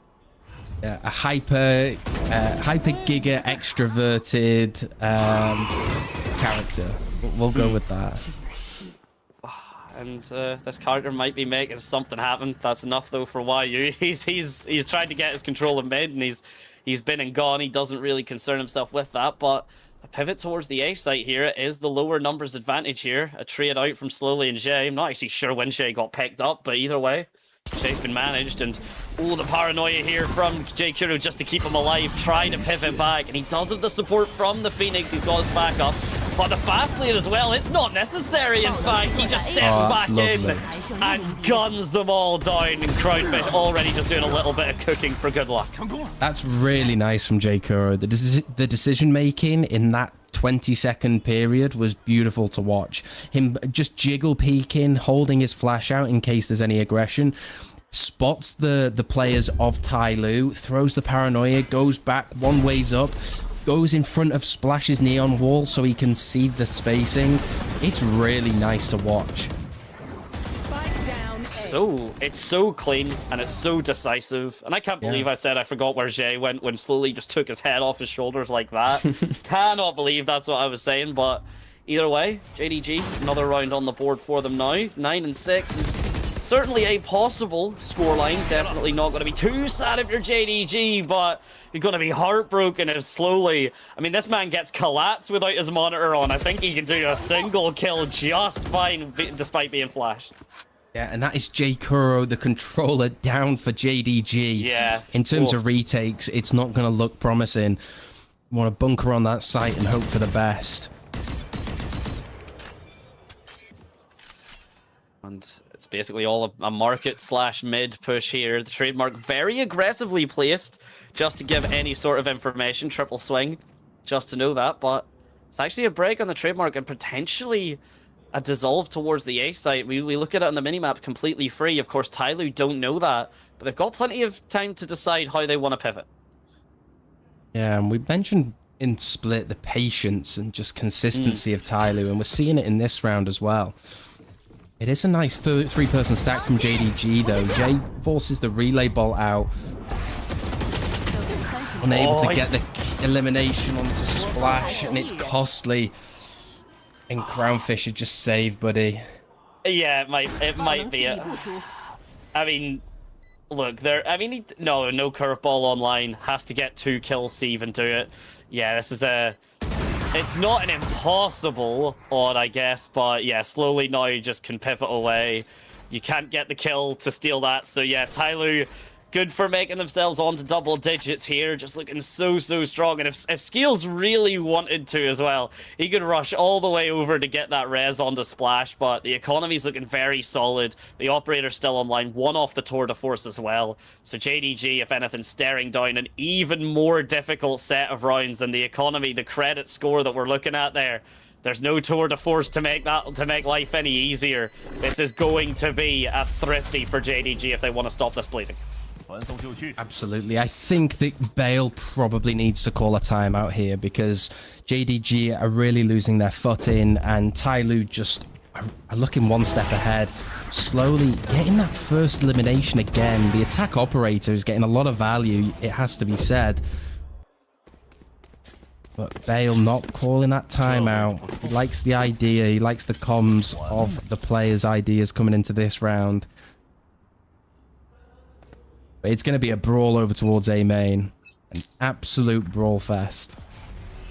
Paranoia's already basically stacked. The dark cover already goes down. Sovatar immediately dealt with. There it is. It's going to be a very close angle, but Jay suddenly hit by the Paranoia as well, so only good for one in Scales. Just stands out in the mid, takes the fight, and now gets the res onto Splash. This is absolutely gutsy play from Scales. You said the man to look towards, and he was having a really slow start, but 16-7 now with a res on the back of it. Sage wall built up, and the A site purely this man's. Yeah, smiles all around the TYL cams, Sufat gleaming from ear to ear. And they're looking pretty good. It has to be said. Sure, it's not perfect, but they are building something that has the potential to upset everyone in China. And if this is the way you do it. This is on for a flawless as well. And even the guns that are saved here, YU and Crownfisher, I mean, sure, the Vandals are good guns to save, but they're not the difference makers anymore. You start to get to a point, at least I personally believe there's a point where how many times have you saved, but the guns aren't the difference. It's the plays, it's the executes, it's the positioning just not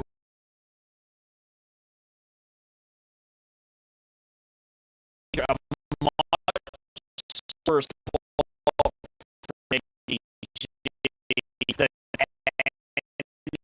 guns can really fix. It's got to be said, they're not looking too hot on this defense side, and we highlighted that TYL like quite a bit of util on this T side, kind of forcing players to throw their bodies on the line. But right now, TYL were being spoon-fed eliminations and first picks. It doesn't seem like they're really having to make much happen, which is a heartbreak. You know, you really want to be making sure that your opposition are fighting tooth and nail. You know, every piece of utility has to be the most valuable to try and make the fights the easiest. And I mean, I think Scales really just showed it there. I mean, he just stood in mid. He just stood in the middle of A lobby. He just sat there, took the fight, got his kill, got the res, and then got 2 more for his troubles. I mean, that was just confidence that a flash could have shut that down, a better stun. You know, so much utility that JDG had access to could have stopped that from getting as bad as it did, but just wasn't in the cards. And well, Scales I know is going to be over the moon about that, and TYL now only need 2 rounds. Yeah, 2 very crucial and important rounds, it has to be said. I mean, it's a full buy for both teams. I mean, not really. Berlin, poor guys, 3 and 12, really not had the best series so far. Jay Kuro taking a hit as well, but Jay does have his ultimate, so he could potentially pass the Vandal over, but he chooses not to. I mean, I'm not sure on the financial decision there. Elbow taken extremely quickly. Berlin, Sheriff Demon. Well, maybe that's why it wasn't given away. Maybe that's why something could be made happen, but oh my days, something has already happened, and it's the end of the round, Jin. It's a pretty massively heavy collapse from TYL, and I like the adapted positioning from JDG. It just wasn't enough. Really wasn't enough, and it was a good effort. I do feel like they could have mid-maxed that round a little bit more. I mean, Jay does have his ultimate, so I guess they wanted to go for a force, but then why not have more weapons on your teammates? I'm not sure. I don't think JDG are too sure either. But it's a nice molly. Sufat is going to get caught. It is a 1 versus 1. No I mean, Crownfisher way. will take that. What's the time like, though? Plenty. Absolutely stunningly plenty. 3 seconds? 2 seconds. 2 seconds. 2 seconds. Okay, I mean... Yeah, I mentioned it before. TYL, I genuinely feel like they could be a Gentlemates 2.0 if they struggle to close out some of these games due to like overconfidence or ego. I don't know, but it's something to keep an eye on. 11-6 the score is. Let's keep an eye on it for future rounds. I mean, you would have to. I mean, JDG all smiles. I mean, that's a good clutch, especially from the up and comer. But yeah, Crownfisher, a lot of work to do. And you were highlighting keeping an eye out in the rounds.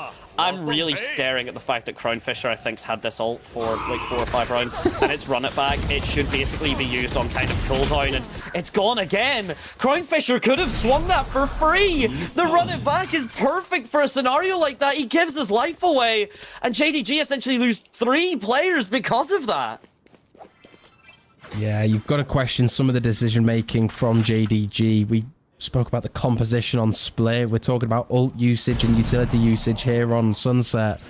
It doesn't get much better than this. Whilst all this is going on, Sufat calling a relatively decent masterclass here. Slowly does go down over towards bottom mid. An alarm bell should start ringing that it could be a B execute. Berlin goes down, unable to get one. That is the most ambitious chamber TP I have ever seen. Hikaru, Omen Paranoia online. 1 versus 3.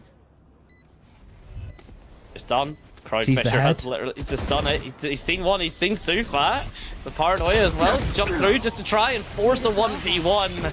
But he can't quite land the shots in time. It's already been and gone. And that is one of the riskiest chamber teleports, especially because of the fact that that angle has been held before. Skills has died to that angle. I think that's why he was so prepped for it, even with the stage wall going up, because he had a feeling that YU was going to be up there. And Berlin, even despite, like he's pre-firing that essentially. He's good to go. And it's also a case of you can hear it. You can hear the big dung. So it's like I'm just questionable decision making. But I mean, match point slowly contacting up over towards A main, and YU just completely unaware of the potential timing that slowly could have taken. And it's a heavy mid contest from JDG. We've used the run it back, but I've got to be honest, it's not the best use of it, is it? I want to say this is genuinely a you heard me comment it. And you're like, oh yeah, I guess we do need to use it. And it's like, well, not like that. You know, like, not like, I mean, sure, it's good that it's finally been used, but Crownfisher, I think, could have had another 2 of those by this time if he'd have just been more confident with them. Of course. I mean, ERV holding this B main line. Shuts down Jay. Berlin gets dinked as well.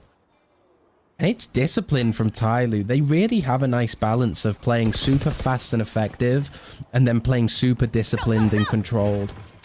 And I've got to be honest, this is looking like raps. Unless something incredible. I mean, it's a Bandit and it's a Bucky. One of those has been heavily nerfed. The Bandit will probably get around to being nerfed at some point. The Dark Cover as well is heard by Slowly, but he is not able to get it. That's a gun upgrade. It's an Operator, so I don't think the Operator is going to be much use than the Bandit. To be fair, actually, yeah, very equal one-shot potential, I guess, when you think about it. But Crownfish are going to need to land this one. Not going to be the case. And, well, a Bucky from Genjuro. He tries to do what he can.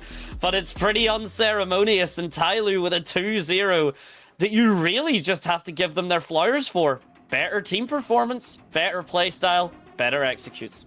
160 days since Sufat got his last win, and today is the day. The 10th of July, Sufat got his first win since the 31st of January. I mean, he plays the game every single day for countless hours, a week, a month, and it's finally time to win. JDG do give the bow down. And yeah, they didn't look great, let's be honest. It's a heartbreaking thing, because I usually want to go like commiserations and then say all the positives and such that I have for them, but at the moment, I'm confident in saying that we did look at that, and quite a bit of those problems were the teething issues. Quite a bit of those problems were, I think, the composition, not necessarily even the agent composition. I know on Split, Jin, you have your opinions on the agent composition from Split, but as long as, you know, the players can kind of continue to develop. I mean, again, we have very new players here. We've got, you know, a decent bit of kind of showcase of possible potential. It's just it needs to be faster, and it needs to be very, very dominant when it happens from JDG. Yeah, we really don't know when... We know when roster decisions were announced, but we don't know how long they've been practicing for. They don't know what their practice schedule looks like. So you're right. They could be, you know, teething issues and kind of settling into the whole team dynamics, especially for Berlin. Had a very rough performance today. So all we can hope and pray for is that it's better next time. And the next time I watch JDG, they're playing Split with a different comp. Well, look, you're not the only person that's going to be saying that. I mean, I'm sure a lot of people at home, and I'm sure a lot of people even in the crowd are kind of looking at it. And I mean, it's not the end at all. I mean, it is only kind of literally day 2 of the stage, so still very early days, but it is the moments that can really springboard you. You know, having a solid performance early on, you know, Tyler doing this 2-0, Wolves getting their 2-0, it's quite a statement to be able to come in so early on and say that we've prepped this, we've got the stats ready, we've got the strats all good to go, we've got the map composition set up. And I mean, as Summit gets more and more solved, that's going to be a question that gets kind of thrown into the equation as well. So there's plenty of time. But if JDG are kind of needing to work on their splits and their sunsets here, are they going to have time to find Summit? Could you imagine if we watched them play Summit? yeah, genuinely, like how that would have went, you know, and the fact they've got to get that done. But we'll throw it over to the interviews just to see how we got here. 我想做一件我一直很想做但不敢做的事，大家可以配合一下吗？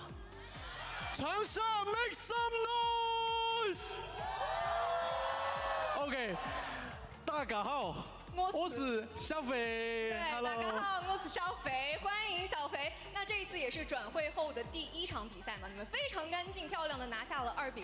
先谈一谈来到天路之后的感受吧。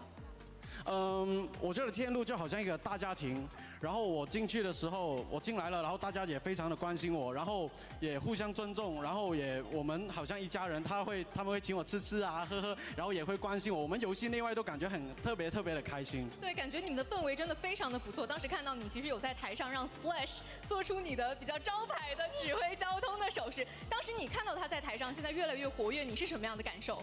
就我很开心嘛，因为其实我Splash 其实他是很厉害的一个选手，但是他缺乏的可能就是一个一直推动他帮他兜底，然后我就跟他说你去，后面有我。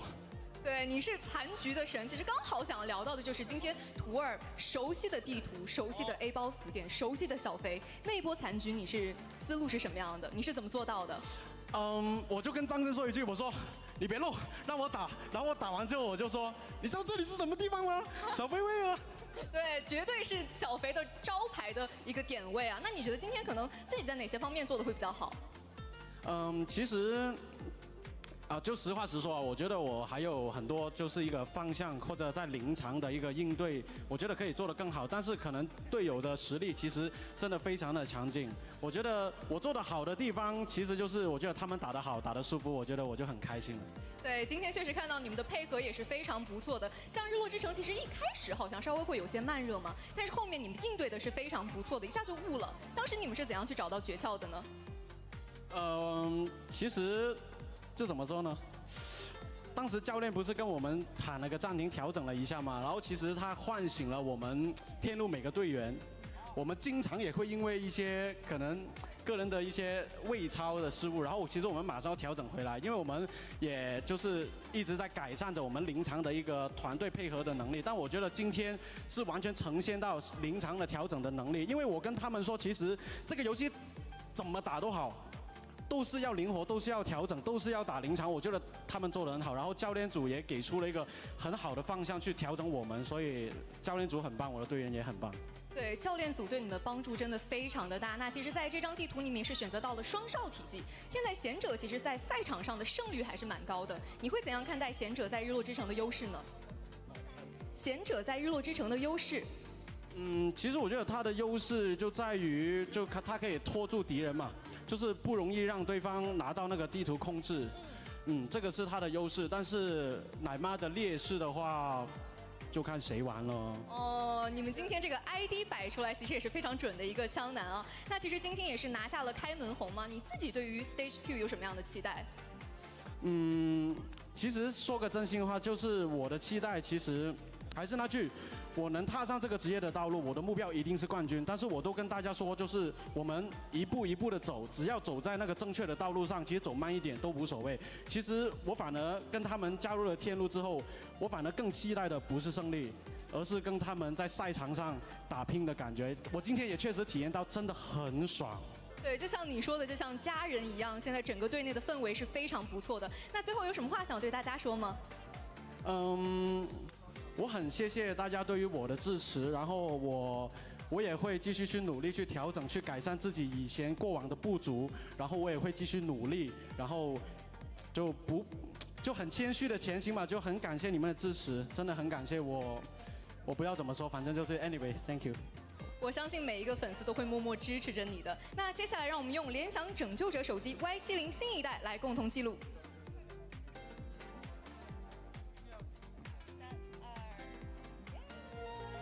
Selfie time. If one day we'll get to be able to do it. One day. Yeah.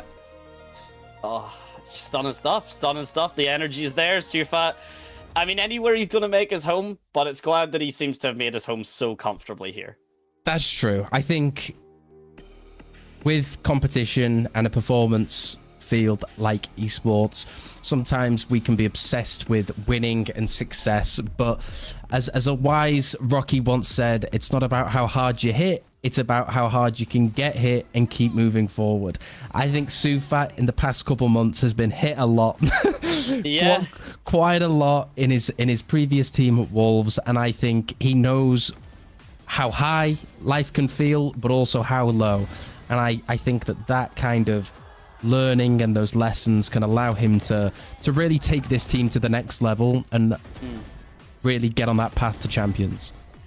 Well, the aim of the game kind of, you'd highlighted it. I think we both kind of brought it up at different points. The aim of the game right now for TYL is patience. And I mean, if anything, whenever Sufat comes out and says, you know, it doesn't matter how long it takes, we want to be champions, but as long as we're taking the right steps to get there, we can take our time getting there. And I think, if anything, TYL reflected that in their entire playstyle during these two maps. It took some time, a little bit of patience, a little bit, but they got there in the end, and they did kind of believe that every choice they made was a decision that was the right foot forward. Yeah, I'm going to be a little bit of a negative Nathan and say I wish TYL closed split out a lot quicker, because I think that you are playing against EDG next week. Okay, your next match is against one of the best tests of where you are in the Chinese region. Right now, the fact that it took them a while to close split out, they showed more footage, they showed more of their style, I think it just could have made your lives a little bit easier. Because of course you want to have fun, and of course it doesn't matter how quickly, as long as you're making those improvements. But let's hear the comments before I keep talking. OK， 专注每个新的回合，然后跟你的队友沟通上，大家是5个人在玩游戏，好吧 ？OK。哇！站着走吧，站着。对，完了。3、2、1。nice， 还不，一个中路假的，黑白了，好的，2个多半，2个大手，一个红帆，上了，先别急，Felix没有上了，guys。中路一个。然后我打的升了，他走了，我们把中路那个打。红砖，决定。Nice，Let's go， 小飞 ，Let's go，Good call， 等等我捡把枪 ，Bro。Nice， 对，架，红砖有站着，我开大，你要站，1、2、3，小红砖站着，小红。这要踩着的，右边，右边，1、2打1。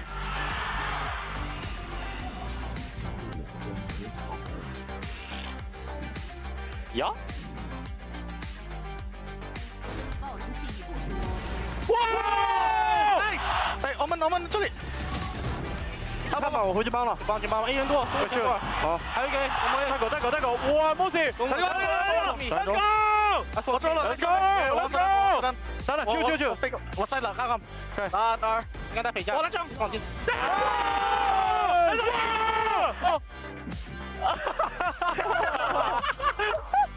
一小，带前锋，都是2阵，哦呦！